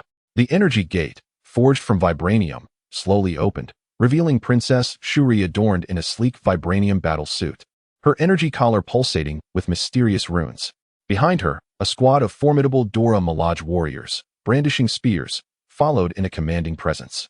"Stark's boy," Shuri remarked, a smile gracing her lips, her gaze scrutinizing as she gestured for Lauren to follow. "I have heard of your recent exploits." They traversed the floating golden structures, arriving at a banquet hall lavishly adorned with delicacies. The aroma of roasted antelope mingled with fragrant spices, while vibranium-embedded goblets brimmed with purple fruit wine, and plates displayed an array of exquisitely crafted, vibrant dishes. Seated gracefully at the head of the table, Shuri sliced into a piece of roasted meat. "Shuri, I still wish to invite you to join our Avengers Next Generation," Lauren stated. "I have heard of your battles against Dr. Doom." She lifted her gaze to meet his, piercing like an eagle, yet replied, "Wakanda does not engage in external disputes lightly. Protecting Wakanda is our duty and mission." Lauren placed his goblet down, the metallic base clinking against the vibranium surface with a clear tone. His expression turned grave as he activated a holographic projection, revealing images of Dr. Doom's clandestine research vessel operating beneath the waves, alongside analytical data indicating that his time manipulation machine required an immense amount of energy. His time device covets vast energy, and vibranium has long been his coveted prize. If he were to acquire sufficient vibranium, the consequences would be dire. We must unite to confront him. Shuri furrowed her brow slightly, her attention fixed on the projection, lost in contemplation. At that moment, the ground trembled violently, causing the wine glasses on the table to topple and spill their contents across the vibranium surface. In the distance, a piercing alarm blared, while dark purple magical beams streaked across the sky like menacing lightning, shattering the tranquility of Wakanda. Chapter 34. The arrival of Dr. Doom above the nanoprotective shield. Bizarre purple-black clouds roiled in the heavens, resembling the gaping maw of a colossal beast, devouring the sky of Wakanda. Within the thick cloud cover, crimson lightning flickered intermittently, as if the monster's very blood surged within. Dr. Doom's iconic metallic boots crashed heavily onto his floating throne, emitting a deafening roar. The sound waves rippled outward, causing the very earth beneath to tremble, as if it threatened to shatter the world itself. The surface of his armor shimmered with dark golden energy patterns, akin to slumbering dragons, pulsating rhythmically with his breath, poised to awaken at any moment. A deep, sinister laugh emanated from beneath his mask, intertwined with electromagnetic interference, casting an invisible net that rendered Wakanda's communication system instantly paralyzed. The alarm echoed throughout the city, a harbinger of doom resonating through every street and alleyway. Evidently, Dr. Doom had strengthened himself through his device-enhanced system. It appears that while one need not fear a formidable adversary, one should indeed be wary of a villain who continues to evolve. People of Wakanda. Dr. Doom's voice boomed through the amplifier of his armor, infused with an arrogance that was insufferable. The sound waves rattled the glass of buildings. Surrender your vibranium cores, or today shall mark your end. No sooner had his words faded than the energy cannons on either side of his throne charged, their blinding light illuminating half the sky, resembling two miniature suns poised to descend. The air surrounding the energy cannons warped under the intense heat, creating strange ripples, as if space itself contorted before such overwhelming power. On the floating steps of the palace, Lauren felt beads of perspiration form on her palms, tightly gripping the vibranium dagger at her waist. As a time observer secretly nurtured by Wakanda, she was acutely aware of the terrifying capabilities of Dr. Doom. The time travel device concealed within the layers of his armor had once unleashed chaos across the multiverse, fracturing countless parallel worlds. Memories surged like a tide. The planets consumed by temporal whirlpools, their surfaces torn into countless shards, the desperate cries of their inhabitants forever etched in her mind. Are you planning to cheat again? Lauren's voice pierced through the chaotic electromagnetic interference, trembling slightly as she leaned forward, her gaze filled with wariness. What do you mean by cheating? Dr. Doom inquired. Every time you find yourself at a disadvantage, you reset time. Is that not cheating? Lauren retorted indignantly. Dr. Doom laughed heartily. Fear not, this time will be different. Suddenly, his armor erupted with blinding blue light, and he plunged down like a shooting star, hovering less than 10 meters above Lauren. Energy rings spun rapidly at his fingertips, casting distorted temporal shadows, as if revealing the secrets of time itself. The air was permeated by a pungent scent of ozone, a byproduct of energy operating at high velocity. Little girl, you are utterly oblivious to the essence of power. His tone dripped with derision. Time was merely a toy for him to manipulate, while you were nothing more than dust upon that toy. Suddenly, the energy patterns on his armor surged dramatically, an overwhelming sense of oppression enveloping Lauren, making it difficult for her to breathe. At that moment, a flash of silver streaked past, as Princess Surui leapt forth like a bolt of lightning from behind Lauren. Her vibranium battle suit shimmered with the luster of liquid metal, a marvel of her latest nanotechnology, capable of morphing according to the demands of battle. As she soared into the air, a protective shield automatically extended from her shoulder, while a device at her waist ejected a sharp blade. Lauren, retreat. Her voice was resolute and unwavering, the particle spear in her hand tracing a brilliant arc, aimed directly at the throat of Dr. Doom. Its tip glimmering with an eerie azure light, imbued with formidable energy. This is Wakanda. You shall not wreak havoc here. General Okoye swiftly followed, a formation of spears unfurling behind her like a silver sea. Each spearhead bore ancient Wakandan runes, emanating a mysterious radiance. For Wakanda, she shouted, leading her elite troops towards Dr. Doom. In an instant, the battlefield erupted into a cacophony of clashing blades and battle cries. The soldiers marched in perfect unison, the sounds of spears colliding with armor ringing out sharply. Dr. Doom's armor instantaneously deployed an energy shield, deflecting Su Rui's onslaught. The surface of the shield rippled, akin to a tranquil lake disturbed by a stone. He laughed maniacally, his mirth laced with contempt for his adversaries. You overestimate yourselves. With a flourish of his hands, torrents of energy projectiles rained down like a deluge. The ground was torn asunder. Massive craters forming as earth and stone were sent flying. Wakanda's defenses crumbled under the relentless energy assault. The valiant warriors at the forefront were obliterated in an instant, leaving only charred remnants behind. Their anguished cries echoing across the battlefield, chilling to the bone.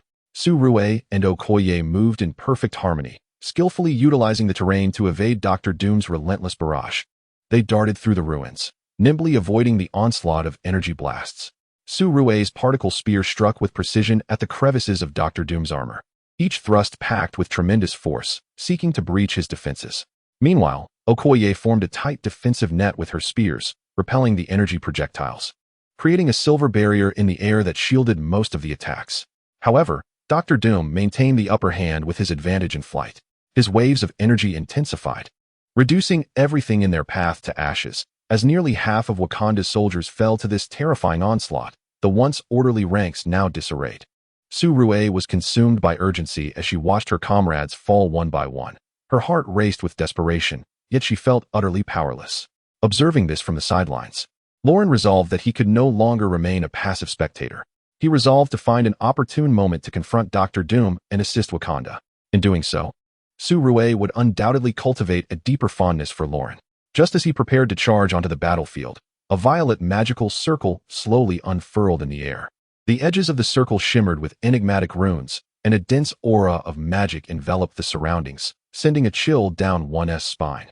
Agatha Harkness emerged gracefully from the violet light, her robe billowing in the magical wind, her eyes gleaming with a mysterious and formidable radiance. Her fingertips were entwined with strands of violet magic, as if she were weaving an arcane incantation. It seems I have arrived at precisely the right moment.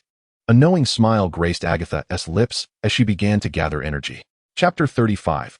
Agatha is thrilled upon witnessing this. Dr. Doom redirected his attack, the energy cannons on his armor swiftly locking onto Agatha, a searing beam tearing through the air towards her. Yet, Agatha remained unfazed, with a delicate flick of her fingers. A translucent violet shield materialized before her. The moment the energy cannon struck the shield, it erupted into a blinding flash and a deafening roar. The violet magical patterns clashing with the golden energy, creating ripples in the air. The magical runes on the surface of the shield flickered incessantly, countering the radiance of the energy cannon, as if engaged in an intense tug of war.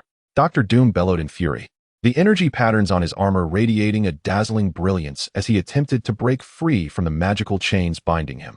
His energy waves surged outward violently, demolishing the surrounding structures and fortifications.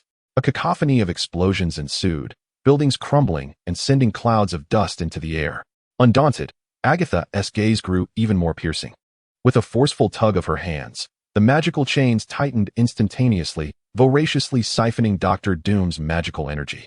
The armor emitted a tortured metallic groan under the strain of the overwhelming magical force, cracks appearing on the energy shield, spiderweb-like fractures spreading across its surface. This is impossible. Panic finally crept into Dr. Doom's voice as he struggled against the bindings of the magical chains, emitting a pained wail. Agatha's lips curled into a victorious smile. Nothing is impossible. Your magical energy is mine today. As her words echoed, the magical chains transformed into countless slender tendrils, piercing through the crevices of Dr. Doom's armor and ravenously draining the magic from within him. His body began to tremble, the brilliance of his armor waning. While Agatha's magical aura intensified, her hair billowing as if she were enveloped in a colossal vortex of energy. Seizing the moment, Su-Rue leaped to Agatha's side, eyeing the suddenly materialized sorceress warily, inquiring, "Lauren, is she your ally?" In Su-Rue's eyes, there was a mixture of confusion and wariness, her grip tightening around the particle spear, ever ready to confront any impending danger. Lauren pondered for a moment before asserting, "Indeed, she is our ally. My coalition is immensely powerful, drawing strength from the multiverse, and I eagerly anticipate your joining us. Rather than remaining on the defensive and repeatedly repelling enemy invasions, it is far more prudent to take the initiative and extinguish threats in their infancy." As Lauren spoke, she keenly observed Su-Rue's reaction, her gaze brimming with anticipation. Agatha appeared invigorated, the absorption rate of her magical tendrils accelerating. Dr. Doom's struggles began to wane, his armor losing its luster as his body swayed perilously. Just as victory seemed imminent, Dr. Doom suddenly activated the spatial traversal device on his arm. A strange luminescence enveloped him, the fabric of space warping and distorting, accompanied by a cacophony of tearing air. Lauren gasped, exclaiming, "Oh no, he is cheating again." Yet, it was too late to intervene. Dr. Doom's form gradually vanished within the light, and in the next moment, he was gone without a trace. With a resigned sigh, Lauren lamented, "Alas, he has escaped once more." Disappointment etched across her face. Her eyes reflected a sense of unwillingness. At that moment, Agatha exuded vitality, surrounded by a rich purple magical aura.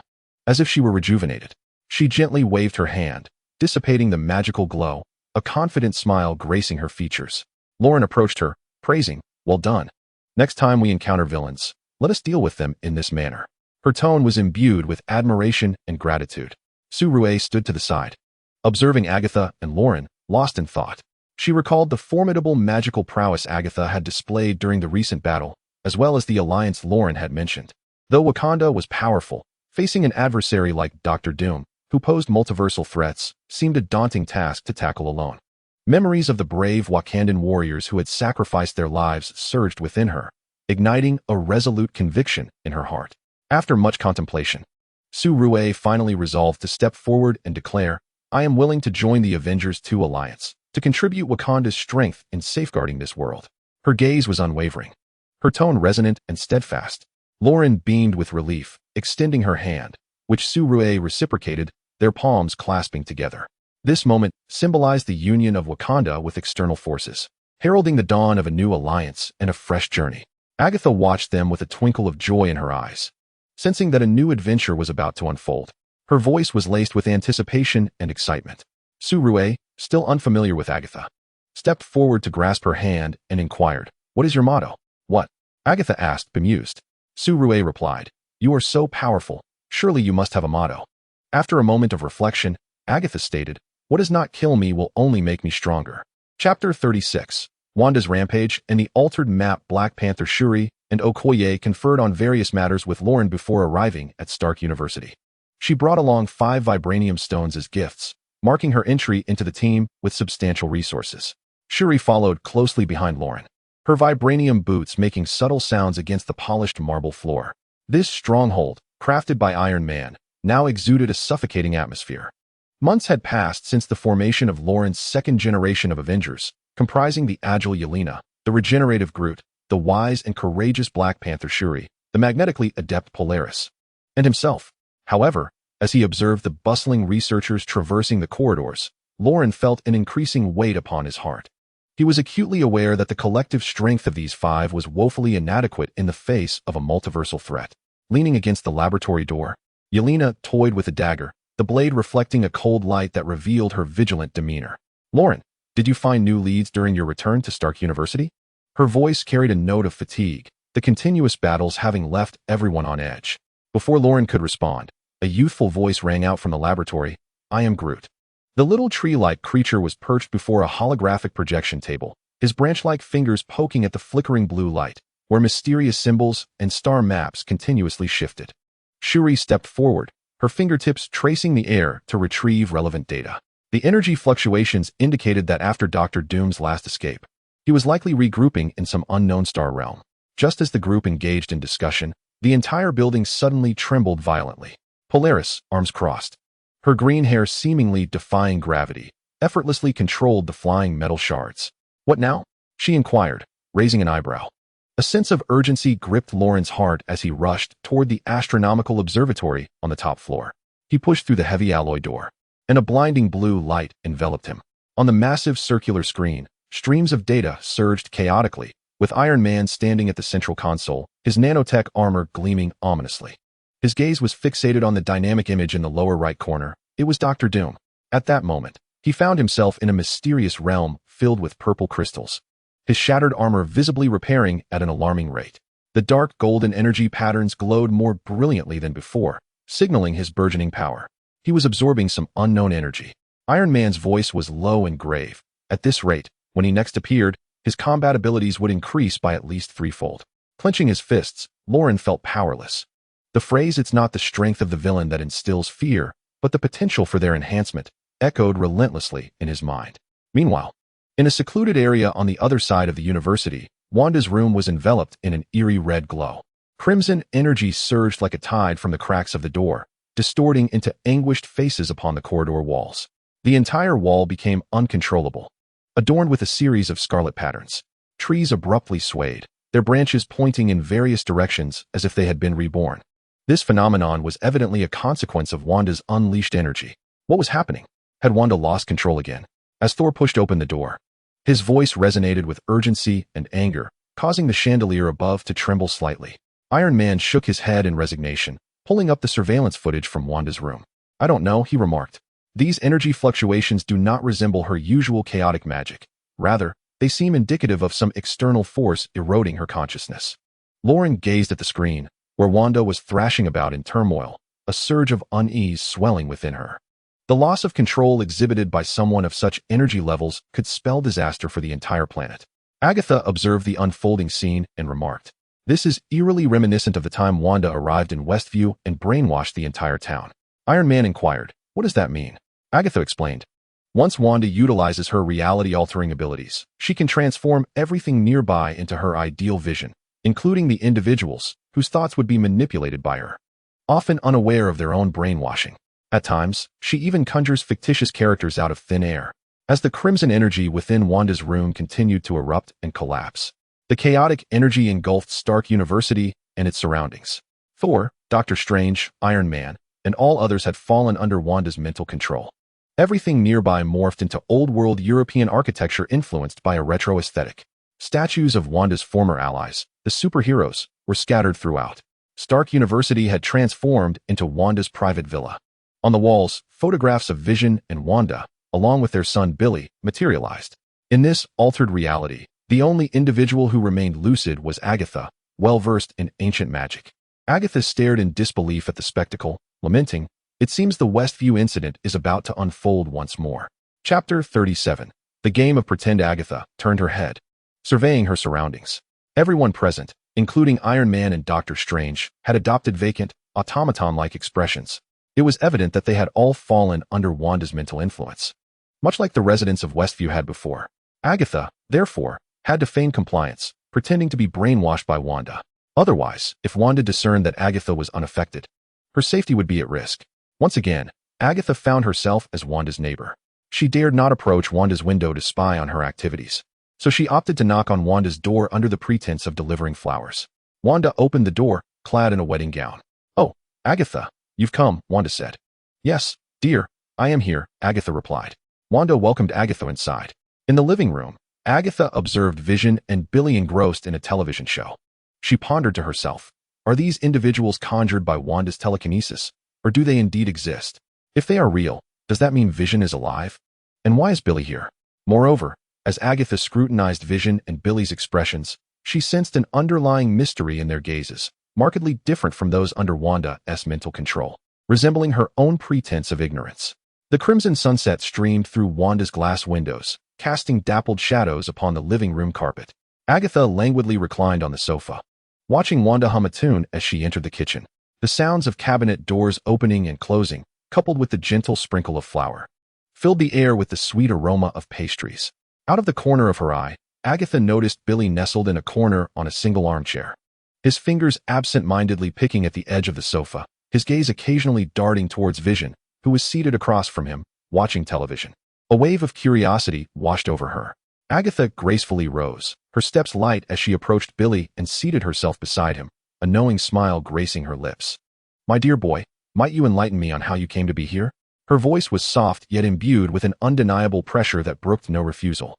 Billy stiffened momentarily, lifting his gaze to meet Agatha's probing eyes. After a brief hesitation, he replied, "I was chatting with friends when suddenly everything spun around me. When I opened my eyes again, I found myself here, as if I had been teleported." He scratched his head, confusion etched on his face. "I haven't even grasped the situation, and Wanda insists that this place is safe, advising me to stay put." Following Billy's line of sight, Agatha turned her attention to Vision, who was intently focused on the television screen, his blue skin shimmering oddly in the light, utterly oblivious to his surroundings. She frowned and lowered her voice, inquiring, Isn't Vision supposed to be dead? Who is this Vision? Billy shook his head in resignation, his eyes filled with bewilderment. I don't know either. He was here when I woke up. He resembles the Vision from my memories, yet something feels amiss, as if something is missing. His voice dwindled, tinged with unease. But he cannot be the real Vision. Agatha contemplated for a moment, then placed a reassuring hand on Billy's shoulder, speaking earnestly. Listen. Until we understand the circumstances, continue to feign ignorance. We must tread carefully. Wanda's current state is unstable. We must wait for the right moment to devise a plan to free everyone. Her gaze was laden with concern. The appearance of this Vision was too enigmatic, undoubtedly concealing some unspeakable secret. Billy nodded, seemingly grasping her intent, burying his head in his knees and falling silent. Agatha stood, casting one last penetrating glance at Vision before turning to leave. Exiting Wanda's home, twilight had enveloped the town. The streetlights flickered to life, casting a warm glow that elongated her shadow. Agatha tightened her robe and quickened her pace towards home. The evening breeze carried a hint of chill, rustling the leaves along the roadside, while her mind replayed the earlier conversation, the phantom figure lingering in her thoughts. Upon returning home, Agatha made her way directly to the study, pulling a dusty tome of ancient magic from the shelf. The yellowed pages emitted a fragile crackle as she turned them. She searched for spells concerning resurrection and illusions, hoping to uncover clues about the Vision. The candlelight danced at her fingertips, the magical runes flickering on the pages. Yet despite her thorough examination, she found no useful information. What could this mean? Agatha murmured to herself, slamming the tome onto the table, sending a cloud of dust into the air. Leaning back in her chair, arms crossed, she gazed through the window towards Wanda's residence. The house stood quietly in the night, warm lights spilling from the windows, seemingly serene, yet shrouded in endless secrets. She resolved to closely observe Wanda and the Vision. Perhaps in an unguarded moment, she would unveil the truth. Chapter 38. The emergence of Dr. Destruction. The morning sun gently bathed the barrier, casting a golden hue upon the houses lining the streets, reminiscent of a fairy tale town. Occasionally, the crisp chirping of birds mingled with the leisurely conversations of the residents, composing a tranquil and harmonious tableau. Agatha, cradling a bouquet of luscious red roses, approached Wanda's home with a light step, a knowing smile gracing her lips. Dressed in a flowing black gown, the hem danced softly in the wind, her mysterious aura contrasting sharply with the serene atmosphere.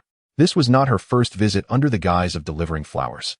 Each time she entered this enchanted space, she felt the pulsations of Wanda's power and increasingly sensed the hidden secrets that lay within.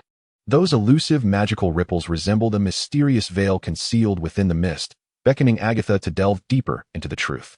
As she opened the grand door of Wanda's home, the sound of cheerful laughter enveloped her. Inside, Thor brandished his storm axe, its surface shimmering with mysterious runes, enthusiastically recounting tales of Asgard, his booming voice resonating like thunder, each word imbued with the might of storms. On that day upon the Rainbow Bridge, I, along with Heimdall, his vivid storytelling made the surrounding air quiver with his descriptions. Dr. Strange, elegantly holding a cup of tea, allowed the rising steam to swirl around the eye of Agamotto at his chest, occasionally nodding with a smile, his golden floating cloak gently swaying as if it too were listening intently.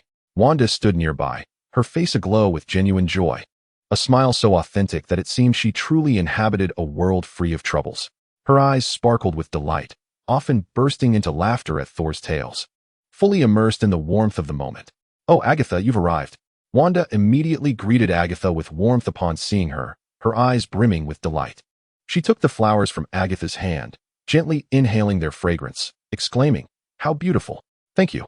As she placed the blossoms into a vase on the table, she turned to Thor and Dr. Strange, saying, "It's getting late. Let us continue our conversation next time." Thor laughed heartily, clapping Wanda on the shoulder. "Absolutely. Next time, I shall bring you some fine Asgardian wine. I promise you'll enjoy every sip."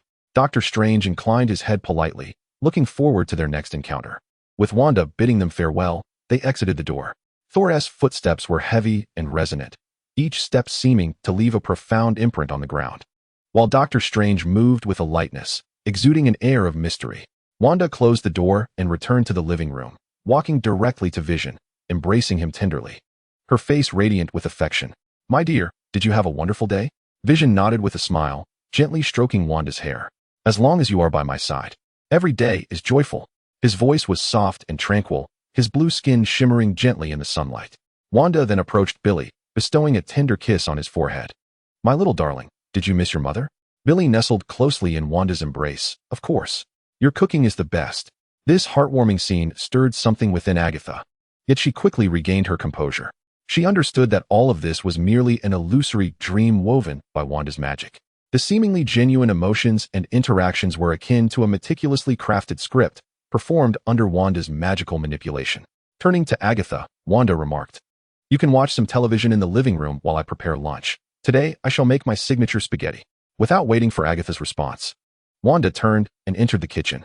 Before long, the kitchen was filled with the sounds of clanging pots and the enticing aroma of cooking.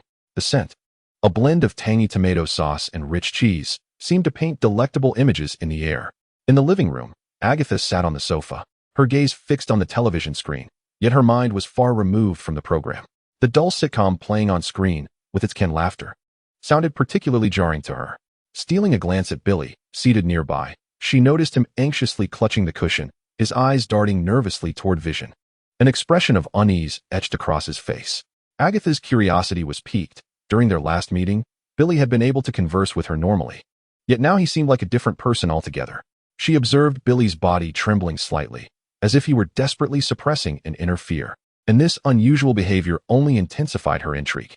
Deliberately leaning closer to Billy, she lowered her voice. "Billy, about what we discussed last time." Before she could finish her sentence, Billy flinched like a startled rabbit, scooting away and looking at her with wide, terrified eyes, shaking his head repeatedly. Unable to utter a word, his gaze was rife with warning and trepidation, as if silently imploring Agatha to cease her words. Agatha furrowed her brow, meticulously observing Billy's reaction, and her mind began to conjure suspicions. It appeared that this vision was flawed, for Billy seemed profoundly afraid of him. She noted that although the vision appeared engrossed in the television, his body was subtly tense, his hands instinctively clenched into fists. This minute change deepened her suspicions further. Had Billy uncovered the truth in recent days? Agatha resolved to cease this charade of domestic play with Wanda. Rising to her feet, her gaze hardened with determination and gravity. She strode purposefully to the kitchen doorway and addressed the busy Wanda. "Wanda, it is time to awaken. You must confront reality. Your husband and son shall not return." Her voice rang with unyielding authority, akin to a sharp blade that instantaneously severed the veneer of this seemingly idyllic faade. In the living room, both the Vision and Billy were taken aback, their astonished eyes fixed upon Agatha, clearly unprepared for her forthright dismantling of this deceit. The spatula in Wanda's hand clattered to the floor. Slowly, she turned, her eyes brimming with sorrow and fury. "What are you saying? My husband and son are right here. We are happy." Her voice trembled with emotion, tears glistening in her eyes, as the surrounding air began to thicken with a faint crimson mist, a manifestation of her emotional turmoil conjuring magical power. Agatha sought to continue her persuasion when, suddenly, an eerie mechanical sound reverberated through the living room. The Vision has long since perished. As they focused, they beheld the Vision's form contorting and reshaping, the azure skin gradually fading to reveal the distinctive metallic armor of Dr. Doom, dark golden energy patterns coursing across its surface, exuding an aura of dread. Each line upon the armor appeared as a mysterious sigil, flickering with perilous light, the energy flowing within producing a subtle hum. "It is you, Dr. Doom," Agatha exclaimed, her eyes widening with vigilance. She finally comprehended the truth. Dr. Doom had been masquerading as the Vision, lurking beside Wanda with the intent of siphoning the witch's formidable energy. He had merely awaited an opportune moment, and now that Agatha had shattered Wanda's delusion, he resolved to reveal himself. Agatha swiftly recalled every detail from her prior encounters with the Vision. Those subtle anomalies now crystallized in her mind, and she silently regretted not discerning the signs sooner. Dr. Doom let out a low, derisive laugh, rich with arrogance and disdain. "Indeed, it is I. Within this barrier wrought by Wanda, only the three of you possess the ability for independent action. The others are mere puppets at her whim. If I cannot seize you now, I shall never have another opportunity." With that, he raised his hands, the energy cannons upon his armor rapidly charging, a blinding light illuminating the entirety of the room. The air surrounding the energy cannon began to distort, emitting a piercing shriek, as if space itself was groaning in agony under the weight of such immense power. Wanda's eyes brimmed with tears, as she deceitfully murmured, "Vision, please stop this. How have you become this way?" Agatha replied with icy detachment, "Wake up, woman." Chapter 39. The dissolution of the barrier. Wanda stood in the center of the living room, surrounded by the shattered remains of a vase, rose petals soaked in water, resembling her fragmented heart. Dr. Doom shed the guise of vision, as the dark golden energy patterns on his metallic armor writhed like living creatures, each glimmer pricking at her nerves. No, it cannot be. Her voice emerged from the depths of her throat, heavy with sorrow, her body swaying uncontrollably, as if she might crumble under the sudden onslaught at any moment. Agatha lingered in the shadows, purple magic coiling around her fingertips like delicate tendrils. Her gaze held both vigilance towards Dr. Doom and concern for Billy and Wanda. As a witch seasoned by countless magical conflicts, she understood the necessity of confronting Wanda with reality. Vision is dead, Wanda. He cannot return. Agatha's voice was low and resolute, each word striking Wanda's heart like a chilling stone. Wanda's pupils dilated sharply, and crimson chaotic magic erupted from her being like a volcano. The once cozy living room was instantly warped by the force of her magic, cracks spiderwebbing across the walls, while the chandelier above swayed violently in the magical storm before ultimately crashing down, shattering into oblivion. Her hair whipped wildly in the magical currents, obscuring her bloodshot eyes, as she incessantly repeated, "You dare impersonate Vision." That voice was laden with boundless anguish and fury, as if she sought to utterly dismantle this false tranquility. Dr. Doom scoffed, and the energy shield on his armor unfurled instantaneously, golden light clashing fiercely with the crimson magic, resulting in a deafening roar. The energy shockwave spread outwards like a tsunami, instantly reducing nearby furniture to splinters, while the floor was upheaved, revealing the shattered foundation beneath. Yet, Wanda's power, driven by her pain, surged with extraordinary strength, surpassing Dr. Doom's expectations. She flailed her arms wildly, the crimson magic coiling like a living serpent, relentlessly assaulting Dr. Doom's shield, each impact emitting a sharp, piercing shriek. Cracks began to appear in Dr. Doom's energy shield under Wanda's relentless assault, his form retreating under the force of her powerful magic. The energy patterns on his armor became chaotic, smoke curling from the damaged areas. "Damn it," Dr. Doom cursed, a cruel glint flashing in his eyes. Intentionally withholding part of his strength, he swiftly activated the space traversal device on his arm the moment the situation turned against him. A blinding light flickered, and he vanished from sight, leaving only the residual energy waves in the air and a battlefield in disarray. Agatha exhaled a sigh of relief, but her vigilance quickly returned. She surveyed her surroundings, the air still thick with the acrid scent of colliding magic and technology. "He remains within the barrier. Wanda, the barrier you previously created has ensnared him. We must locate him and ensure he does not escape." Agatha's voice was calm, yet resolute, as purple magic swirled around her, illuminating her serious countenance. Wanda's eyes still bore traces of anger and sorrow, yet she clenched her teeth and nodded. Crimson magic coalescing once more at her fingertips, the trio decided to search separately for the whereabouts of Dr. Doom. Wanda dashed swiftly along the street, leaving behind a trail of dazzling, yet perilous crimson magic. The buildings flanking the road trembled violently under the influence of her magical waves, the glass in the windows groaning under duress before shattering, shards scattering in the magical wind. Her heart harbored but one thought: to find Dr. Doom and rescue Vision, even if this was merely an impractical obsession. Meanwhile, Agatha utilized her magical perception to navigate through various corners. Her purple magic danced like a nimble sprite, weaving an intricate web of detection in the air. At each location, the magic net quivered slightly, sensing the subtle fluctuations of energy around her. She traversed a silent park, the water in the pond boiling and surging under her magical influence, forming eerie whirlpools. She passed an abandoned factory, where rusted machinery began to operate once more under the magical vibrations, emitting a deafening roar. Agatha understood that these strange phenomena were manifestations of Dr. Doom's residual energy, signifying that they were drawing ever closer to their adversary. Billy, on the other hand, tread cautiously through a narrow alley, every step imbued with trepidation. The weathered graffiti on the walls twisted and warped under the magic's effect, morphing into grotesque visages.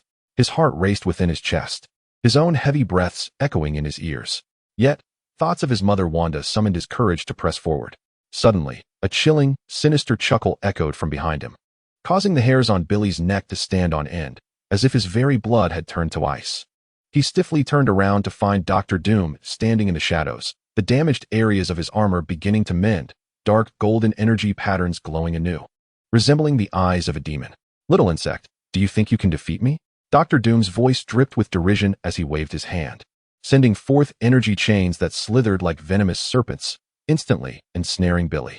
Billy struggled desperately, flailing his arms in a futile attempt to break free. But against Dr. Doom's formidable power, all efforts proved in vain. He was hoisted into the air, crying out in anguish, "Mom, save me." The cry was filled with terror and despair, reverberating through the silent alley. Dr. Doom appeared before Wanda and Agatha, dragging Billy along. A triumphant smirk adorning his face as he gazed at Wanda, his eyes glinting with malevolence. "Release the barrier and let me go, or this little one shall lose his life." His tone was laced with menace, the energy chains in his grasp tightening slightly, causing Billy's complexion to turn ashen in an instant. Wanda, witnessing Billy's agony, felt her heart wrenched in anguish. Her hands clenched into fists, nails digging deep into her palms. Blood trickling down her fingers, blooming like crimson flowers upon the ground. "Do not harm him, I promise you." Wanda's voice trembled with helplessness and despair, tears welling in her eyes. Slowly, she raised her hands, the scarlet magic beginning to coalesce, the barrier gradually dissipating under its influence. The previously distorted clouds in the sky began to restore their normalcy, and the peculiar magical phenomena on the ground faded one by one. Dr. Doom, seeing the barrier about to be lifted, wore a victorious smile. He grasped Billy and vanished into the glow of the spatial device. Wanda gazed in the direction of their disappearance, her body swaying precariously before collapsing to the ground, tears streaming uncontrollably like a breached dam. Agatha approached her, wishing to offer solace, but at a loss for words. She gently crouched down, reaching out to stroke Wanda's hair, only to halt midair. Although this battle had reached a temporary conclusion, the blow to Wanda was undoubtedly profound, and Dr. Doom's escape signified an impending greater crisis. With the barrier's collapse, all within regained their autonomy. Chapter 40. Analyzing Dr. Doom's weakness. In the underground holographic conference room of Stark University, blue light flickered, and the projected star map slowly rotated above everyone's heads. Lauren stood before the tactical sand table, her fingertips tracing the floating model of Dr. Doom's armor. Her brow furrowed in concentration. Each of his escapes resembled a meticulously crafted farce. The time device enabled him to reset the battlefield, while the spatial button served as his proverbial get-out-of-jail-free card. Worse still, each time he returned, his power multiplied. His voice was deep and grave, instantly thickening the atmosphere of the conference room with tension. Yelena leaned against the wall, idly toying with a dagger, its blade reflecting the cold light that mirrored her vigilant gaze. "Had he not vanished suddenly last time in Wakanda, we would have captured him already," she scoffed, her tone imbued with frustration. Groot swayed his branch-like form, emitting a youthful voice. "I am Groot." Translation: "We need to devise a plan." Su Rue focused intently on the armor model, her vibranium gloves lightly tapping the air as she summoned detailed data. "Based on the energy fluctuations from our last battle, the time-controlling device is located on his left arm, while the spatial button rests on the right. If we can destroy these two critical components, he will not be able to escape easily." Lauren nodded, determination flashing in her eyes. "Su Rue is correct. Our primary objective upon our next encounter will be to obliterate these two devices. I even suspect he previously feigned defeat to gain enhancements." He turned to face the group, his gaze sweeping across each person's face. Pondering the question, where would he next make his appearance? A brief silence enveloped the conference room, broken only by the soft hum of the holographic projection in operation. The North Star suddenly spoke, her emerald locks swaying in a windless embrace. Given his insatiable thirst for vibranium, it was evident that Wakanda was one of his targets. A land abundant in this precious metal, capable of amplifying his powers to unprecedented heights. Her words acted as a key, unlocking the minds of those present. Lauren pondered for a moment before striking the sand table decisively. "Indeed, Wakanda. He requires vibranium to enhance his armor and augment his energy. We must set forth to Wakanda at once and establish our defenses." Days later, outside Wakanda's nano shield, the Avengers' second generation stood poised for action. Lauren positioned herself at the forefront, the vibranium blade at her waist glinting with a cold sheen. Su Rue donned her vibranium battlesuit, which shimmered with the luster of liquid metal as the defensive mechanisms on her shoulders automatically unfurled. Yelena unsheathed her dagger, her gaze sharp as she scanned the surroundings. Groot stood next to Su Rue, his branches continuously growing to form a natural barrier. The North Star crossed her arms, fragments of metal floating around her, suspended by her magnetic control, ready to unleash an assault at any moment. However, as time ticked by, the sky revealed nothing but roiling clouds, devoid of any anomalies. "Why hasn't he shown up yet?" Yelena couldn't help but voice her frustration. Lauren, too, felt a twinge of unease when suddenly the North Star's phone emitted a piercing distress signal. Help me. The voice was fragmented, laced with terror, before abruptly cutting off. A wave of dread washed over Lauren as she quickly dialed Iron Man. Tony, is the North Star at Stark University? On the other end. Iron Man's voice resonated with confusion. She left long ago. I thought she was with you. Lauren's complexion drained of color as he turned to the others. Anxiety evident in his eyes. The North Star is in trouble. He swiftly contacted Professor Charles. Can you locate the North Star? The professor's voice echoed in their ears. She is in the homeland of Dr. Doom's childhood, Latveria. The energy fluctuations there are alarmingly potent, and I can sense her fear. Clenching his fists, anger flickered in Lauren's gaze. Everyone, pay attention. We must head to the destination at once. No matter what, we must rescue the North Star. We cannot allow Dr. Doom to succeed this time. Without hesitation, the group boarded the Quinjet. The roar of the engines shattered the silence. The aircraft darting into the horizon like an arrow released from a bow. Seated at the controls, Lauren gripped the joystick tightly, his eyes resolutely fixed ahead. He understood that an arduous battle awaited them, but for the sake of saving a comrade and safeguarding the world, they had to forge ahead and confront Dr. Doom in a life-or-death struggle. Chapter 41. The Annihilation Battle. The group arrived at Dr. Doom's ancestral home, Latveria.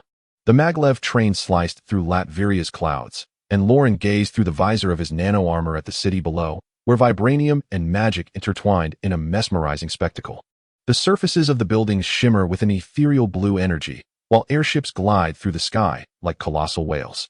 The mechanical sentinels traversing the streets glint with a cold metallic sheen, making it hard to fathom that this was once a war-torn Eastern European nation. In less than half a day, such a transformation has occurred. Yelena's voice crackles through the communicator, tinged with undeniable astonishment. Beside her, Laura's claws tremble slightly.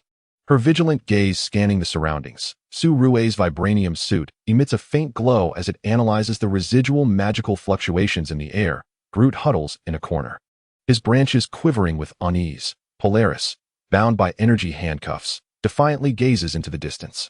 The group descends the energy staircase into the central square, where a massive cross stands tall above a magical altar. Billy's body is withered like a twig, his skin stretched taut against his bones, resembling a mere corpse. Dr. Doom, clad in an upgraded vibranium battle suit, has a menacing visage illuminated by the magical glow seeping from the crevices of his helmet. Why sacrifice him? Yelena inquires, pointing at the cross, the widow's sting buzzing in her palm. Dr. Doom lets out a low, chilling laugh, the sound waves causing the magical runes on the ground to ripple. Of course, it is for the construction of Latvenia. He raises his hand, and the clouds above the city part dramatically, revealing a series of harrowing images. The young version of himself curled up in a burning village, his mother devoured by demons, his father slain by pursuers during their flight. Enemy warplanes screaming overhead, dropping bombs that level the mines, starving citizens gnawing on tree bark amidst the ruins, their eyes filled with despair. This was once a treasure trove of resources. We believed that by selling our resources, we could lead prosperous lives, yet we were ravaged by those brigands. We were invaded. Despite our abundance, we became mere fodder for the great powers. Dr. Doom's voice brims with hatred. From that moment, I understood that everything was unfair. In this world of the strong devouring the weak, to survive, one must be more ruthless than the plunderers. Wanda's chaos magic has shown me hope. If she can reshape reality, why can't I use Billy's power to forge an ideal nation that will never be invaded? Lauren's suit flickers with energy, responding. But the price is turning a child into a mere husk. His gaze is filled with both sympathy and anger. You have long been blinded by hatred. Before he finishes, he suddenly accelerates, thrusting his vibranium sword towards Dr. Doom's time reset device on his right hand. The sharp sound of metal fracturing reverberates as the device erupts in blue electric sparks. Now, you can no longer reset time, Lauren warns, retreating cautiously to prepare for a counterattack. Yet Dr. Doom throws back his head and laughs maniacally, declaring, I have achieved my ultimate form. I have no need to flee. Without hesitation, he tears off the time-space controller from his left arm, destroying another button in the process, letting the shards scatter across the ground. Seemingly resolved to fight to the bitter end. No one shall ever lay claim to my homeland again, Dr. Doom proclaims, as his furious roar echoed. The city's magical defense systems sprang into action, unleashing countless beams of energy that intertwined in the sky, forming a web of death. The battle erupted instantaneously. Laura leapt like a silver lightning bolt, her claws raking across the armor of Dr. Destruction, leaving only faint marks. Yelena's widow's bite, releasing an energy net, was effortlessly repelled by the magical shield. Su Rue manipulated vibranium spikes to surge from beneath the ground, only to have them reduced to dust by a mere wave of Dr. Destruction's hand. Groot grew wildly, attempting to ensnare the enemy, yet magical flames swiftly scorched his branches. Dr. Destruction's fingers conjured an ever-shifting array of energy, brimming with aggression. The group dodged incessantly, yet continued to suffer immense damage. After several exchanges, they were battered and forced to retreat. Is this all you are capable of? Dr. Destruction's energy beam grazed Su Rue's shoulder, the charred armor emitting a pungent odor. In the face of absolute power, your justice is rendered worthless. Just then, a crisp sound of metal fracturing resonated. Polaris broke free from her energy cuffs, her hair thrashing like serpents, and all metallic objects around her began to levitate. How do you differ from the invaders when you wield these weapons to defend your homeland? Her eyes sparkled with a furious light as she commanded the city's advanced weaponry to activate, redirecting their aim toward Dr. Destruction.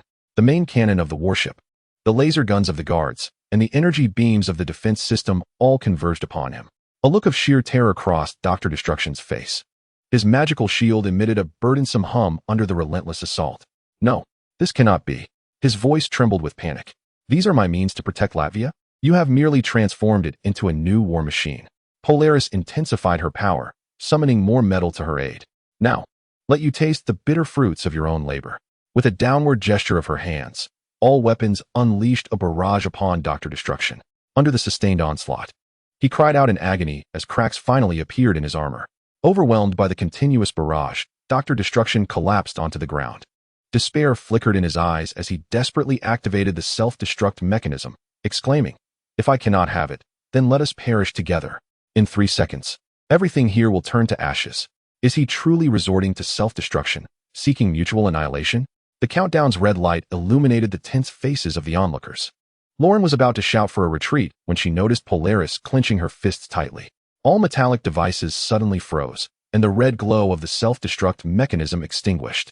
"Do you think this can threaten us?" Polaris declared, "All is over. You shall die quietly and without notice." Dr. Destruction stared at his damaged armor and the ruined city, his knees buckling as he sank to the ground. Once an invincible tyrant, he now wept like a helpless child. Lauren stepped forward slowly. The shimmering vibranium sword glistening coldly under the moonlight. "Hatred has transformed you into a demon." Lauren's voice was deep and resolute, signaling the end. As the blade flashed, the figure of Dr. Doom slowly crumpled to the ground. This war, born of animosity, had finally come to a close. Chapter 42. The End of Time. In the office at the end of time, Conqueror Kong, the most formidable version, once again witnessed a distortion in the timeline. Caused by an interruption of crimson light, he realized that despite his belief in his overwhelming power to control all things in the world, even the entire multiverse, there existed individuals who would transcend his limitations. That individual was the Scarlet Witch. Even the slightest resistance thrilled Conqueror Kong immensely. To all, he was the director scripting the play, and everyone moved in a meticulously orchestrated manner under his guidance. He was the arbiter of their fates. Yet, in the end, the rhythm was disrupted by a Scarlet Witch. Kong observed the evolution of the timeline and suddenly contemplated allowing it to unfold freely. Everything prior had been firmly under his control, which rendered him exceedingly bored. He craved a challenge that would inject dynamism into his existence. When the time came, he would quell all uncertainties with his formidable power, culminating in a thrilling victory. Conqueror Kong maneuvered through time as if he were skateboarding. The most powerful version of Kong encountered his weaker counterpart from a previous universe, a despondent inventor who aspired to create a time machine capable of reversing time, but had yet to realize this ambition. The most powerful Kong said to him, "Other versions of Kong across the multiverse have become supreme rulers. You must strive as well." The weaker Kong replied, "But there are far too many righteous superheroes." The most powerful Kong responded, "Let me ask you, do you know why I can solidify my dominion in the multiverse?" The weaker Kong replied, "I do not know." The most powerful Kong explained, "It is because I excel at uniting the various versions of myself across the multiverse. I share this not to incite an alliance with other Kangs, but to illustrate that while the virtuous can band together, the nefarious can also form alliances, creating formidable organizations that instill fear." The weaker Kong nodded, accepting the directive. Guided by the most powerful Kong, he was set to unite Loki, who had acquired the Space Stone, and Galactus, the Devourer of Worlds. He needed their strength to navigate this awkward developmental phase and emerge as the supreme ruler of this world, eliminating Wanda, the thorn in his side. The most powerful Kong gazed at the script on the table, choosing not to continue writing. He was filled with curiosity about the unfolding events in the upcoming universe, akin to watching a serialized drama that had yet to reach its grand finale. In this universe, Kong stood before a podium. He needed to persuade the exceedingly affluent individuals of this world to invest in his ongoing development of a time reversal device. Currently impoverished and hardly even qualifying as a scientist, he was in dire straits, often unsure of where his next meal would come from. In the shadows, Loki, who possessed the space gem, was secretly watching over Kong. Meanwhile, within the galaxy, the planet Devourer was meticulously observing Kang's safety. This was a vintage classical theatrical stage, which, having not hosted commercial performances for quite some time, was rented to Kong for a nominal fee for his lecture.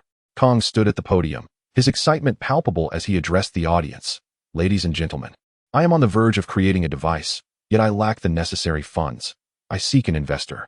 The audience perked up, eager to hear his forthcoming exposition on the device.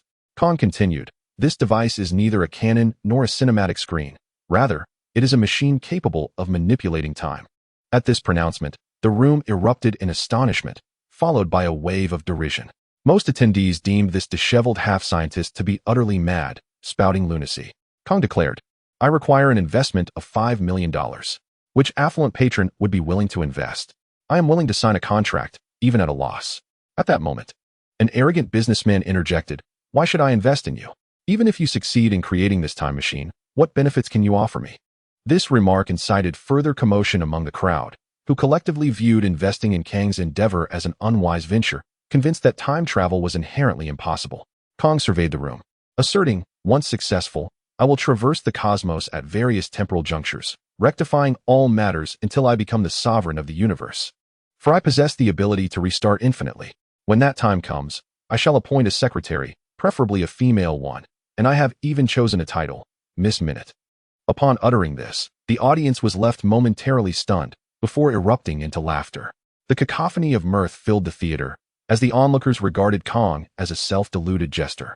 Amidst the exaggerated laughter, individuals began to exit, yet Kong remained steadfast at the podium, undeterred by their jeers. Continuing his fervent speech, "In my considerations of countless restarts and corrections, I have pondered the emergence of numerous parallel universes. However, should this time device prove sufficiently potent, with the assistance of a collective, we could effectively govern the multiverse. I have even named this collective the Time Management Bureau." "To hell with you, clown." A male executive scoffed before following the throngs out of the theater. As Kong observed the dwindling audience, despair began to wash over him, and he gradually fell silent. At this moment, the enigmatic Loki stepped forward, inquiring, "So, is it that no one is willing to invest in you?" Kong, in a state of resignation, lowered his head, his eyes brimming with disappointment. Should this plan fail, all of his years of research would be rendered futile. In the audience, a woman in the second row remained seated, refusing to depart. She was a woman of silver hair, her long locks flowing gracefully, retaining an air of elegance. She was none other than the mutant known as the White Queen, a woman of considerable wealth. Kong addressed her, "Madam, would you be inclined to invest in me?" The White Queen replied, "I have one final question that requires clarity before I can proceed with my investment." Kong asked, "What is it?" The White Queen continued, "You mentioned that the multiverse is becoming increasingly complex, and that you would correct the proliferating timelines through agents of the Time Management Bureau. How exactly will you effect such corrections?" Kang's expression darkened as he responded, "It entails erasing that timeline. In other words, it necessitates the annihilation of all life within that universe, completely expunging it from all conceivable contexts." The White Queen nodded in approval, stating, "Very well. That exhibits a commanding presence. I shall invest in your project." Chapter 43. Lauren injects compound number 5 upon securing the $5 million from the White Queen. Kang's confidence surged, and he began to carry himself with a newfound air of arrogance. His temporal device was in the throes of development, every element prepared. Yet it was evident that a crucial substance was still absent. This substance, which he envisioned, was a highly active material he dubbed time powder. He embarked on a quest across the earth to locate this elusive time powder, guided by an instinctual intuition. He felt that this substance resided somewhere amidst the ruins of a recently fought battle. Driving his all-terrain vehicle, he ultimately arrived at the ancestral home of the destroyer, situated in Latvia. Here, he sensed the very fabric of time fracturing. as if he could almost detect the essence of time powder in the air. Meanwhile, Loki surveyed the surroundings, vigilant and protective of Kong, resembling a keen rabbit, ever alert to the slightest rustle of the wind. A dagger hung at his side. A constant companion. Loki inquired, "Have you discovered the time powder? If it is not here, we must depart." Kong asserted, "I have a profound intuition that the time powder must be present here." Loki replied, "I too sense an impending presence. Someone is approaching. For your safety, we should leave." Kong jested, "Do you intend to protect me with that dagger?" Loki's face flushed with embarrassment, as he had seldom triumphed in battles while wielding it. A matter of shame in his past. He retorted, "What exactly do you mean by that?" Kong clarified, "I merely suggest that as a sorcerer, you ought to hone your magical abilities. Relying on a dagger will not yield victory." After imparting this lesson to Loki, Kong resumed his search among the ruins, stooping low to seek out the remnants of time. Suddenly, he caught sight of a fragmented mechanical arm. Upon the mechanical arm lies a damaged device and an exposed button, revealing a luminescent green substance that contains a fine powder. Overcome with joy, Kong perceives that, at first glance, this resembles time dust. He retrieves a small glass vial to collect it and returns to his newly established laboratory to commence research on the subsequent engineering of the time device. Once perfected, he shall surpass even Dr. Doom, ultimately becoming the sole sovereign of this singular universe, akin to other conquerors across the cosmos. Meanwhile, within Stark University, Iron Man summons Lauren to his office, his countenance marked by gravity and seriousness. Lauren inquires, "What troubles you?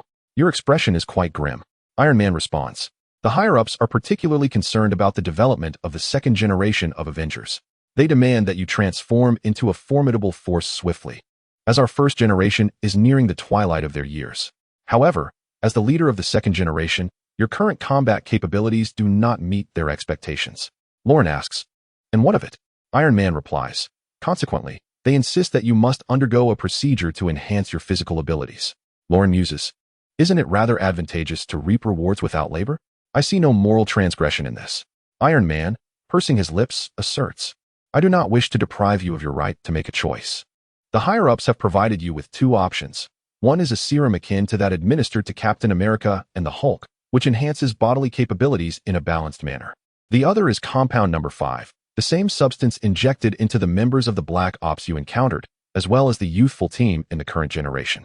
This compound grants formidable superpowers but results in an imbalance of abilities, with distinct vulnerabilities. I reiterate," he states, "you are now grown, and I do not wish to make this choice for you. This matter requires your own decision." After a moment of contemplation, Lauren weighs the effects of both substances in his mind. While the serum enhances combat capabilities, it is evident that its effects are not as pronounced as those of compound number 5. Moreover, the injection of compound number 5 may bestow an additional random superpower. For instance, the abilities of the likes of the Homelander include laser vision, while Mary from the current generation gains the power to manipulate blood. After careful comparison, Lauren concludes that compound number 5 offers superior value, with more evident enhancement effects.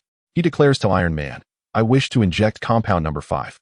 Iron Man's expression darkens, clearly indicating that this choice does not align with his expectations. He warns, "Are you aware that the injection of compound No. 5 carries a side effect? It may render one exceedingly irritable, fundamentally altering one's personality?" Lauren reassures him, "No matter, temperament is something I can control. I am a good person, do you not trust me on this?" Iron Man nodded and remarked, "Since it is your own choice, I shall respect it." Lauren followed the hero into the laboratory. The cold fluorescent lights above hummed, while a test tube containing compound number 5 emitted an eerie azure glow upon the metallic surface. The hero donned radiation-resistant gloves, cautiously raising the syringe, its needle glinting ominously under the light. This was the cutting-edge compound number 5 from the Watt Company, far superior to what the soldier boy had once injected.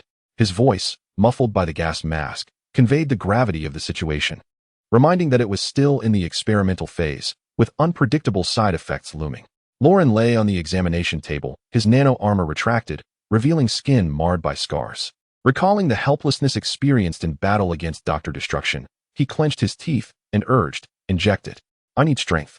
The moment the frigid liquid coursed through his veins, it felt as if countless ants were gnawing at his marrow, excruciating pain radiating from his spine to his extremities. Initiate neural link. The hero pressed the red button on the console, and the holographic projections surrounding the experimental chamber ignited instantaneously. Lauren's body began to convulse uncontrollably, golden patterns emerging on his skin, reminiscent of magical runes in motion. His pupils dilated sharply, and the world around him sharpened into startling clarity. He could see the dust particles dancing in the air and even hear the rapid thumping of his own heart. The agony persisted for a full 3 minutes. And when Lauren finally opened his eyes again, an extraordinary light flickered within them. He slowly rose, clenched his fist, and the air around him resonated with a faint sound of spatial distortion. Let us test this. The hero presented a plate of vibranium alloy. Lauren casually threw a punch. And as the force of his blow passed, a layer of frost formed on the metal's surface, swiftly followed by azure flames igniting, culminating in a thunderous explosion of fragments. It worked, the hero exclaimed, eagerly analyzing Lauren's data on the surgical table. Your physical attacks will now randomly imbue magical effects such as fire, frost, and lightning. And your physical capabilities have enhanced by 300. Lauren stretched his limbs, reveling in the surging power within, a confident smile gracing his lips. He felt unstoppable at that moment. Chapter 44. Lauren's overbearing nature feeling invincible, Lauren basked in his newfound prowess. The hero held him back, earnestly cautioning, "You possess immense power now. But with great power comes great responsibility. You must temper your temper." A look of impatience washed over Lauren's face as he unhesitatingly shrugged off the hero's hand from his shoulder, retorting, "You are not worthy to touch me." Before striding out of the laboratory, the hero watched as Lauren's figure receded, acknowledging that he had become unbearably arrogant and could only shake his head in resignation. The following morning, Lauren convened a meeting of the Avengers' Second-Generation Alliance. With fervor, he delivered an impassioned speech, proclaiming his remarkable transformation while expressing optimism for the future of the Avengers' Second Generation. Beneath the stage, Laura, Yelena, Groot, and Sue listened with growing impatience to Lauren's speech, weary of his overt arrogance. Throughout his discourse, Lauren exuded confidence, embodying the spirit of someone who believes himself to be the unrivaled champion of the world. He boasted, "I am undoubtedly the leader of the second generation of the Avengers. I hope you all will cooperate with me." Meanwhile, Laura, the daughter of Wolverine, munched on potato chips, producing a persistent crunch that began to irritate Lauren. "Especially you, Laura," Lauren remarked. "Having been raised by Wolverine, you remain oblivious to many societal norms." "Oh," Laura replied, her large, glimmering eyes blinking as she continued to nibble on her chips. Crunch, crunch, crunch, she persistently devoured the snacks. The incessant sound was pushing Lauren's patience to its brink. Suppressing his rising anger, he asked, "Could you please refrain from eating those chips? It's quite noisy." "I acknowledge your position as our leader," Laura retorted, "but I will not be commanded by you." Lauren felt his blood pressure surge, his head buzzing. A heated argument erupted, with Laura even kicking over her chair, the atmosphere charged with tension. At that moment, Yelena, equally displeased with Lauren's excessive arrogance, interjected, "Lauren, do not be so conceited. Even as the captain, you cannot turn this into a one-man show. You cannot be the sole arbiter." With one arm clad in battle armor, Lauren engaged in a scuffle with Laura and Yelena. However, neither Laura nor Yelena proved to be a match for him, and gradually, they found themselves at a disadvantage. All three were aware that this was merely an internal conflict among team members, and none were willing to resort to lethal force. Observing the confrontation, Polestar extended her hands, her palms glowing with a shimmering oil-green light. Utilizing her ability to manipulate metal, she restrained Lauren's movements, pinning his armored arm forcefully against the wall. Rendered completely immobile, Lauren found himself further bound as Polestar detached the metal doorframe and used it to secure him against the wall, the metal bars embedded firmly within it. At that moment, Lauren was utterly subdued. Polestar reminded him, "Our squad consists almost entirely of women. Aside from Groot and yourself, there are no other men. Is it fitting for a man to quarrel with women? A captain with such a narrow mind. Aren't you afraid of being ridiculed?" With no further strength or means to resist, Lauren, recognizing his own hubris, lowered his head in acknowledgement of his folly. After all, Polestar was his girlfriend. It would be unbecoming to unleash his frustrations upon her. Thus, he conceded, humbled by the day's events. Lauren expressed her sincere apologies, stating, "I have just injected Compound 5 and received an enhancement. I became a bit carried away. I promise to respect each of you moving forward, and I ask for another chance." Upon hearing her words, everyone present applauded earnestly. Polaris chose to release her from restraint, allowing Lauren to stand freely. Once she regained control, she bowed deeply to the group. Yelena remarked, "Laura is the youngest among us, and her childhood has been more unfortunate than anyone else's here. We must show her understanding." Lauren nodded in acknowledgement. Yelena continued, I propose we elect Lauren as our leader. What are your thoughts? Groot stated, I am Groot, I concur. Sue agreed as well. The group turned their gaze toward Laura, who, not being spiteful or vindictive, nodded and said, I agree too. Finally, Polaris added, I concur. Lauren expressed her gratitude for their support. She stated, I feel we, the second generation, still lag far behind the original Avengers. I plan to seek out the Generation team to recruit them. Polaris cautioned, it would be wise to refrain from that. The members of the Generation team are all peculiar individuals. The group fell into contemplation, recognizing the truth in Polaris's words. The Generation team currently comprised Mary, blood manipulation; John Dan, dual form; Sam, the brother of Gold Boy, with dissociative identity disorder; and Emma, ability to enlarge or shrink. Each member exhibited certain psychological challenges, and their emotional stability was questionable, with Emma being the most gentle among them. However, Lauren countered Polaris's statement, asserting, are we not peculiar as well? We must embrace these individuals. The group pondered Lauren's perspective, finding merit in her argument. She continued, I will journey to the special university where the Generation team is located to recruit them, and I advise you not to accompany me. Their abilities are extraordinary and cannot be overcome by mere strength. Having concluded this discussion, the meeting adjourned. Lauren felt a sense of awkwardness, not due to being subdued by Polaris, but rather because of the stigma associated with being controlled. She furrowed her brows, contemplating how best to connect with the members of the Generation team. The Generation team had all been injected with Compound 5 during their childhood, and their powers even surpassed those of the first generation, specifically the Black Hood Squad. The captain of the Black Hood, a fellow known as the Countryman, had perished on the battlefield, and the water company would not permit the Black Hood team to remain leaderless. They would undoubtedly seek someone to assume the captaincy. Who could that individual be? Lost in thought, she was suddenly summoned by her father, Iron Man, to a confidential meeting room. Upon entering, she discovered that only her father awaited her. What is the matter that is so secretive? Chapter 45. Two unpleasant tidings. Lauren inquired of Iron Man, Father, what is the matter? Iron Man crossed his arms tightly over his chest, his brow furrowed, and his gaze grave. He replied, there are two pieces of news. One is bad, and the other is also bad. Which would you prefer to hear? Lauren responded, is that so? Then I shall hear the bad news first. Iron Man said, very well, the higher-ups at Vortex Corporation have come to seek my assistance. They want me to become their Black Captain. Lauren asked, who is it? Magneto? Iron Man replied, it's Soldier Boy who is leaving. A wave of tension washed over Lauren.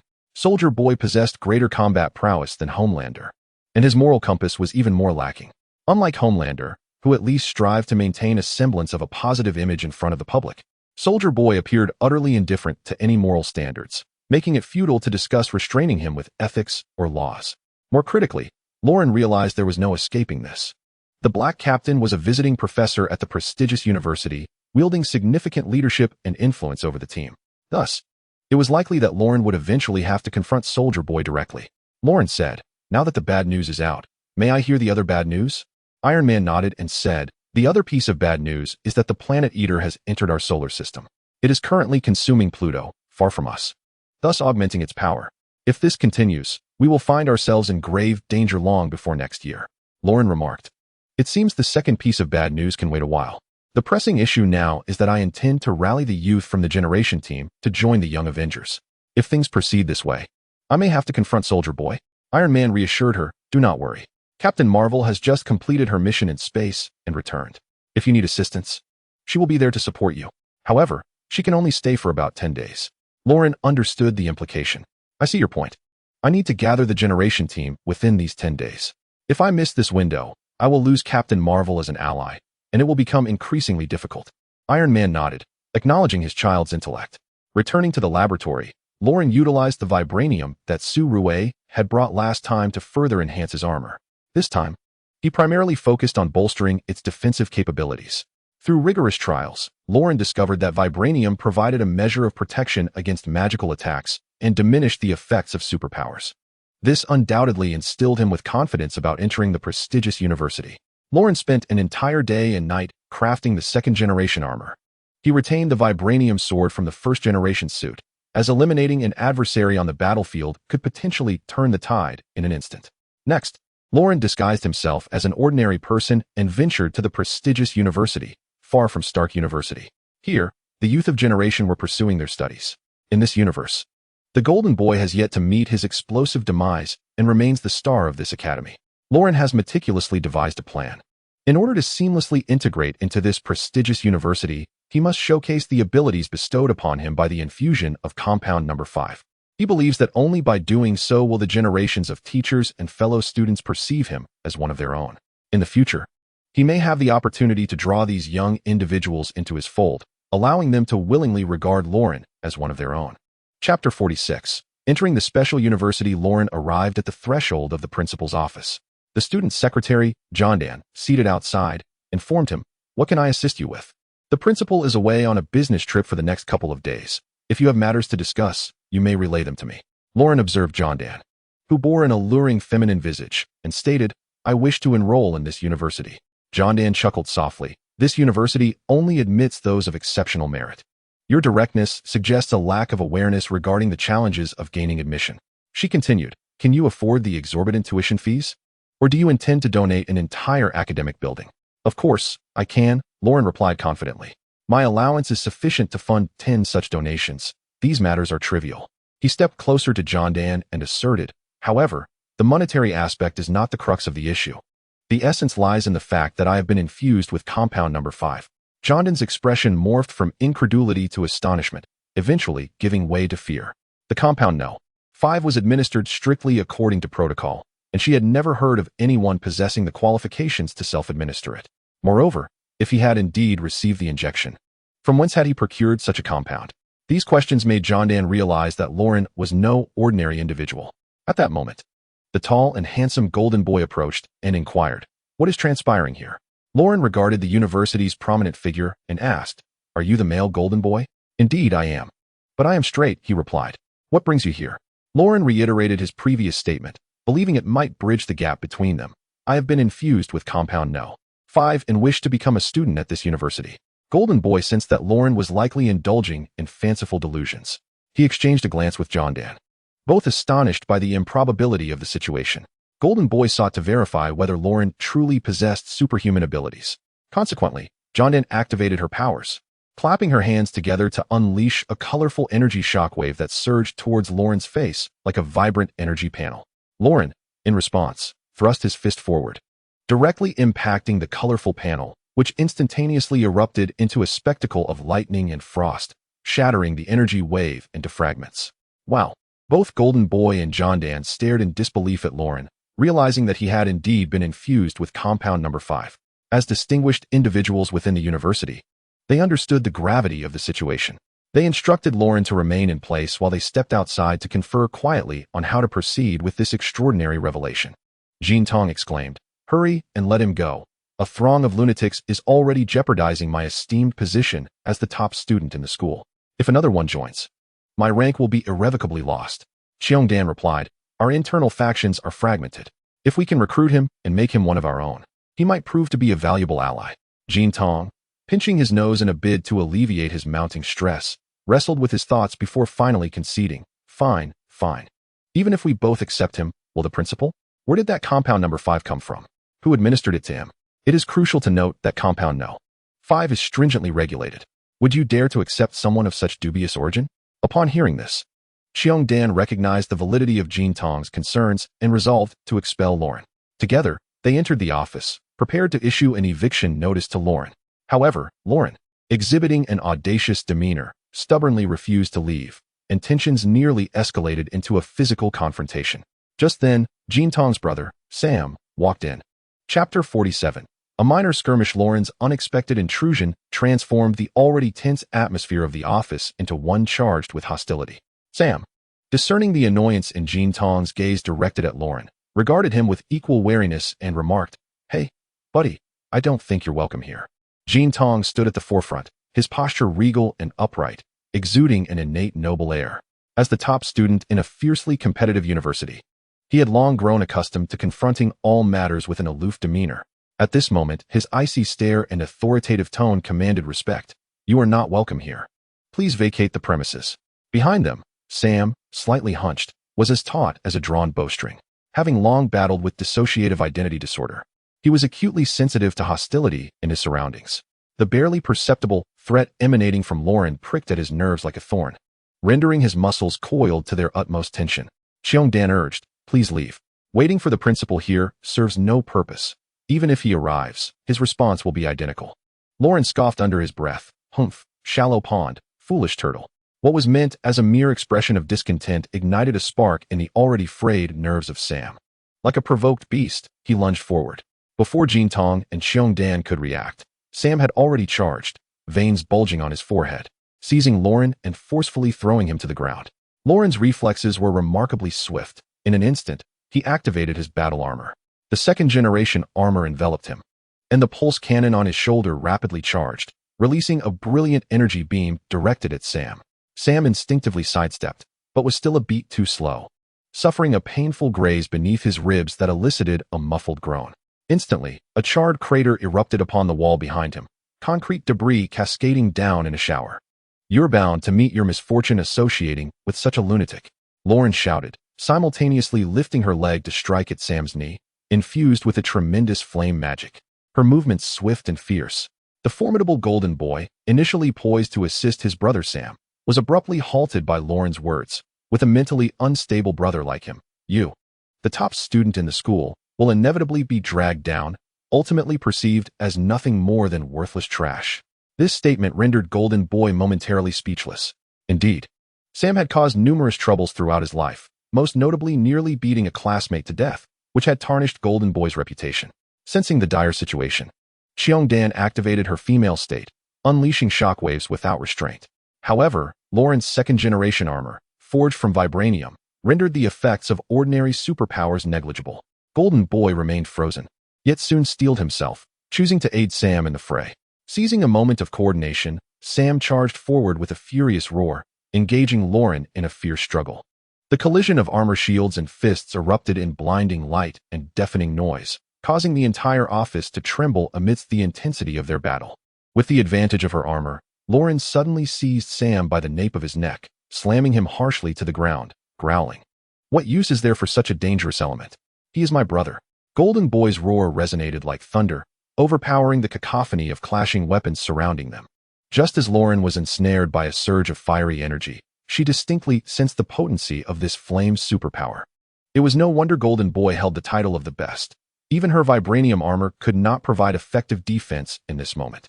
Clearly, the strongest among them was Golden Boy, followed closely by Sam.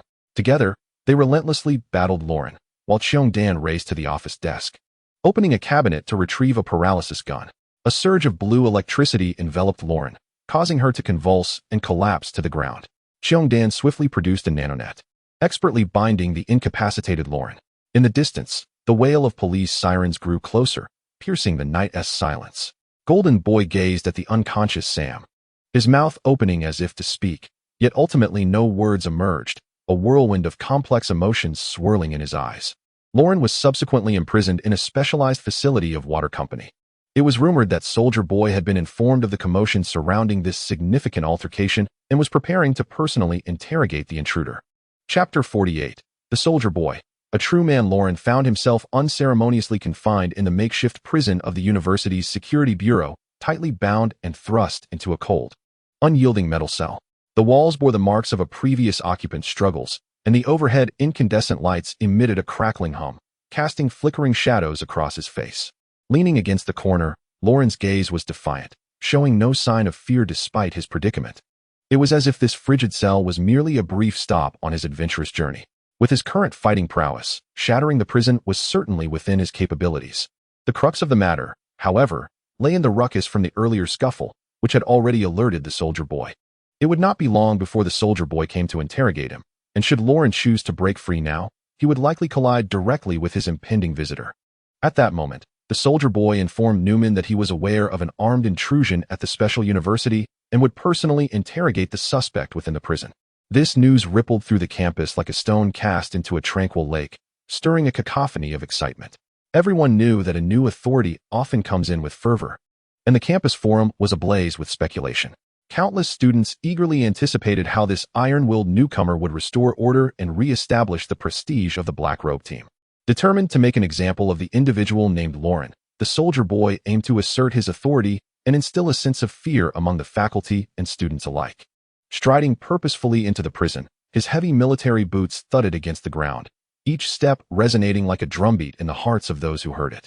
His imposing figure, clad in armor that gleamed with a chilling metallic sheen, exuded an aura of formidable strength, accentuated by the battle scars that told tales of fierce confrontations. His expression was grave and austere, his tightly pressed lips conveying an air of oppressive authority.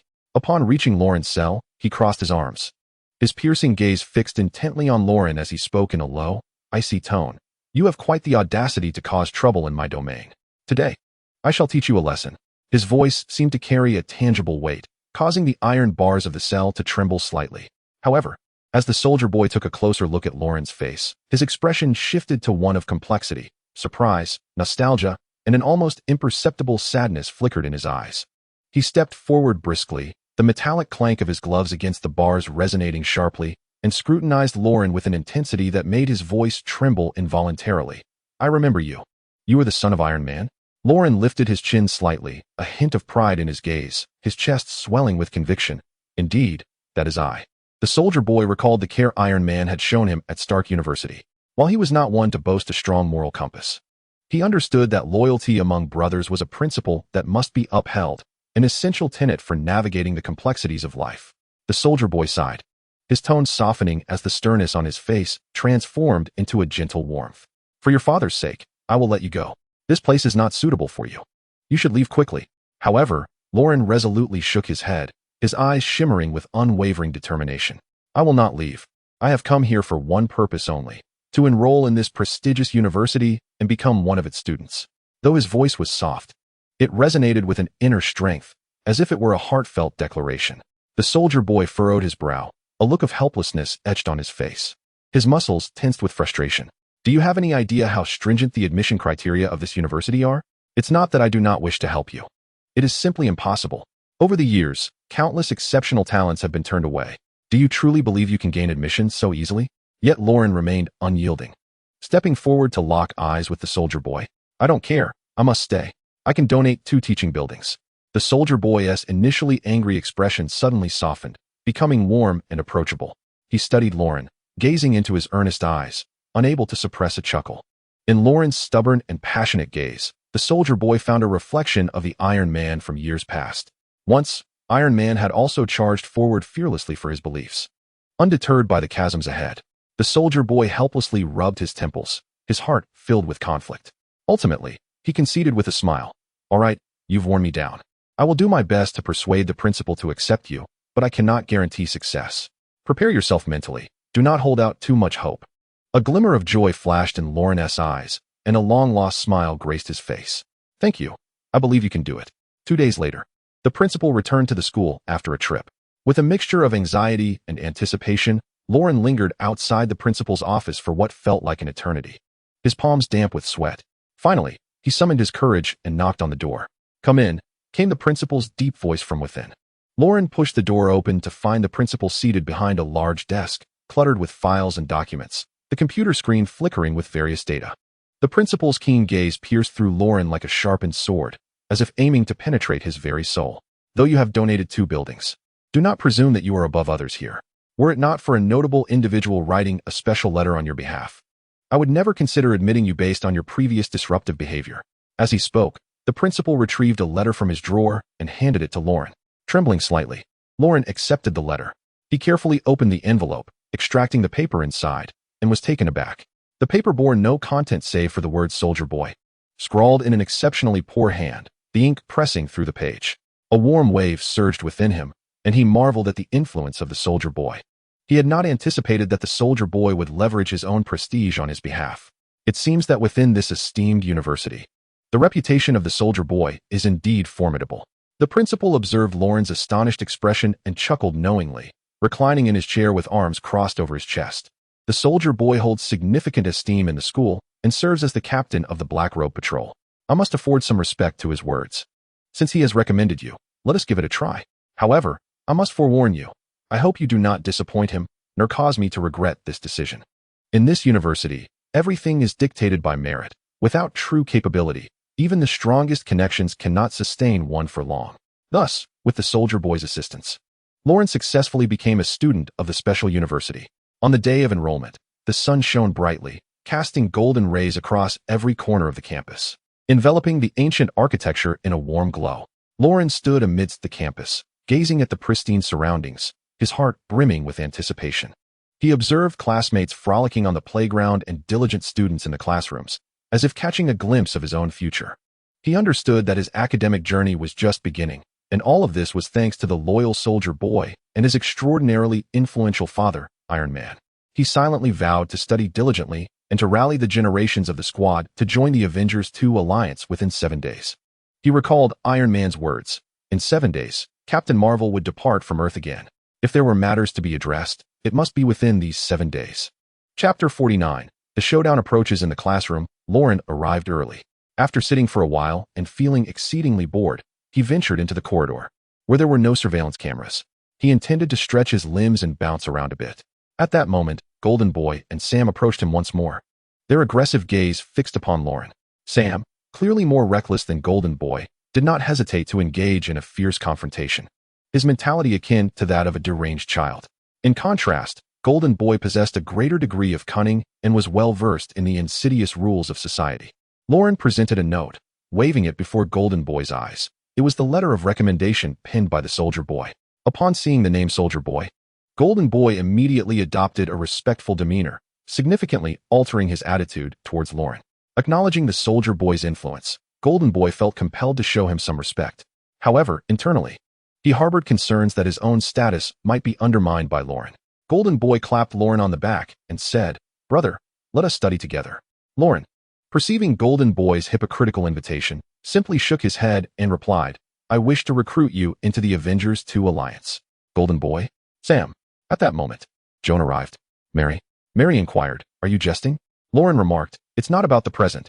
You are graduating this year anyway. After graduation, join my Avengers 2. Zero alliance." Golden Boy responded, "Are you really that straightforward?" Chindan interjected, "It's futile, Lauren. I know you've realized our university is rather sordid. And what company is far from benevolent? We've long contemplated this, but we are bound by our contract with what company. If anyone from the payback squad falls, we will be compelled to seek replacements from among us. We cannot extricate ourselves." Lauren questioned, "Have you all capitulated? Will you now engage in those vile activities? Merely becoming puppets on screen?" At that moment, Sam found himself rather fond of Lauren and weakly replied, "We all have leverage in the principal's hands. We must comply." Lauren pressed a button on her right arm, donning her second-generation armor, and with a powerful punch, she shattered the wall, creating a path straight to the principal's office. Mary exclaimed, "Surely she isn't going after the principal?" Chindan replied, "If she does, so be it. I've long had my fill of this place, where appearances deceive." Golden Boy, sensing the gravity of the situation, swiftly called Soldier Boy, urging him to rush to the special university to save the principal. He then ignited with fervor, entering a combat state and speeding towards the principal's office. Mary questioned Sam, "Sam, will you support your brother or stand for justice?" Sam found himself engulfed in profound internal conflict, muttering, "I don't know." Mary then turned to Chindan and asked, "What about you?" Chindan said, "It's hard to say. Let the bullets fly for a moment. Soldier Boy is not easily vanquished. Even if Iron Man were to come, it might not suffice to save him." Mary shook her head, declaring, "Then I shall not involve myself." Meanwhile, Lauren had arrived at the principal's office, grasping the neck of the unscrupulous man with fierce intensity. Chapter 50. A grudge is formed. Golden Boy arrived swiftly at the scene, hands ablaze with fiery energy, sternly commanding, "Release the principal." Lauren barely acknowledged Golden Boy, maintaining her grip on the principal's neck. He struggled to speak, gasping for breath, his face paling. Witnessing this, Golden Boy acted without hesitation. The flames in his hands surged forth like a serpent, launching directly at Lauren. Reluctantly, Lauren was compelled to respond, releasing the principal and crossing her arms defensively. Yet, the intensity of Golden Boy's flames was overwhelming, and despite Lauren's armor being forged from vibranium, it was swiftly breached. Lauren propelled herself forward, flames erupting from her feet as she lunged to strike Golden Boy, only to be seized by her wrists, which began to bend painfully under his strength. At that moment, Soldier Boy arrived on the scene. Upon seeing Soldier Boy, Golden Boy relinquished his grip on Lauren's wrists. Soldier Boy surveyed the unfolding situation, beginning to grasp the gravity of the circumstances. He took a deep breath, suppressing the fury within, gazing at Lauren, and said, "So, I recommended you to come here. And this is the gratitude I receive?" Lauren replied, "Soldier Boy, you are well aware of Walter's depravity. Can you truly bear to see these children ensnared with no escape? Allow me to eliminate the principal and rescue them." Soldier Boy scoffed, a scornful smile gracing his face, and remarked, "Eliminate the principal, is it?"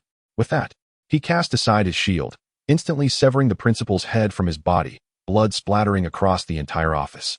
Both Golden Boy and Lauren stared in shock at Soldier Boy's actions, yet he remained unfazed, stating, "Lauren, you must understand. I harbor no resentment towards your desire to kill the principal. You may slay whomever you wish.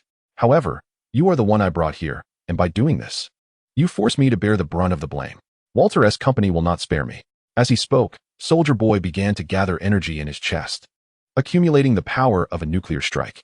Golden Boy firmly gripped Lauren's shoulder, denying her any chance of escape. In 3 seconds, Lauren would be obliterated by Soldier Boy's ultimate attack. As a crimson light intensified, filling the room, Lauren believed her demise was imminent, even closing her eyes in resignation. Suddenly, amidst a tremendous crashing sound, the entire structure of the room was torn asunder. Lauren thought she had perished, only to open her eyes and find Captain Marvel had arrived. Her eyes wide with fury, hair flowing wildly, she struck before Soldier Boy could complete his skill, knocking him to the ground with a remote energy wave. Captain Marvel turned to Lauren and said, "What are you waiting for? Golden Boy is yours. Show no mercy against the enemy." With that, she dove into battle. Grappling with Soldier Boy, she shattered his shield with 2 punches and pressed him down against the ground. In an instant, Lauren drew forth the vibranium sword. Golden Boy extended his hands, attempting to bend Lauren's wrist, but she swung the vibranium sword, severing one of his arms. Lauren declared, "Have you forsaken the morality of your faction simply to secure a place among the Black Cloaks?" With that, she retracted the sword into her armor. In her current state, she was confident she could defeat Golden Boy barehanded.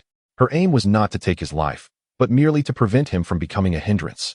Captain Marvel soon rendered Soldier Boy unconscious, and Lauren subdued the armless Golden Boy. At that moment, Mary and her companions approached. Observing the situation, Mary and Joan decided to join Lauren's Avengers initiative. Lauren extended her hand, welcoming each of them with a handshake.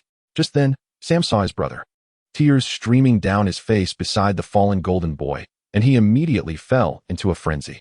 Sam glared at Lauren, asking, "Did you do this?"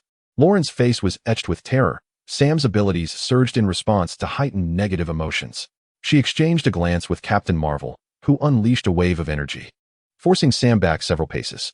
Yet, Sam remained undeterred, his agitation intensifying as he advanced toward Captain Marvel with the intent to strike. In a fierce motion, Captain Marvel delivered a powerful punch, sending Sam crashing to the ground, leaving a deep crater in his wake.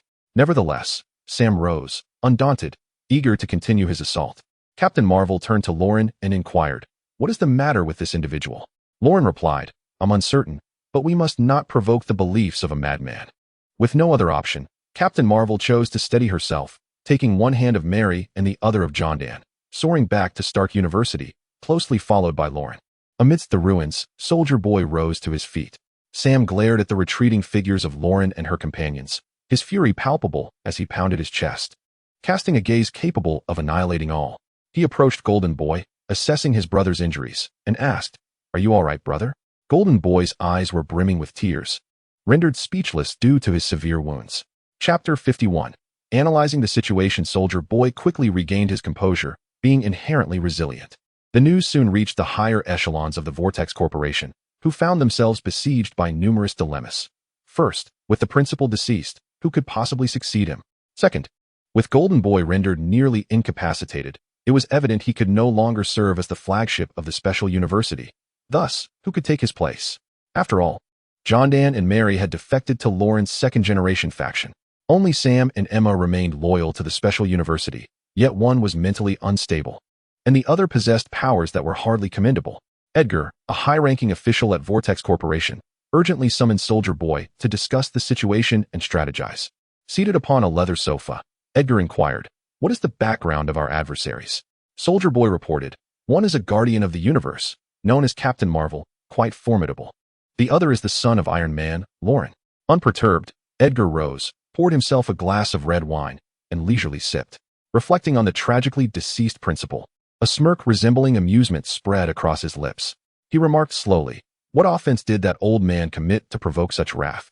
Soldier Boy, rubbing his nose, concocted a fabrication, stating, "They believe the principal to be a villain."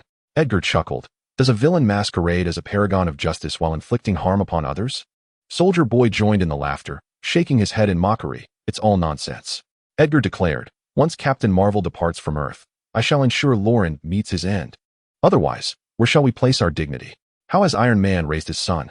He will not teach. I shall teach in his stead. The Soldier Boy nodded and stated, I understand your meaning. I will add Lauren to the list of targets. The conversation would typically have concluded there, yet the Soldier Boy lingered, evidently with more to express. Edgar inquired, why do you still remain? Do you have further questions? The Soldier Boy replied, the Golden Boy has lost an arm. What shall we do? Edgar responded, the father of the Golden Boy is my friend. This individual must be our primary asset and must eventually join the Black Cloak. I will proclaim him a heroic figure in the news, having sacrificed himself to protect the principal. As for the arm, that poses no issue. Our company, excels in human augmentation. Losing an arm is trivial. We can even operate on him to enhance the Golden Boy's compatibilities. The Soldier Boy said, indeed. I also have faith in that boy. Edgar waved his hand, and the Soldier Boy departed as commanded. Upon returning, he retrieved a photograph of Lauren and affixed it to an album ominously titled Kill. Meanwhile, the cunning Loki astutely seized upon the unfolding events at the special university through the news. For them, this presented a splendid opportunity to unite the villains. Even if the Soldier Boy were to ignore them, the Golden Boy and his brother Sam might well be inclined to collaborate with Loki and Khan, thereby increasing their odds against Iron Man's forces. Currently, Khan and Loki found themselves in a position of utter disadvantage, necessitating the consolidation of all available strength. In a dimly lit room of a rental, light danced across Loki's face. He mused, perhaps we can unite the Soldier Boy and the Golden Boy, Sam. Khan queried, why? They are merely villains, yet they may not align with me. Loki replied, the enemy of my enemy is my friend. We all seek to oppose Iron Man's forces. Thus collaboration is feasible. Your social skills are lacking. Continue your studies of the time machine while I engage with them. With that, Loki prepared to take action, rallying forces to augment the ranks of the villains. As the most formidable version of Khan in the Office of Time, SN stated, the good may form alliances, and so too can the wicked. When villains unite, they can crush every good soul. At Stark University, Lauren summoned both new and veteran members to convene in the meeting room. Attendees included Polaris, Yelena, Laura, Groot, Mary, and John Dan. Standing before them, Lauren surveyed the scene and was suddenly amused. Why are there almost all females? She blurted out, I didn't realize we had 2 more girls joining us. Laura replied, the Women's League. It's all right. The audience has grown accustomed to it. John Dan interjected, don't misconstrue. I possess 2 forms, so I can only be considered half a girl. Groot asserted, I am Groot. I am not a girl either. Polaris awkwardly shook her head and remarked, Lauren, that is not the point. Please focus on the main issue. Lauren nodded, unveiling the screen to present his meticulously crafted display. He elucidated the dual crises currently besieging them. The first crisis involved the planet Devourer, which was voraciously consuming celestial bodies and would soon target Earth. Addressing such a cosmic-level antagonist posed an exceptionally daunting challenge. The second crisis, a more recent development, was the animosity that had arisen between What Company and Lauren's team, particularly between Jean Tong and Sam, who harbored an intense, almost personal vendetta against Lauren. The crux of the matter lay in the fact that Jean Tong and Sam were backed by the formidable 7 of the Black Cloak Enforcers, each a formidable adversary in their own right, culminating in a total of 9 opponents. The prospect of retaliatory strikes from this coalition loomed ominously. Mary confidently asserted, Jean Tong is merely a washed-up has-been. Not everyone among the Black Cloaks possesses exceptional prowess. At least half are mere showpieces. However, Kyongden shook her head, responding, the situation is not as you perceive. What do you mean? Mary inquired. Kyongden elaborated, you still fail to grasp What Company's methods. They excel in human augmentation and enhancement.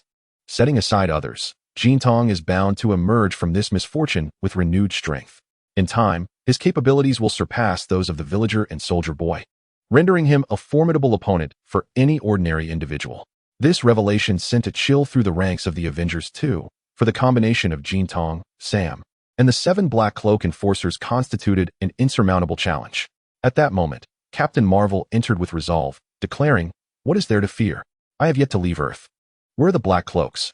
I shall confront them directly. Chapter 52. Captain Marvel faces adversity within the subterranean laboratory of What Company. Stark white light illuminated the surgical table. Jean Tong lay restrained by thick bands, his once robust physique now rendered frail from the loss of an arm and prolonged treatment. the sight of the severed limb truly harrowing. Helena, the chief scientist of what company, donned white nano gloves and approached with a syringe filled with a luminescent green liquid. This is the latest 7th-generation compound number 5. She explained, capable of regenerating your arm and further enhancing your physical abilities. Jintong inquired, are there side effects? The scientist replied, certainly. It could alter your temperament drastically or lead to tumor growth.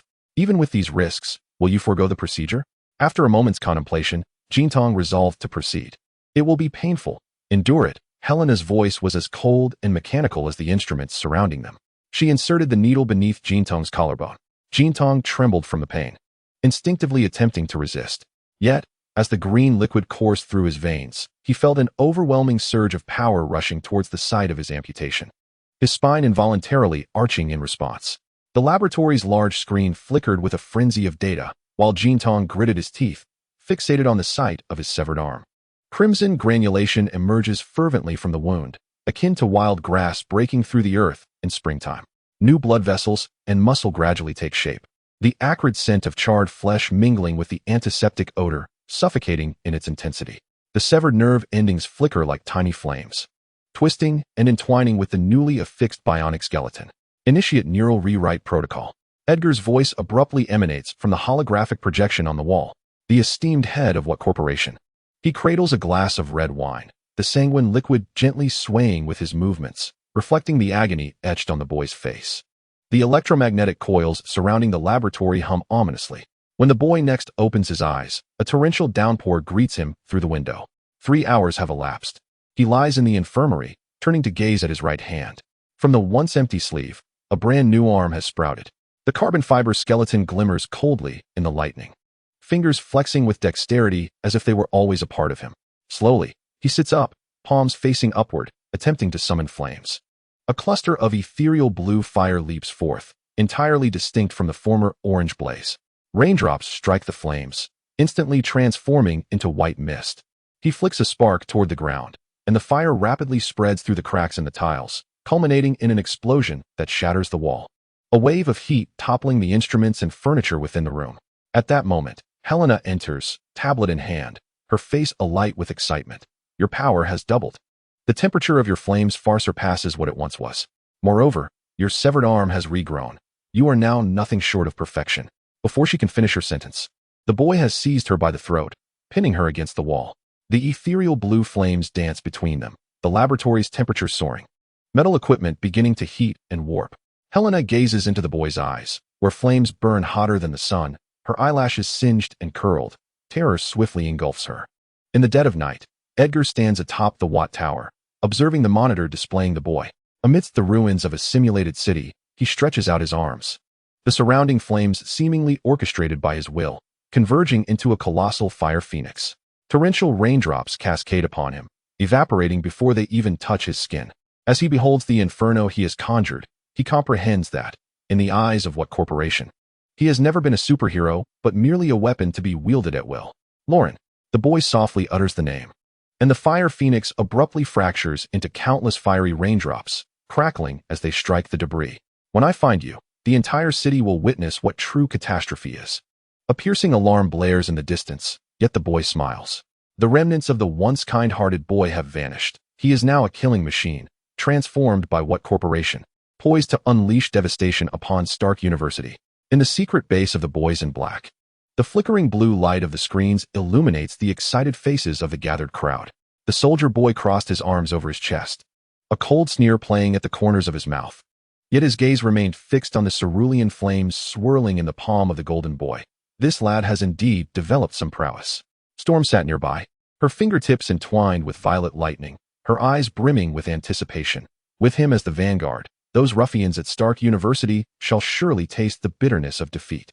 As the surveillance footage of the golden boy manipulating the phoenix froze, the base erupted in cheers, the metallic goblets clinking together with a crisp sound.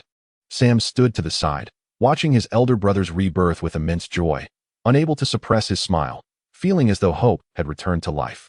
The Black Cloak 7 and the upper echelons of water felt reassured that the Black Cloak enforcers had a successor, and celebrations ensued. Everyone cheered, leaped, and applauded. However, the exuberance abruptly ceased. The ceiling emitted a jarring, tooth-rattling distortion, as countless cracks spread like a spider's web. "Be careful!" Soldier Boy's shout was drowned out by the thunderous roar of metal tearing apart. The entire ceiling exploded, debris and steel raining down like a tempest. It turned out that Captain Marvel had arrived. A beam of golden light pierced through the smoke as Captain Marvel hovered in midair, the energy coursing over her armor, turning the moonlight into blinding gold. "You scum of the Black Cloak, today marks your demise." Her voice, imbued with a peculiar frequency, reverberated painfully in everyone's ears. Hey, Soldier Boy retorted. "Aren't you being a bit reckless?" Storm raised her hands high, unleashing dozens of violet lightning bolts that surged towards the enemy, only to be effortlessly dissipated by Captain Marvel's casual wave amidst the dazzling golden light. "Let's all go? We have 9 of us," Soldier Boy roared. Yet, Captain Marvel's assault was swifter than lightning. She transformed into a golden streak, weaving through the base, where her energy waves obliterated tables, instruments, and even reinforced concrete walls. The Black Cloak members, Deep Sea and Locomotive, had barely a moment to react before being struck head-on, their bodies crashing through 3 layers of walls, instantaneously vanquished. Storm, in a state of urgency, understood that ordinary attacks were futile against Captain Marvel, and she quickly gathered energy, attempting to harness a more formidable lightning power. However, when she unleashed a colossal bolt towards her adversary, Captain Marvel merely smirked, crushing the lightning barehanded, the resulting sparks igniting the surrounding structures. In a critical moment, Queen Maeve suddenly charged in from the side, her signature blue cape billowing. As her shield struck fiercely against Captain Marvel's back, the resounding clang of metal reverberated through the air. Captain Marvel staggered back a step, then swiftly turned to seize Maeve's shield, her arm muscles bulging as she crushed the shield into scrap metal. Soldier Boy advanced with punches and kicks, but Captain Marvel evaded him effortlessly, mocking, "With such meager abilities, you dare to play the villain?" With a contemptuous laugh, she flung Soldier Boy aside and dove straight to eliminate Noir and Starlight. Yet at that moment, a more potent dark matter energy beam grazed past her cheek. The Soldier Boy's eyes were ablaze with a crimson hue, and the reactor embedded in his chest pulsated with a perilous red light. "Taste this. None can withstand it." His voice resonated like a harbinger from the abyss, as dark matter energy amassed within him, potent enough to obliterate all. A tempest loomed behind him, commanding lightning to swirl around, where purple flashes intermingled with Captain Marvel's golden radiance, casting the base in a flickering dance of light and shadow. The confrontation among them escalated into a cataclysmic clash. The energy beam from Captain Marvel collided with the dark matter nuclear cannon of the Soldier Boy, unleashing shockwaves that rent the ground beneath them, creating a fissure stretching 100 meters. The colossal lightning summoned by the tempest struck down once more, yet was effortlessly dissipated by Captain Marvel, the ensuing sparks laying waste to the surrounding structures. Captain Marvel found herself ensnared in a relentless battle, her energy amplifying with every exchange, her strength surging. In contrast, her adversaries, the Soldier Boy and the Tempest, were gradually succumbing to exhaustion. Golden Boy and Sam joined the fray, launching a concerted assault against Captain Marvel. Golden Boy's fiery onslaught landed several solid blows, causing Captain Marvel considerable distress.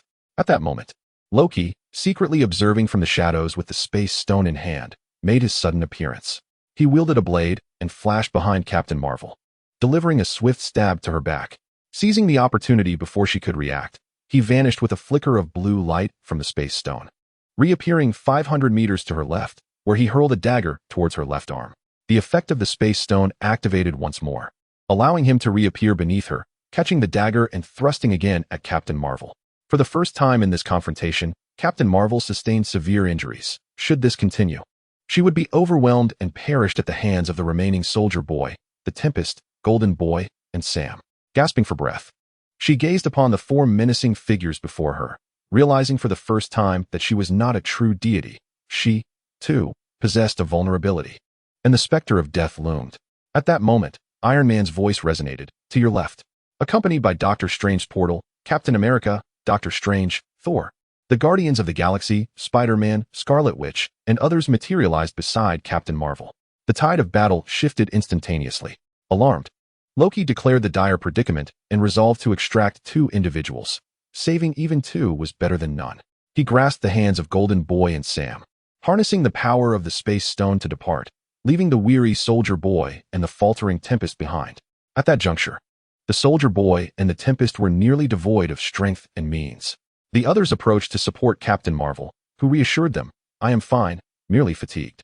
The Falcon regarded the soldier boy and the Tempest with eyes brimming with disdain for the Black Order. He injected himself with Compound 5 and proclaimed, "Allow me to personally handle these two miscreants." The others nodded in agreement and returned to the base. Amidst the ruins echoed the anguished cries of soldier boys and the storm, accompanied by the flickering of lasers. As the two aging members in black robes were dispatched by the vigilante, unable to bear the torment inflicted by the tumor in his mind, the vigilante seized a handgun from the ground. Upon realizing his long-held aspiration, he took his own life, a smile gracing his face as he passed away. Chapter 53. The Planet Devourer approaches. Harnessing the power of the space gem, Loki instantaneously transported the kid and Sam back to Kang's office. At that moment, the progress bar of Kang's time device had reached 80% completion. Once fully realized, he would become an invincible entity, capable of amending reality countless times until the world conformed to his most desired outcome, Kang as the sovereign of this universe. Kang remained oblivious to the arrival of the kid and Sam, his gaze fixated upon the towering machine before him, lost in profound self-admiration, as though he were gazing upon his future throne. To him, this time machine promised all he coveted: status, wealth, and an unparalleled might within the cosmos. Sam inquired, "What is wrong with this guy?" When Loki divulged Kang's nefarious plan to the kid and Sam, the two brothers regarded the scientist with newfound respect, as if beholding a ruler of the universe. The kid asked, "Do you need us to eliminate your adversaries?" Kang replied, "Yes, but not at this moment. The immediate priority is to remain concealed here until the time device is complete. At that point, our margin for error will significantly increase." Loki furrowed his brow, harboring other concerns. "But Iron Man and the others will not relent in their pursuit. They will easily discover our whereabouts." Kang shook his head nonchalantly. "It's of no concern. In a few days, they will have their sights set solely on another formidable foe, one that will surely give them a headache." Loki queried, "You mean the Planet Devourer?" Kang nodded. Indeed, the combat prowess of the Planet Devourer far surpassed that of Thanos and Dr. Doom, existing on an entirely different plane. It is essential to note that this villain grows in strength by consuming entire planets. On the other side, within Stark University, the saga of the Black Robes and the Generational University reached a temporary conclusion. The malevolent and whimsically cruel Black Robes had finally met their demise, while the sordid dealings of the Generational faction had been laid bare, no longer receiving societal validation. Only 4 individuals remained from the Generational faction: Mary, Joan, the kid, and Sam. Mary and Joan aligned with Iron Man, while the two brothers, the kid and Sam, sided with Kang, epitomizing the dichotomy of good and evil. Within the universe observation room, meticulously crafted by Iron Man, he and his associates gazed anxiously at the approaching Planet Devourer displayed on the screen. "I am far more concerned about the crisis this entity brings. The Planet Devourer possesses the ability to absorb all cosmic energy and transform it into its own offensive power, capable of effortlessly reducing an entire planet to mere kindling." Within the display, the Planet Devourer relentlessly siphoned energy from a star, the luminous essence of that celestial body extinguishing at an astonishing rate. In stark contrast, the brilliance emanating from the Planet Devourer intensified, as if it had ascended to a new echelon of energy. After a mere 10 minutes, the star succumbed to its rapid energy depletion and exploded. Yet the Planet Devourer remained unscathed in the explosive aftermath. Not to mention its sheer size, the Planet Devourer was as colossal as a planet itself, traversing the cosmos as if it were merely a swimmer in a vast pool. Agatha, observing nearby, remarked, "Oh, so much energy? That sounds rather intriguing."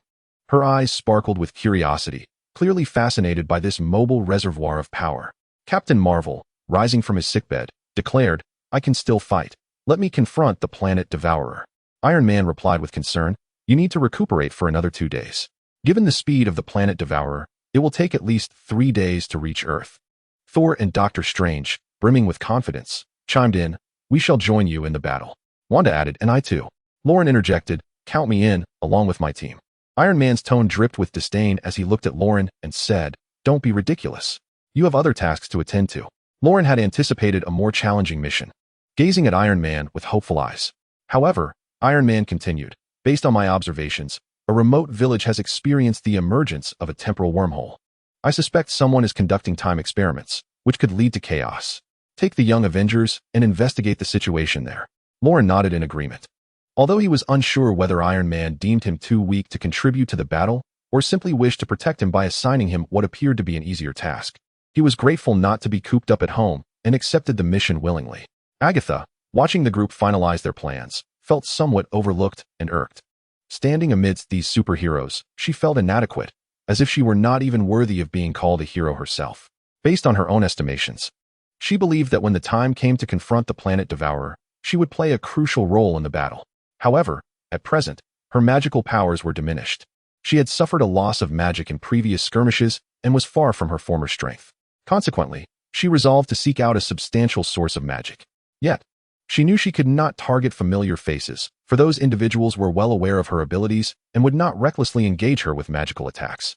Agatha floated gracefully, utilizing her magic to soar through the air, even venturing beyond New York City and into the countryside. She encountered the sanctum of the Ancient One, initially contemplating entry, but upon reflection, she recognized that the Ancient One's mastery far surpassed her own. Thus, she chose to fly away, continuing her aerial exploration. She suddenly beheld a mountain, where a surge of crimson light erupted, causing a multitude of trees to collapse in an instant. This hue bore a slight resemblance to the Scarlet Witch's magic. Yet Wanda was presently at Stark University, clearly far from this location. Moreover, this color was a deep crimson, distinct from the scarlet hue wielded by Wanda. Agatha recalled the magical tomes, which spoke of this shade and its offensive nature, indicating it to be the Phoenix Force.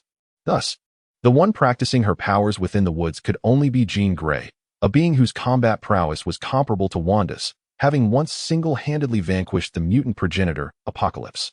Although Agatha felt an overwhelming pressure descending upon her, it was precisely this challenge that stirred her spirit. A wicked and arrogant smile crept upon her lips as she dove swiftly towards Jean's direction. Chapter 54. Agatha acquires the Phoenix Force. Agatha trod upon a carpet of withered leaves, her fingertips aglow with purple magical light that illuminated the surrounding distorted air. Nearby, the entire forest was visibly succumbing to decay, the tree's vitality seemingly devoured by an invisible maw, the potent and perilous omen of the Phoenix Force. In a desolate clearing, she encountered Jean Grey. Clad in a flowing red garment, Jean's hair flowed without a breeze, enveloped in a soft golden radiance that harbored the power to reshape the cosmos. Agatha squinted, greedily fixating on that luminescence, contemplating how to claim this force for herself. "Who are you? What do you seek?" Jean's voice was calm, yet imbued with undeniable authority as she slowly turned to confront Agatha, their eyes locking. "Dearest Jean, I merely wish to borrow something." Agatha replied with a wicked grin. Before her words could fully escape her lips, she gestured with both hands, and several purple magical chains shot forth towards Jean. The chains whistled through the air with a piercing sound, akin to the wails of demons from the abyss. Unfazed, Jean raised her hand gently, and an instantaneously formed golden energy barrier emerged.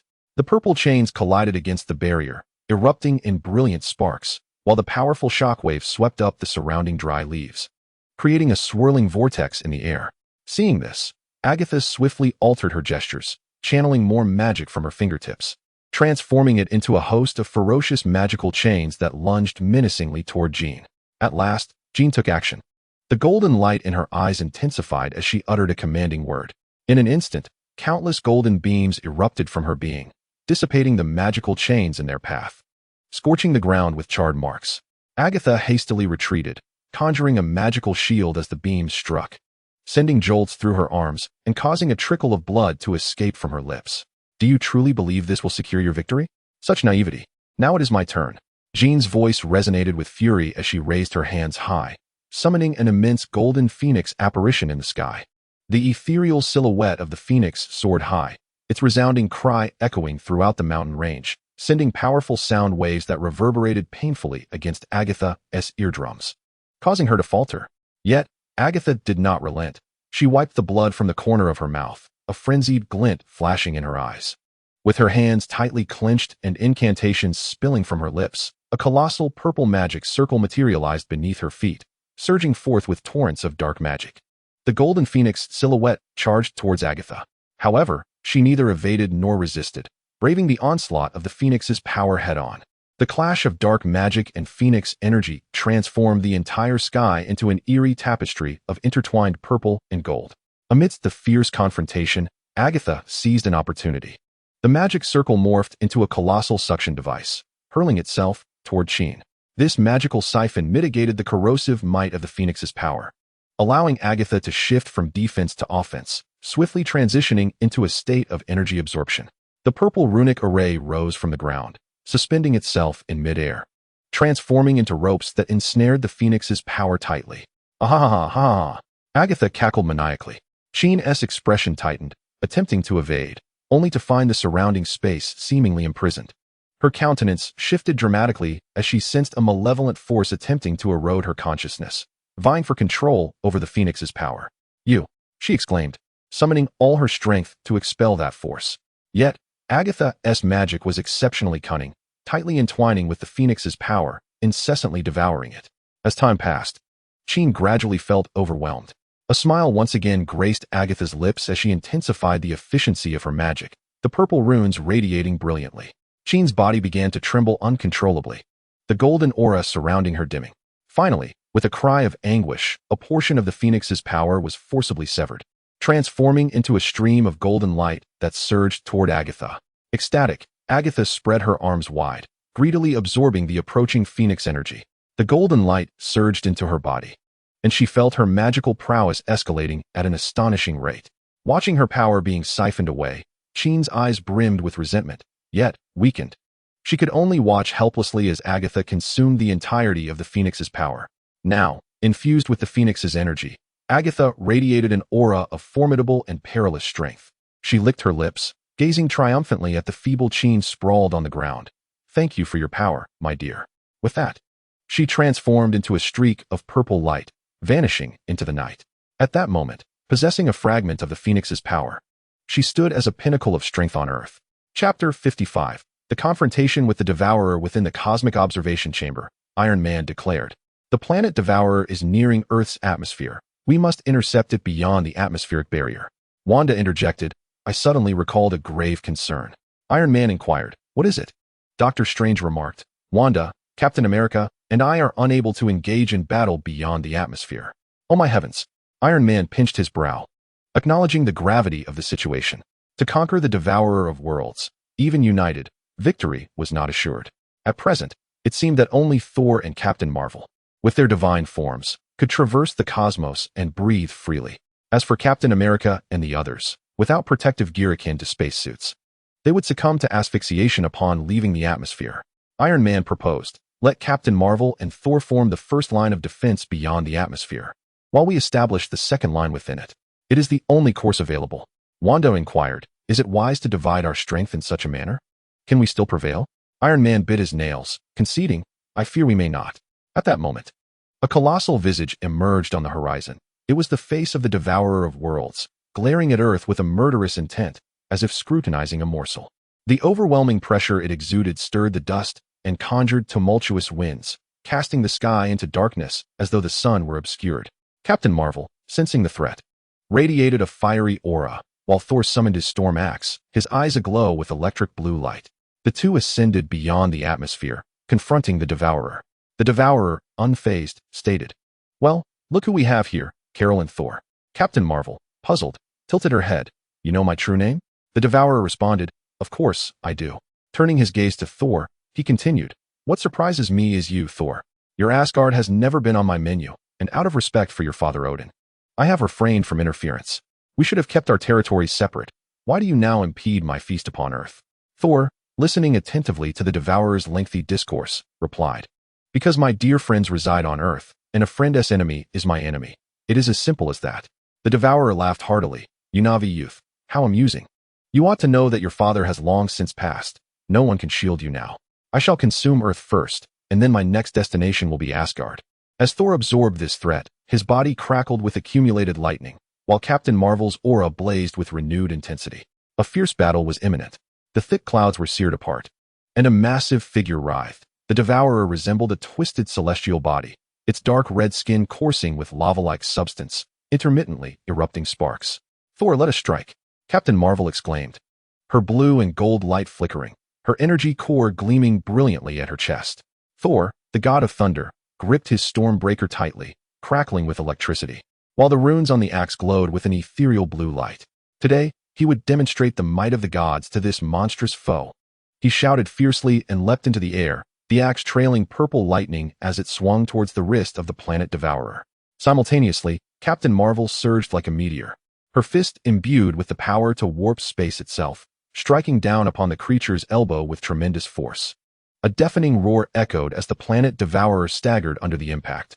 Enraged, it bellowed, its voice reverberating like two colliding planets, causing pain to the ears of all who heard. With a casual sweep of its hand, a gust of wind shattered 3 fighter jets within the atmosphere into fragments. The force of the blast sent Thor hurtling through the air, crashing into the lake in Central Park with a splash that crackled with electricity. Captain Marvel, quick to react, executed several flips mid-air, firing energy beams that ignited black smoke from the creature's chest. Too slow. Aim for its joints, Captain Marvel commanded. Suddenly, her shoulder armor opened, releasing several miniature missiles that struck precisely at the weak point behind the planet devourer's knee. Seizing the opportunity, Thor raised his axe high and swung it toward the heavens.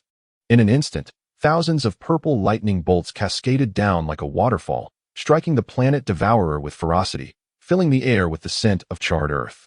Just as they believed victory was within their grasp, the monstrous entity emitted a strange cry, its body rapidly shrinking, its dark red skin taking on a metallic sheen. Once reduced to roughly the height of 2 stories, the planet devourer's movements became alarmingly swift. It darted behind Captain Marvel, its claws tearing through her energy shield with a sound akin to ripping fabric.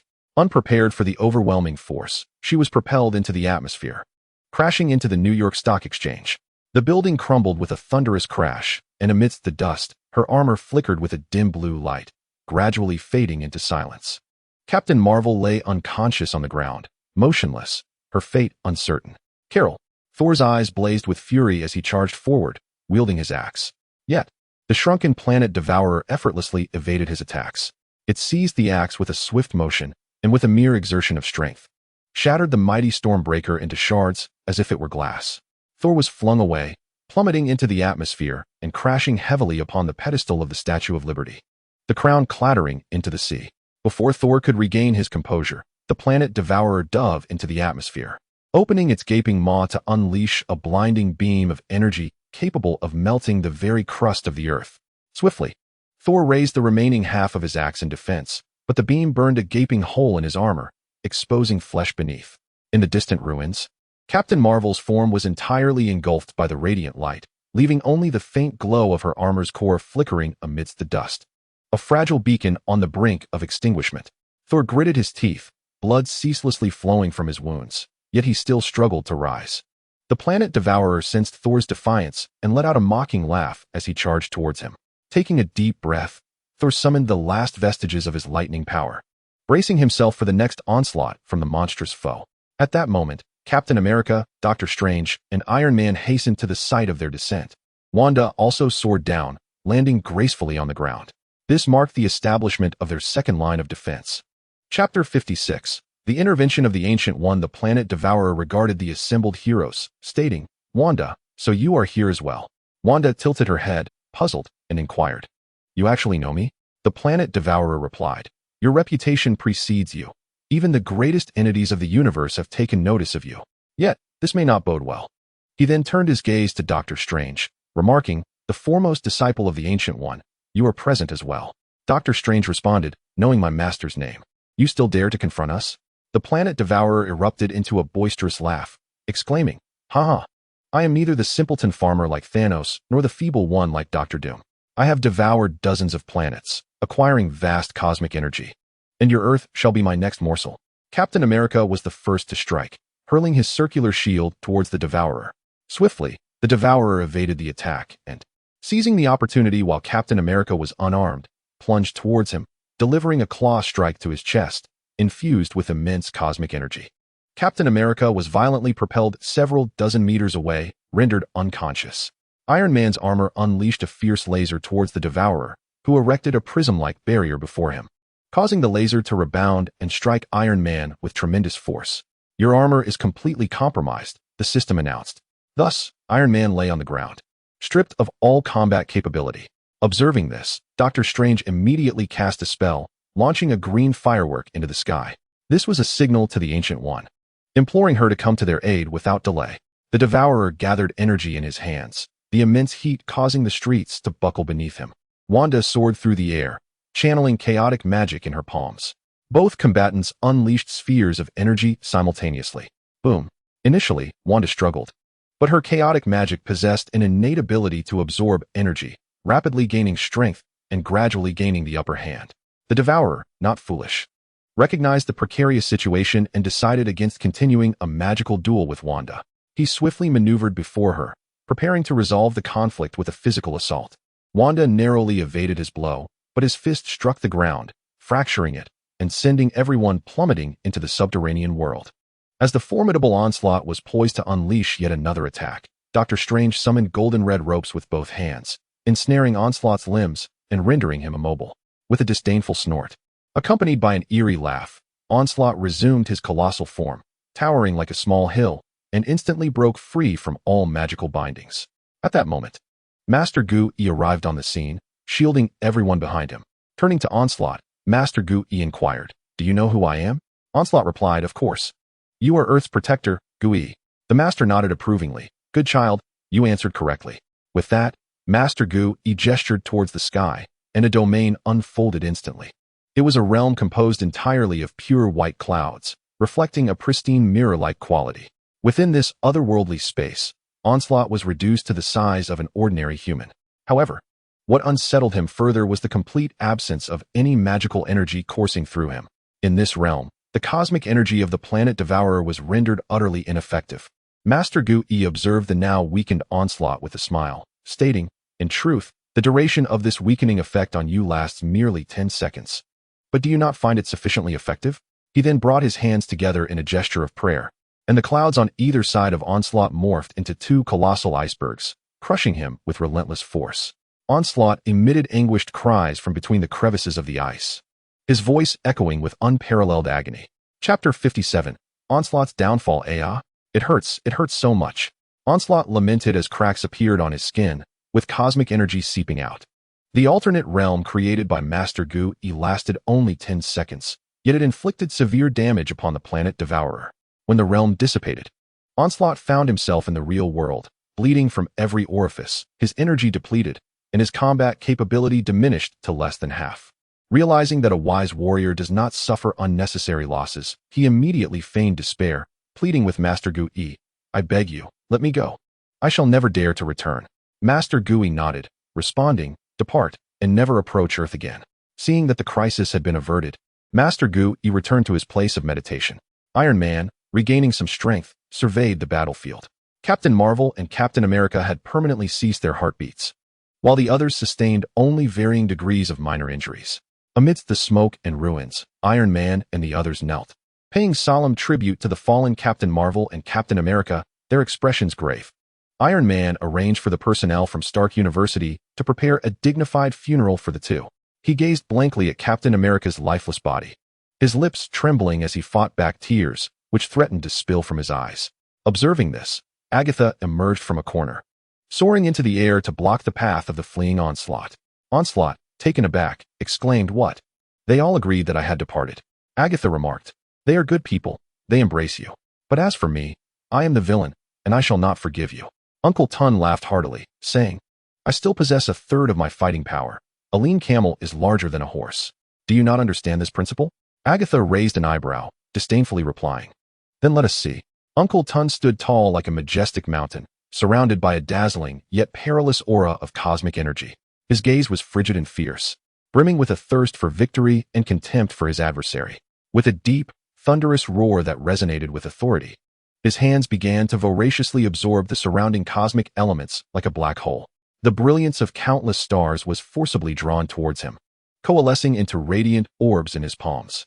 The energy surged violently between his hands, akin to boiling magma, gradually forming two colossal spheres of light that radiated an overwhelming brilliance. These orbs contained the power to annihilate galaxies, bending the very fabric of space around them, as if it were on the verge of being torn apart. Agatha floated elegantly nearby, draped in an opulent and enigmatic robe, her hair dancing in the energy's undulations. Her demeanor was calm and self-assured, as though she held dominion over all. As she gently raised her hand and recited an incantation, a violet beam erupted from her fingertips, swiftly expanding to outline the silhouette of a magnificent purple phoenix in the air. This phoenix slowly opened its eyes, gleaming with a cunning and formidable light. As it spread its wings, violet flames blazed forth, emanating an aura of awe and reverence. Although the power of this purple phoenix had been tamed by Agatha, rendering it lesser than the pure essence of a phoenix, it still exuded an imposing presence capable of contending with Uncle Ton. Without a moment's hesitation, Uncle Ton forcefully thrust his hands forward, sending the two energy spheres racing toward Agatha like meteors. As they traversed the space, they left behind black fissures, as if sliced by a razor-sharp blade. Agatha's lips curled into a slight smile. With a delicate wave of her hand, the purple phoenix soared forth like a released arrow, hurtling toward the cosmic energy. As the phoenix flew, its wings stirred up a tempest of violet flames, and upon colliding with the cosmic energy, it erupted in a dazzling explosion of light and a thunderous roar. The purple phoenix opened its enormous beak, greedily consuming the cosmic energy. With each swallow, its flames grew more fervent, its radiance even more resplendent. Uncle Ton, witnessing this astonishing spectacle, was taken aback. Yet, his combative and arrogant nature soon overcame his astonishment. With a furious roar, he tensed every muscle, veins bulging. He intensified the energy output, unleashing torrents of cosmic energy from his being that surged toward the purple phoenix like a raging sea. However, the purple phoenix remained undaunted, eagerly weaving through the energy torrents, devouring the potent cosmic forces one by one. As time progressed, Uncle Ton's energy gradually dwindled, his body began to tremble slightly, and a look of fatigue and incredulity spread across his face. Meanwhile, the purple phoenix, having drained the last remnants of cosmic energy from Uncle Ton, radiated an extraordinary and potent light. It raised its head and emitted a resounding cry that echoed throughout the cosmos. Subsequently, its form began to shrink, transforming into a stream of purple light that re-entered Agatha's body. Agatha elegantly brushed her robe, her gaze infused with a victorious pride. Uncle Ton stood frozen in place, unable to recover from the shock of failure for an extended period. Agatha's complexion became robust once more as she reveled in the cosmic energy feast bestowed upon her by the planet Devourer. At that moment, it felt as if she contained the energy of an entire solar system. Uncle Ton, astonished, pondered, could it be the demonic absorption technique? However, I recall this method requires a direct hit on the absorber to take effect. My intention was to eliminate you before you had the chance to activate your absorption mode. Agatha replied, that method of absorption is far too passive, isn't it? The allure of my purple phoenix lies in its ability to seek out magic on its own without my physical involvement, ultimately offering all it gathers to me. Upon hearing this, Uncle Ton was left speechless. How could Agatha operate in such a manner and still have no rival? At this moment, Uncle Ton, having been drained of all cosmic energy, had shrunk to an astonishingly small size, smaller than an ordinary human, his complexion parched, as if he had lost all vitality. Soon, he plummeted from the heights, crashing heavily to the ground, becoming nothing more than a puddle of mud. Agatha, having acquired boundless magical power, manifested in ethereal form. She enlarged herself to the size of half a planet, her pure purple gown shimmering radiantly. Bystanders took out their phones to capture this breathtaking scene. At that moment, Wanda gazed at Agatha and exclaimed, "A tree that stands out in the forest will inevitably be felled by the wind. Agatha, there are many who are stronger than you in this world. Do not be arrogant." Upon hearing Wanda's admonition, Agatha was compelled to shrink back, obediently reverting to her ordinary human form. The planet Devourer had officially met its demise. Meanwhile, on the other side, the team led by Lauren had already entered Kang's laboratory. Chapter 58. The domain of Kang unfolds. Lauren and Polaris, among others, arrived at Kang's laboratory. At that moment, Kang stood beside the time device, gazing upon this creation nearing completion. The frantically swirling green bubbles inside seemed to beckon him with the promise of victory. Once this time device was completed and Kang pressed the activation button, he would possess the ability to traverse time infinitely to make corrections. At this moment, the progress bar of the time device read 97. Kang remarked, "Wonderful. Although it seems I am still far from becoming the sovereign of the universe, in truth, I am merely one step away." Just then, Loki noticed the entrance of the second generation of Avengers. Lauren inquired, "So what is this machine? Is it the device you intend to use to dominate the world?" Kang nodded excitedly and said, "Yes. How about that? Quite impressive, isn't it?" Polaris, shaking her head in resignation, remarked, "Am I to bestow upon you an award as well?" As she spoke, Polaris activated her ability to control metal, attempting to crush the time device from a distance, only to discover that, although it was made of metal, it seemed to be imbued with some special material or perhaps enchanted by magic, rendering her powers ineffective against it. Progress of the time device, 98. Kang continued, Once this time machine is complete, it will automatically shrink to the size of a coin, allowing me to carry it with ease. With just a gentle tap on the machine, I can restart everything, returning to any moment I desire. Sophie expressed her disdain, saying, "What a repugnant thought."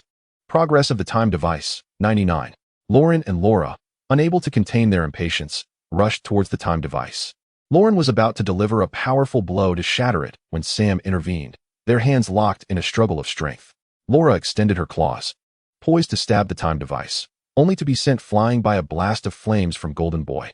Polaris remotely controlled Loki's dagger, the gleaming blade flying directly towards Kong, only to be intercepted by Golden Boy, who took the impact to his leg without flinching. Sophie, Yelena, and Groot all sprang into action, Groot's arms extended into infinitely long, sturdy branches, seeking to restrict the time device's function. Suddenly, the time machine emitted a brilliant green light, illuminating the laboratory in bursts, as if a significant event were unfolding. Progress of the time device, 100%. Ding. The time machine is complete. Kang's realm of time began to unfold. In an instant, the entire atmosphere transformed into a pure green hue, rapidly expanding at the speed of light, enveloping the earth as if creating a temporal barrier. All beings, objects, and structures shrouded in this verdant gas continuously reformed and flickered in and out of existence, reminiscent of an electronic screen. In the distance, the sun also began to turn green, undergoing a similar transformation as the earth. The moon briefly appeared in the daytime, adopting an olive hue. Then, 3 seconds later, everything returned to its normal state. Lauren gazed in horror at the scene, knowing that Kong had now firmly grasped the very fabric of time across the universe. Ha ha ha. I am about to embark on countless journeys through time. Kong laughed maniacally, clutching the time machine in his hand. At that moment, the device had indeed shrunk to the size of a coin, resembling a button. Kong held it tightly, as if grasping countless opportunities for resurrection and rebirth. Kong confidently proclaimed, "Now is the time that belongs to Kong, and this is Kang's world." Loki, Sam, and the Golden Boy shared in the joy, their faces adorned with the smiles of the victorious. Kong continued, "Let us seek out the White Queen. She invested 5 million in me, and now is the moment for me to fulfill my promise." Forming a line, Loki, Kong, and the others clasped hands and activated the powers of the Space Stone, departing from the laboratory. Chapter 59. The funeral. What shall we do? Polaris inquired of Lauren. Lauren replied, "We must strike decisively in the initial waves. Otherwise, they will grow stronger, much like Dr. Doom." Laura asked, "Where have they gone?" Lauren explained, "The White Queen is the leader of the Hellfire Club. It is filled with hawkish mutants, bloodthirsty and long-standing adversaries of the Professor. We should investigate, but first, I must report to Iron Man." The second generation of Avengers swiftly returned to Stark University. Iron Man and the others were already aware of the pervasive green hue that had appeared above the earth, likely the manifestation of time-controlling magic. Iron Man turned to Lauren and asked, "Has Kong indeed constructed a time machine?" Lauren responded, "I regret to say that he has. I could not prevent it." Iron Man replied, "It is of little consequence. He has merely been afforded a few opportunities for mistakes. Since you all managed to defeat Dr. Doom, you can certainly vanquish Kong as well. I will enlist Thor, the Professor, and accompany you to eradicate Kang's marauding team." The Professor remarked, "So it is the infamous Hellfire Club? Excellent. I have long wished to cleanse the mutant world." Thor added, "Indeed, my brother Loki is there as well. This time, he shall not escape a thorough beating." With that, Thor and the Professor followed Lauren towards the Hellfire Club. At Stark University, Iron Man was overseeing the funeral of Captain America and Captain Marvel. Dark clouds loomed over Manhattan's sky, and fine raindrops fell like tears from heaven, gently showering the plaza in front of Avengers Tower. Iron Man stood before a meticulously arranged memorial, his armor devoid of its usual luster, his eyes filled with sorrow. On the memorial, Captain America's shield and Captain Marvel's uniform lay solemnly, marking the departure of two iconic heroes. As Iron Man gazed upon the scene, his thoughts drifted back to the past. He recalled their first encounter with Captain America, who had just awakened from his slumber, curious about this unfamiliar world. Yet, the justice and resolve in his eyes profoundly moved Iron Man. They had fought side by side during the Battle of New York. Captain America led the charge against alien invaders, his fearless courage and steadfast belief inspiring everyone. Captain Marvel, with her formidable powers and daring spirit, had repeatedly turned the tide in crises, saving countless lives. She shone like a brilliant star, illuminating the dark expanse of the universe. Among the crowd, numerous ordinary citizens gathered to pay their respects. An elderly man, his hair a silvery hue and leaning upon a cane. Let tears cascade down his wrinkled cheeks as he trembled and spoke. Captain America and Captain Marvel, they safeguarded our homeland. Without them, we cannot fathom the calamities we would have faced. Beside him, a young boy clutched a Captain America figurine tightly, his eyes brimming with sorrow and fear. Who will protect us now? Doctor Strange stepped forward, his voice choked with emotion. They were our most steadfast allies. Observing the collective grief enveloping the crowd, Iron Man took a deep breath and approached slowly. Although his voice was somber, it resonated with strength. I understand the depth of our pain. Their departure is a tremendous blow to us. Yet, I believe Captain America and Captain Marvel would not wish to see us fall into despair. They sacrificed their lives to protect the Earth and us. We must not allow their sacrifice to be in vain. He surveyed the crowd, his gaze resolute. The enemy will not cease their aggression in light of their absence. The Earth continues to face countless dangers. We now confront a new adversary, Kong the Conqueror. His potential for destruction far surpasses that of the planet Devourer. This time, we cannot afford to overlook any villain, and we must steadfastly protect every good soul. The crowd nodded in agreement. Amidst the rain, they commemorated the fallen heroes while offering prayers for the second-generation superheroes, like Lauren, who ventured to confront Kong. Iron Man inscribed a gravestone for the two, the epitaphs crafted by the heroes themselves during their lifetimes. They had playfully joked about their desired epitaphs, stating that if they were to fall in battle, these inscriptions should adorn their tombstones. Captain America's read, "I will protect everyone, even if it seems a bit far-fetched." Captain Marvel's was, "When the sun shines bright, you shall see my smile in the sky." Chapter 60. The pact between Kong and the White Queen. The White Queen commanded a realm of chaos within Hellfire, where some played billiards and others smoked, yet all were bound to her authority as the mistress of this domain.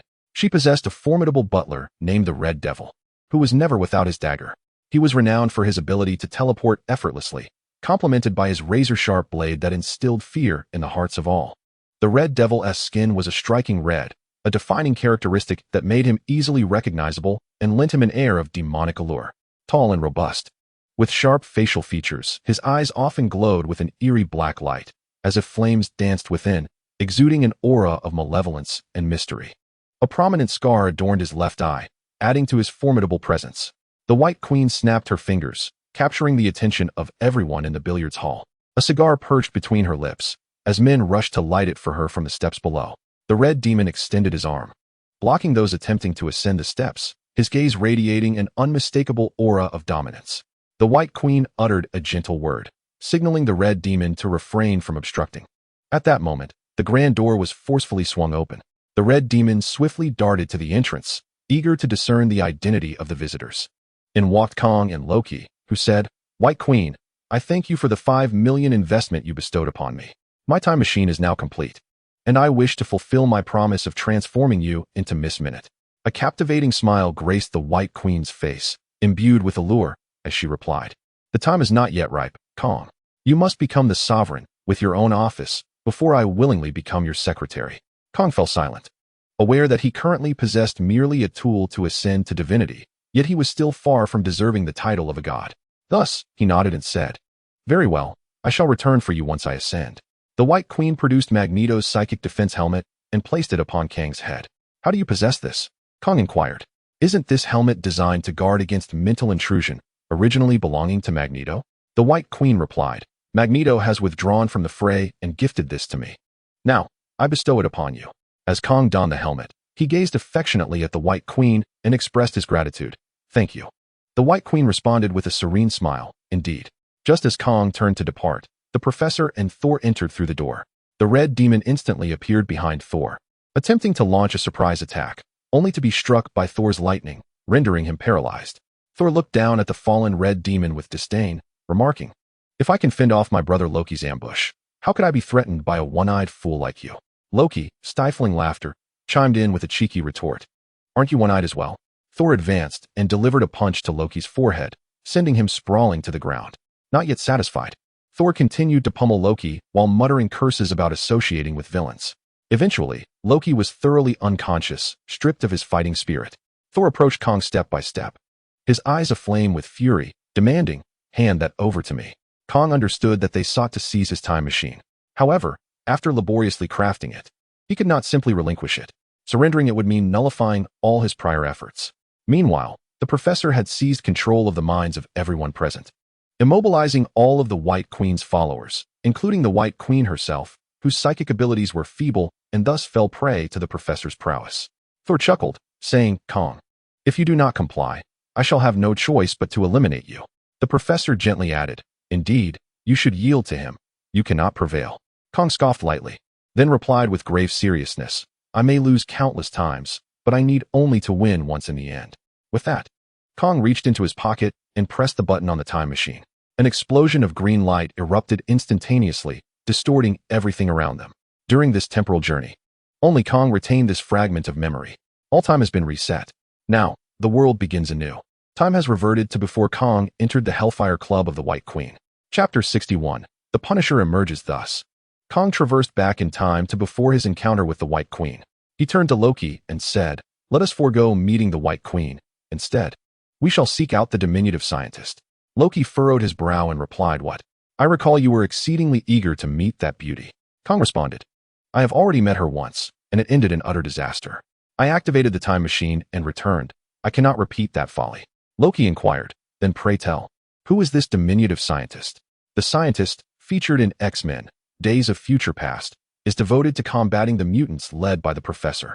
My recent encounter was primarily thwarted by the professor. We must eliminate the mutants at Stark University with the aid of the scientist, assisting him in successfully developing sentinels to wage a massacre against the mutants. Loki, Sam, and the Golden Boy nodded in agreement with this plan. The group made their way to the vicinity of the diminutive scientist. At that moment, he was in the White House, petitioning the president for the legalization of his project. However, the president believed that the mutants, under the professor's leadership, made significant contributions and should not be indiscriminately slaughtered, thus halting the scientist's initiative. Dejected, the scientist returned home, only to discover Kong had been waiting for him at his doorstep. The scientist regarded Kong and asked, "Who might you be?" Kong replied, "I am a time traveler." The scientist remarked, "Not only are you a traveler, but I sense you were once a scientist as well." Kong, puzzled, queried, "How do you know?" The scientist replied, "Because the scent of brain oil on you is even more pronounced than on me." Kong said, "Scientists should recognize and appreciate one another, should they not? I possess some spare funds that could aid you in developing a sentinel. Before that, I will ensure your safety." The scientist nodded and expressed, "Thank you for your support. Inferior genes should not exist. Mutants must be eradicated." Kong produced a genuine leather bag from Nicholas, containing 3 million that he had yet to expend, and presented it entirely to the scientist. The scientist weighed the bag and remarked, "This sum should suffice to create a perfect sentinel. However, I currently lack a biological cell, which is essential for its construction, the sample from Mystique." Kong inquired, "Do you need our assistance in capturing Mystique?" The scientist replied, "The pressing issue is that we have no idea where Mystique is." Kang's team commenced their search for Mystique. With her agile prowess and extraordinary assassination skills, coupled with her ability to assume the appearance of any individual and mimic their voice, she can evade detection with remarkable ease, should she choose to conceal herself. Recently, a series of earth-shattering incidents have unfolded in New York City. Initially, the newly appointed president of a prestigious university was tragically gunned down, followed by the assassination of the new mayor, Jean Bing, both of which made headlines. Logically, one would expect a palpable sense of fear among the populace. However, the citizens did not seem particularly terrified. On the contrary, amidst their speculations, many believed that a figure of justice must be behind these acts, as the victims were predominantly deemed to be societal parasites. Kong, too, took note of these events. His interest was not in defending Jean Bing, but rather in the remarkable assassin responsible for these deeds. In his mind, only Mystique possessed such extraordinary assassination skills, prompting him to keenly anticipate the next appearance of this enigmatic killer. Once it was confirmed that this individual was indeed Mystique, Kang's team would apprehend her without hesitation. Verifying her identity would be straightforward. If her skin were to sustain damage and turn a cerulean hue, it would unmistakably indicate her true form. As Kang's team patrolled the streets, Loki purchased 3 ice creams and inquired, "Would you like one?" Without hesitation, Kong accepted one of the treats. Observing the remaining 2 ice creams, Loki stuffed one into his left hand, indicating it was for himself, while he held the other aloft, asking, "Who among you two will have the last one?"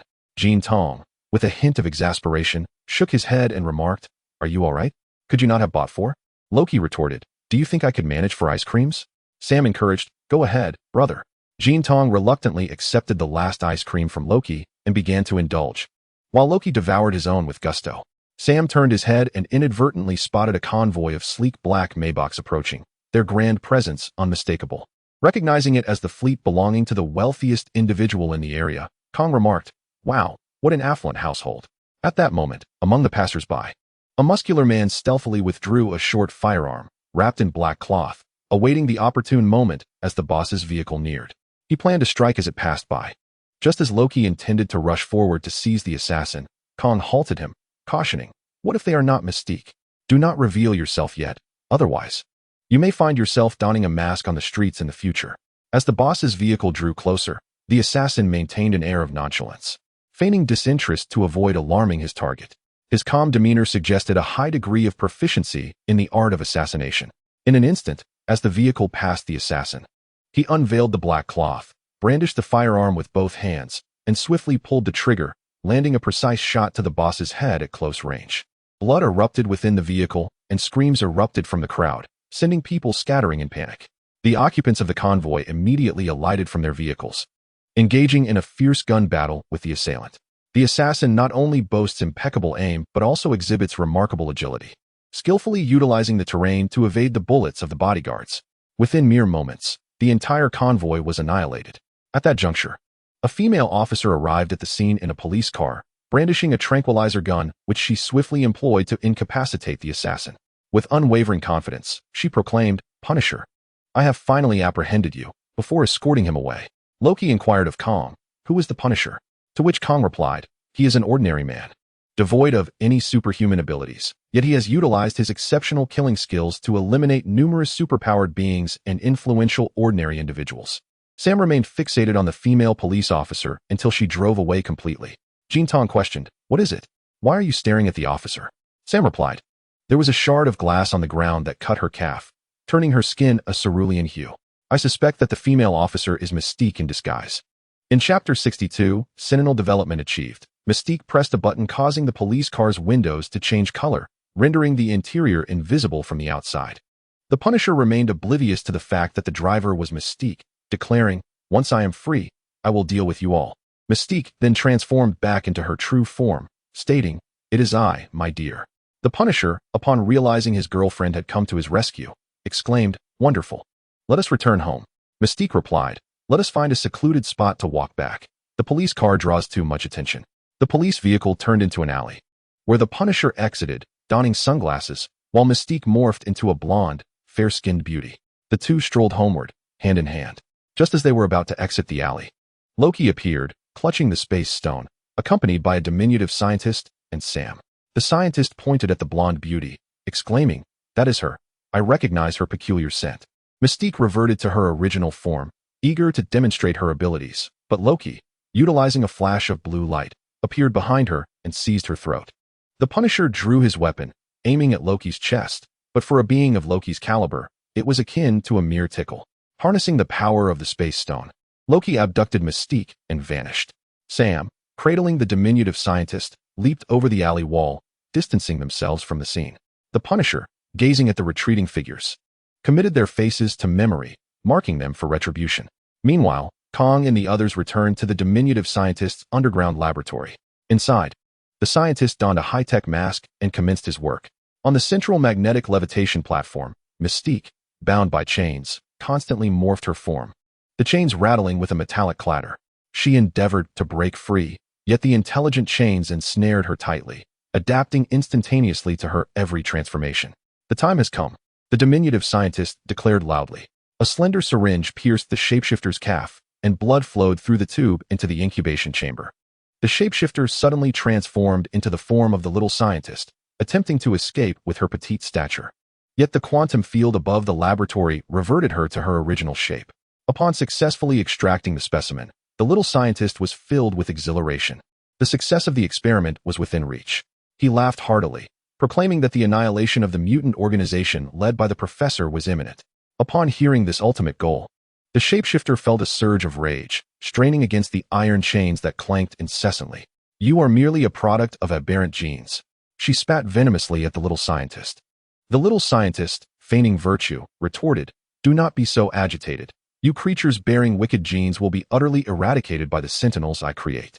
Outside the observation chamber, Kong Zheng, clad in a purple cloak, intently monitored the experiment.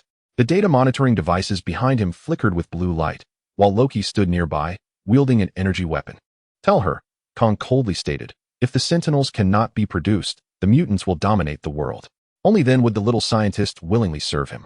Meanwhile, in the forging area, molten metal churned in the furnace, bubbling and splashing. This metal possessed a hardness akin to adamantium and would eventually form the skeleton and epidermis of the Sentinels. The scientists poured the shapeshifter's essence into the core device, red genetic strands entwining with the metal. With the command to synchronize the neural pulses initiated, 12 machines vibrated simultaneously, and the metal gradually morphed into a humanoid shape. However, during the injection of the metallic body, the laboratory suddenly encountered a crisis. The electrical system began to tremble, and cracks appeared in the glass of the incubation chamber, heralding the imminent emergence of the Sentinel. "Activate the cooling system." The little scientist, in a flustered panic, hastily operated the instruments. Yet, Kang obstructed him, stating, "No. Let me observe. If we leave this step unchecked, we shall witness just how powerful the Sentinel can become." Kang understood that once infused with that extraordinary essence, the Sentinel would possess limitless potential. If it were to be cooled and solidified now, it would be akin to weaving oneself into a cocoon, thereby diminishing its upper limits of power. Before their eyes, the Sentinel shattered forth from the incubation chamber, the shapeshifter's influence still manifesting. As the Sentinel gradually grew to heights of 1 meter, 2 meters, 3 meters, until it reached an impressive 10 meters. Its skin became increasingly defined and robust, limbs extending outward, and 2 golden eyes gleaming brilliantly appeared. "Wow, what a magnificent creation!" The little scientist gazed up at the machine designed to slaughter mutants in awe. Kang, observing the metal giant taking shape, smugly remarked, "This Sentinel is not merely a weapon. It possesses the ability to evolve independently. The shapeshifter's essence will allow it to assume various forms. Given enough time, it will surpass all mutants." As time passes, the Sentinel begins to undergo a transformation.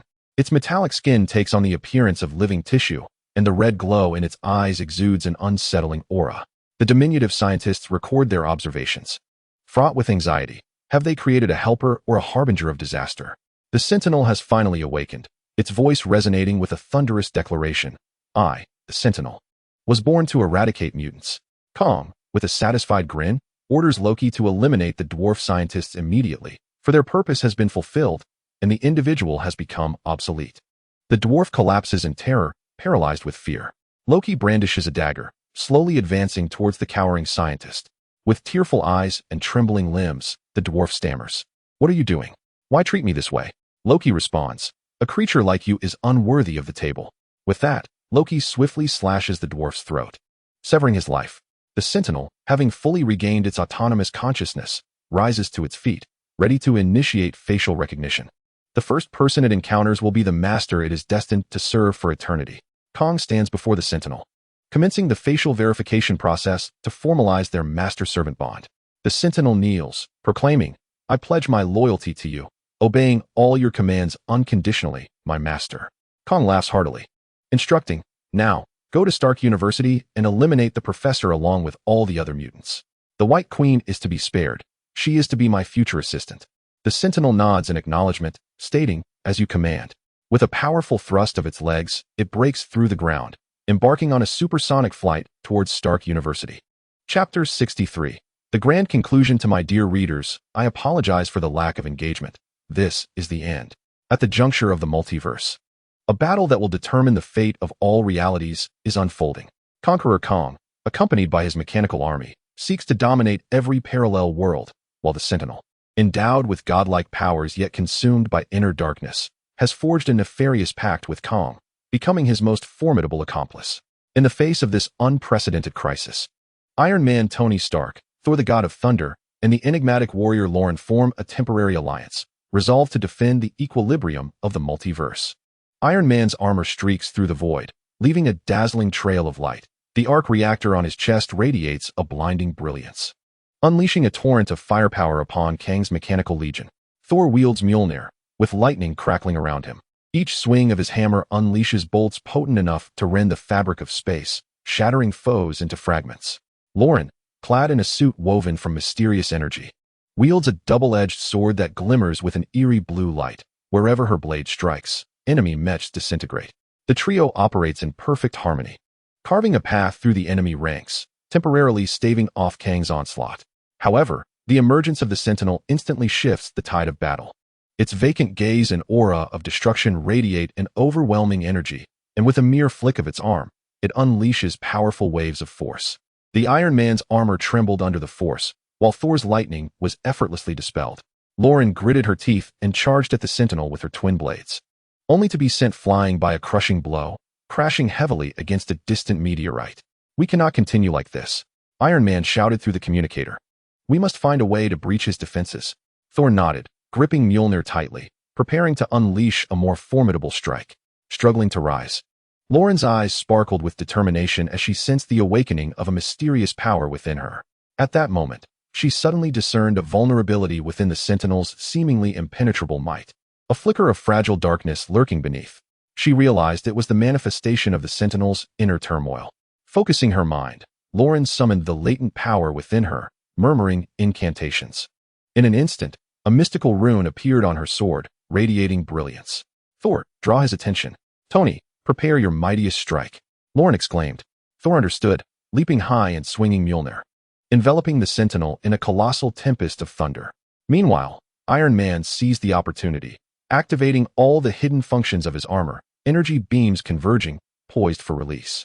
Infuriated by the thunder, the Sentinel unleashed his wrath upon Thor. Just as he prepared to deliver a fatal blow, Lauren appeared behind him like a phantom, her twin swords, adorned with the mystical rune, piercing into his back.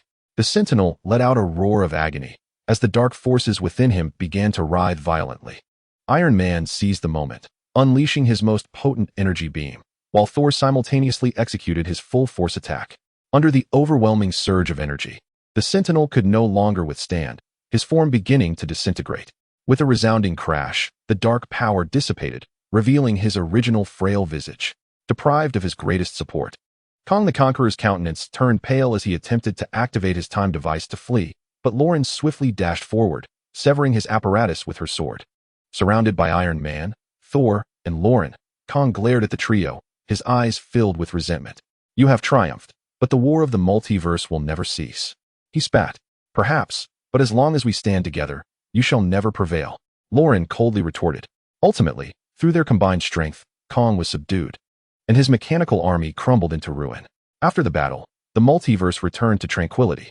Iron Man, Thor, and Lauren exchanged glances filled with mutual respect. Though they hailed from disparate realms, they forged a profound bond in this confrontation, becoming legendary heroes safeguarding the multiverse. The end.